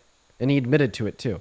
Did you know that? Did you know that Donald Trump sent fake slates of electorates to 7 of our key swing states? He sent them with fake votes saying that he won the states when in all reality he lost them. Then he directed those fake slates of electorates to send those fake votes back to Congress, and then he pressured Mike Pence into certifying them as real. He literally tried to install himself as president and void the voice and the vote of every single American citizen that engaged and practiced their right to vote inside of the election, while also denying the outcome of the election, while also trying to convince everybody to have virtues of distrust in our civil and electoral processes. And the cherry on top, Mr. Trump supporter, is that he admitted to all of this in court. Well, if he admitted to all of it in court, then why was he allowed to run again? Why was he allowed to run again? Because he wasn't found guilty. He wasn't found guilty. He wasn't found guilty of a criminal offense. But if he admitted it in court, then how was he not found guilty? Because his legal argument was that he has presidential immunity since it was an official act of his presidency, which is actually kind of true. Okay. All right. Well, listen, you're bringing up some good points, and I do appreciate that. And I another thing I'd like to point out is, well, two things exactly. I did vote for Barack Obama the first time I was allowed to vote. I did vote for Donald Trump, and then I voted for Donald Trump, and then I voted for Donald Trump, right? So, but I also want to point out that there's a difference between a Republican, someone who holds those types of views, Republican views, or a mindset, and someone who is MAGA. Because I think where we can both agree, especially with the boomer crowd, there's a difference. Where they act like Donald Trump is their savior and he's the greatest thing since sliced bread. I don't believe that, and I think there's a lot of people who are right-leaning that also don't believe that. Okay, then you're your red line should probably be him trying to overthrow a federal election. I don't know. If you're a normal dude, you would stop supporting Trump once you learn that he literally tried to rig a presidential election. Or if you're a normal dude, you'd stop supporting Trump when he openly boasts about perving on kids. It's I get it. I bet there's a lot of normal people I understand, that support Trump because they're ignorant. They don't know these things. I bet there's a lot of normal people that support Trump because I don't think it's necessarily ignorance per se. I think there's other points too. At the end of the day, character is an important part of it, of course. It's a huge part, and I think you agree with that, obviously. But there's other things that matter. My pocketbook matters, my bank account matters, mortgage interest rates matter. A lot of that stuff matters. Yeah, mortgage interest rates. From what I've seen in my life, mortgage interest rates are higher right now than they would. Yes, they are. Well, that's because 15 of the last 16 recessions have been under Republicans, where we needed more people to spend money, so we dropped them. So of course it'd be higher under Dems. Now, listen. Mortgage interest rates are higher today than they would have been if Kamala Harris was elected, since Donald Trump's policy is more inflationary. Your pocketbook, if you're the average American, is hurt. You're going to have less purchasing power at the end of the year because a lot of the cuts in funding under the Big Beautiful Bill per the Center of Budget and Policy Priorities. The economy is slowed its rate of growth. The first quarter of this year, we had negative growth. In the second quarter of this year, long-term unemployment. There's less inflation than there was at any quarter under a Biden. So actually, the rate of inflation is slowed. There's less inflation than there was in any quarter with Biden. Inflation has gone up since. Yes, it is decreasing. Do you understand how inflation is calculated? No, but do you understand how it's calculated? Yeah, the rate of change. Because it's very misleading, and I maybe your viewers don't understand. Maybe you do, but I don't think your viewers do. So inflation is up because of Trump. It's calculated based off of what it was a year ago. So yeah, inflation. And that year was based on, and that quarter was based off of what it was a year ago, also. It depends, no, but do you understand that? Like, it depends on. No. It depends on like the frame of reference. So you could see like inflation, as in the rate of change of goods, from like 0.1 to 0.2. Sometimes it's calculated from a year. Sometimes it's calculated quarterly. Sometimes it's calculated by month. But the numbers that the government gives us and says this is the inflation rate. Okay, if they say it's 5%, that means it's 5% higher than it was a year ago. And if you look at what it was a year ago, and it was 4% or it was 8% or whatever, that's not necessarily true. Stop lying. Like the Bureau of Labor Statistics. No, I'm not lying. That's exactly how it's the Bureau of Labor Statistics also reports monthly inflation rates, which is again based off of what it was 1 year ago. That's how it works. No, they also. This is basic They also do economics. it based off what it was a month ago. That's not how inflation numbers work that come from the government. I mean, you and I can sit and figure out what inflation is. You could literally, now you could literally based on what it was go a on. month ago. Listen, you could literally go on Google. You could type in BLS grocery prices. The first link that will pop up in your search results is inflation based upon what it was a year ago and inflation based upon what it was a month ago, giving you two. Okay, so what is your buying power with $1 today compared to what it was 4 years ago? I'm not going to answer your question. Well, it's a simple, quick Google. You don't have to answer it, and I don't know the answer off the top of my head. The buying power of dollar is down from what it was 4 years ago. Yes, and it's down what it was 5 years ago. It's down what it was 6 years ago, and 10 years ago, and 15 years ago. That's how it works. Okay, that's how inflation is calculated. It's based off of what it was a year ago. So when inflation goes down, okay, if we have negative inflation, which hasn't happened in, I don't know, quite a long time. Okay, over a decade at least. If we had negative inflation, all that means, if we had negative 1% inflation, that means that everything, what they use to calculate those numbers has gone down by 1% from what it was a year ago. But if you look at what it was 2 years ago, the price of that thing or the conglomerate of those things, it's is there still a up. point to any of this? Yeah, my point what's the is point? that the numbers that the government feed us is not exactly accurate. So once again, I it's just want to make it accurate for clear. what they My want it claim to would be, be but it's not prices would be accurate lower for- today if Kamala Harris was president. How so? Because her policy is less expensive and it doesn't directly cause inflation intentionally as tariffs do. So less How government have spending, tariffs, slow, how have is slow tariffs in the caused increase of the inflation as of today? Yeah, for sure. So tariffs, Other than speculation alone, how have they caused inflation currently today? They have not. okay, so they have even Walmart has released a list of products in which are now more expensive because of tariffs. They on took imports. that down a day later. And Amazon did as well. Yeah, that doesn't mean that those figures aren't true. It means that they're caving in support of Donald Trump. You think big corporations like Walmart and Amazon are caving in support of Donald Trump and the Republican Party? They're caving in support of whoever's Not even. whoever's in charge. They cave in support of them. I totally disagree with that. What? I think yes, I totally disagree with Wait, whoa. So then why the think fuck large did corporations whoa. So then why that the donated fuck, to the Democratic so then Party Why caved? so then why the fuck did Walmart donate I think it's $34 million in the last quarter of last year specifically to the Republican Party? Walmart, do you have proof of? Do you have a reference for this? Yeah, I do. In fact, if you go on my page and you scroll down, you'll see a video that I made on it, and I give the sources in the video. I think it's Okay, I will look at those sources. I'll look at those sources. See, that's the thing. I'm open. This is the part of my point is the difference between a Republican or someone who leans right and someone who's MAGA. Big as corporations will people call it. always cave to those that are in power. Obviously. So why do you disagree with that notion? Because I haven't seen anything that indicates that. And if I go into that indicates that, then I'll see it. Well, I'll see it. I'll give you a really good example of what it. indicates that. Tim Cook did a press conference with Donald Trump 2 weeks ago, where he sat there And and he said did he's not going bow to to Donald bring Trump. he's going to bring all this manufacturing to America. Then he gave Donald Trump a custom embroidered like Apple glass thingy, and he announced an investment of $600 billion because of Trump's great economic reform. Point number one, they've announced $600 billion investments at the start of the last 2 terms for Donald Trump V1 and Biden V1. Point number two, they're already producing their hard screens for their phones in Kentucky. They're just now increasing that by 10%, but he presented it as if it was brand new production as a whole. And then point number three, this is exactly what they did when Biden was inaugurated. They're going to try to stay in the good graces of whoever's in charge, so whoever's in charge is more willing to allow them to slip by regulatory guidelines or to reduce the regulatory guidelines or to reduce the corporate tax rate or to go easy on them.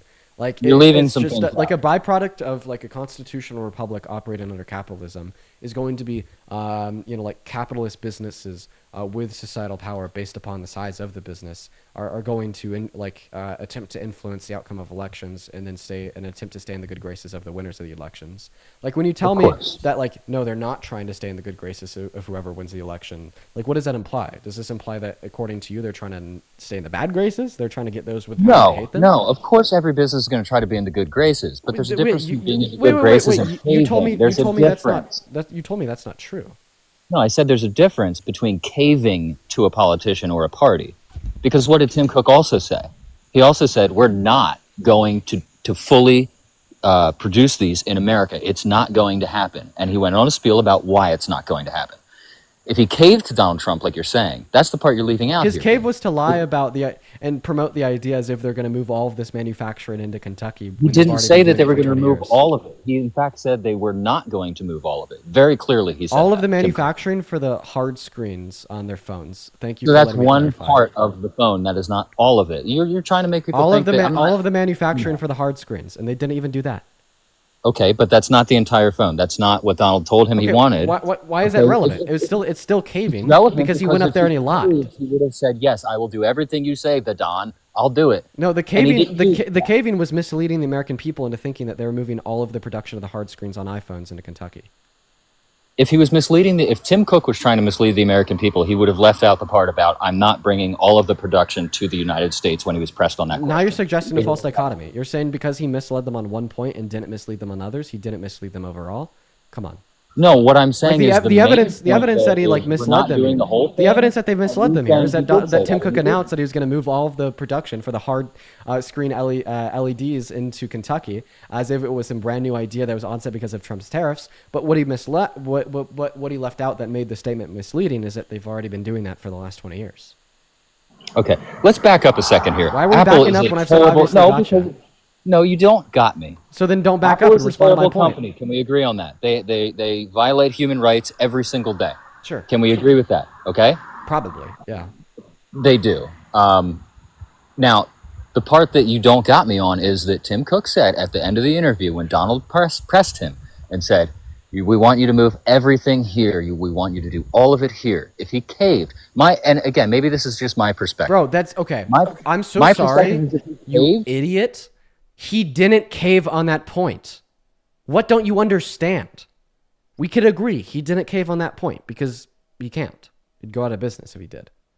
The specific point that he caved on was when he promoted the idea of new manufacturing in Kentucky for their hard screens as if it was new and if it was massive and if it was in response to Trump's tariffs. When in all reality, this was misleading as those hard screens have already been produced in Kentucky for the last 20 years.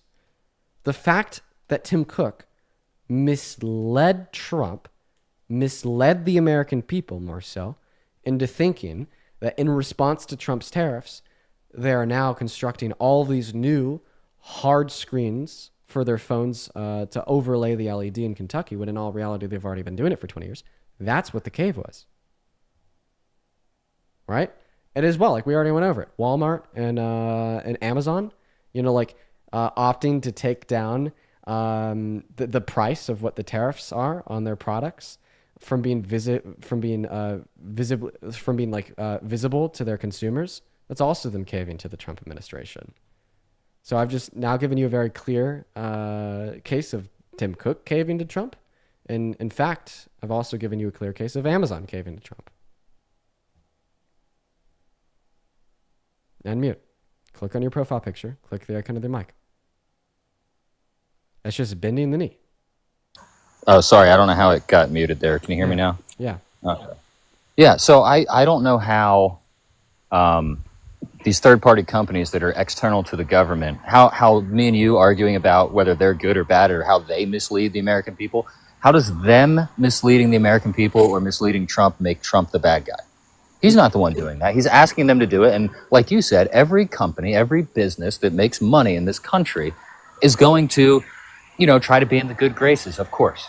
Obviously, that's how capitalism works. This debate isn't even about... Listen, this debate is strictly on the point that you made when you argued that these companies are not caving or bending the knee to Trump, right? And now you're telling me that basically I've proved... Don't interrupt me. You said they're doing Don't interrupt me. I'm sorry. And now I've proven to you that they are bending the knee, that they are caving to Trump. And now you're shifting the goalposts into asking, okay, even if they are bending the knee or caving, how does this make Trump the bad guy?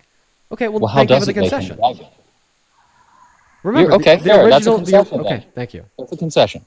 How does that make Trump the bad guy would be my next question then. Unless if we want to go somewhere else, we can go somewhere else in this debate. That's fine.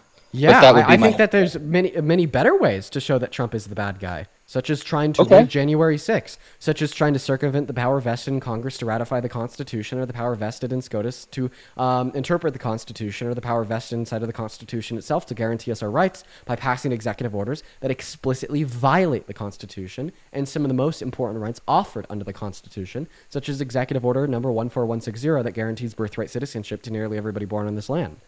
And how this executive order took that right away from some people, in which the right is guaranteed until serving as a mark of authoritarianism, right? Like those are two very clear examples of how Trump is a bad guy. Trump's also the bad guy because he boasted about sexually exploiting teens. Trump's also the bad guy because he was held civilly liable for rape.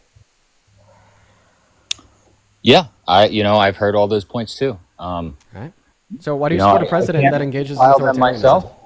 I'm sorry, say that again. Why do you support a president that engages in authoritarianism, does not like the Constitution, has explicitly called for its termination, and is now passing executive orders that violate it? When specifically did he call for the removal of the Constitution? December of 2022. He sent out a post on Truth Social saying that he thinks that the termination of all rules, regulations, and articles, even those found in the Constitution, is allowed. Well, they are allowed. That's how the law works. If obviously you go about it in the right way. No, you actually cannot terminate all rules, regulations, and articles in the Constitution. He didn't say terminate all of them. I have not read that statement. That was a quote. That's a quote from his statement. I understand the quote. He didn't say all of them need to be. He said all of them can be. Again, semantics matter. Okay. So can they be? Can an amendment be taken away? Can part of the Constitution be taken away? Of course it can. Actually, no. I don't think that you could terminate the totality of the Constitution. And not the totality of it. And specifically, what he said was that because 2020 was rigged, this allows for the termination of all rules, regulations, and articles, even those found in the Constitution. We could agree that he thinks 2020 was rigged. Therefore, we could agree that he would be okay with the termination of the Constitution if that's what he wants, because he said it was allowed. I think the semantics matter a little bit more here, Dean. I think the wording and the way that things are worded matters, and I think you're taking things a little bit out of context. I'm not. He said that you quoted the quote, of course, but you're not. I can't be taken out of context because I just gave you the context. Like what? So he goes on Truth Social. Listen, he goes on. Yes, which I gave you the quote, and then I put it into the context of him calling for the termination of these things, predicated on his claim that 2020 was stolen. All of these so let me get this clear.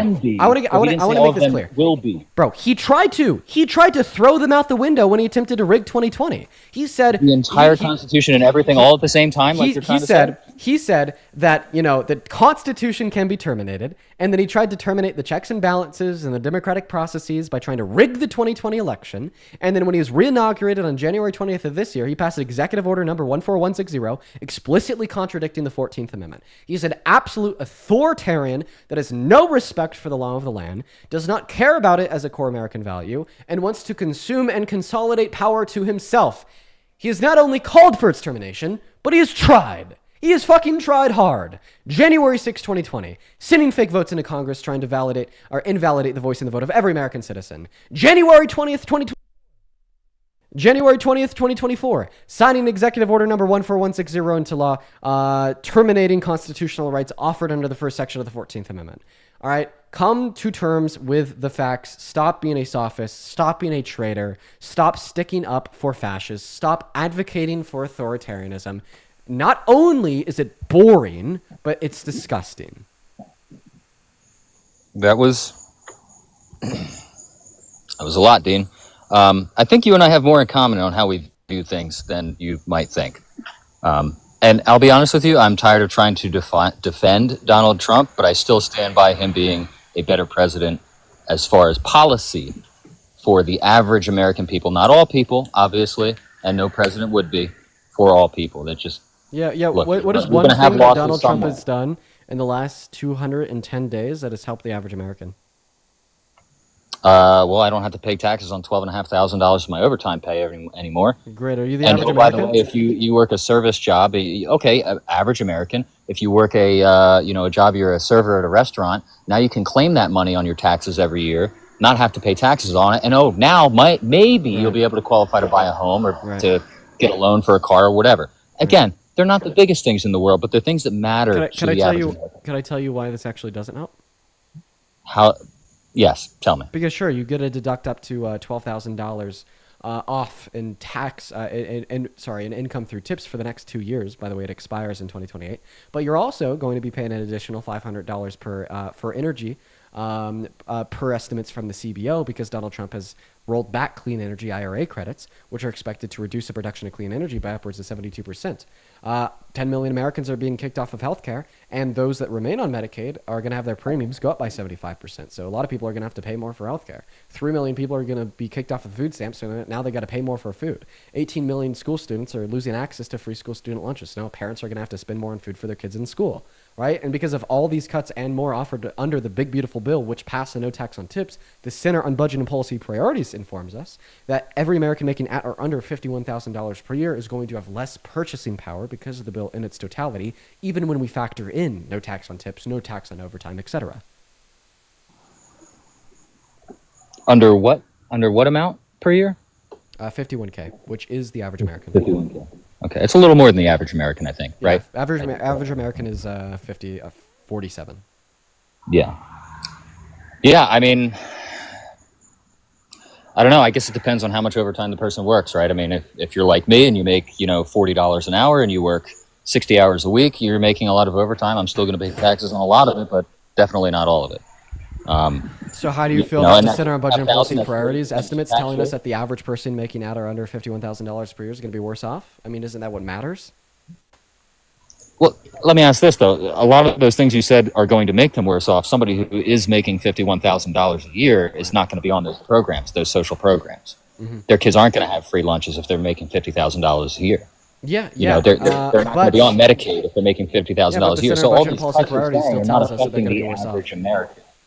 No, actually, as I already repeated, the Center on Budget and Policy Priorities tells us that people making at 51K per year are still going to be worse off. And there's actually a lot of states in which you can qualify for some benefits making at 51K per year, yeah. That's insane a little bit, I think. Well, let me ask you this. Do you think there are the amount of social programs, or maybe not the amount of social programs, but do you think that social programs are abused in any way? Do I think that there's or do you think everybody who's on them is doing the right thing?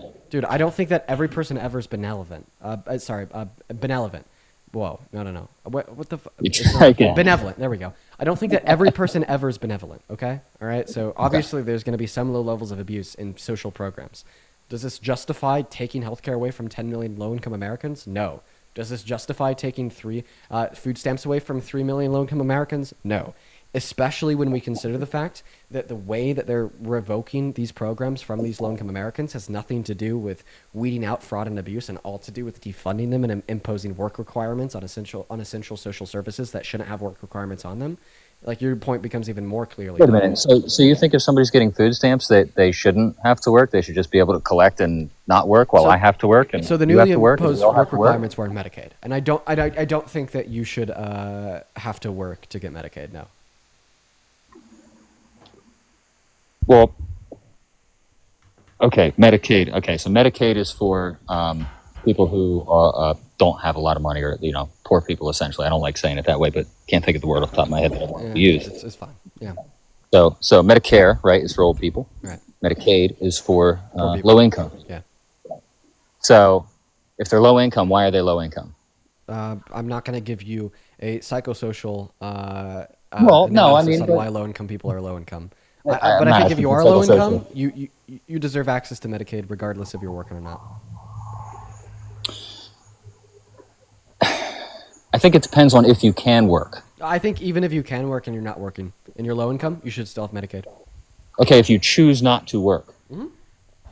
Yeah. So if you're capable of working and you choose not to work and you choose to collect social programs, i.e. Medicaid, food stamps, free school lunches, whatever, Section 8, all the I things. think that you should still have Medicaid. Like, we're talking about Medicaid because that's what had the work requirement imposed on it.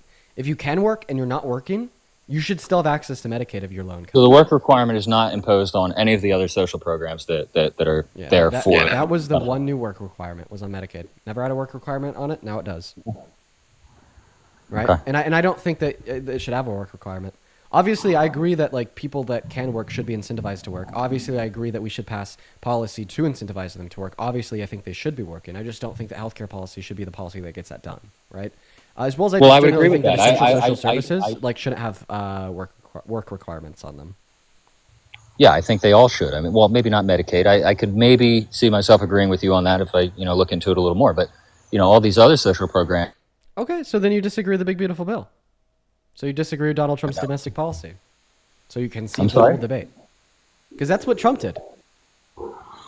And that's not some small thing either. That was 10 million people. 10 million people like you and me lost access to healthcare. That's enough reason on its own to stop supporting Trump. I mean, access to healthcare is, not forced access. Everybody having access to healthcare is a relatively new thing, And again, most countries do already, just everybody has it. Of course, they pay 45, 50% in tax every year, and that's why everybody has it. Is that what you want? I mean, do we want everybody to be on Medicaid? I don't understand what you want. Dude, oh my God. I just didn't want 10 million low-income Americans kicked off. That's all. I just didn't want the big, beautiful bill to get passed. That's what I Okay. want. The big, beautiful bill was bad because it kicked 10 million people off of Medicaid. Respond to that. Okay, I am responding to that, and here's my response. Bills in government, whether it's Democrat or Republican push, doesn't matter. There shouldn't be, they shouldn't be pork barreled. None of them. There should be one specific issue in every bill, and that gets passed or it doesn't get passed. And then the next one, and then the next one. And that's why you and I are having this debate, right? Is because we have these pork barrel. He's not responding to me, so I kicked him. Plus, it's time for me to get off. All right, chat, listen.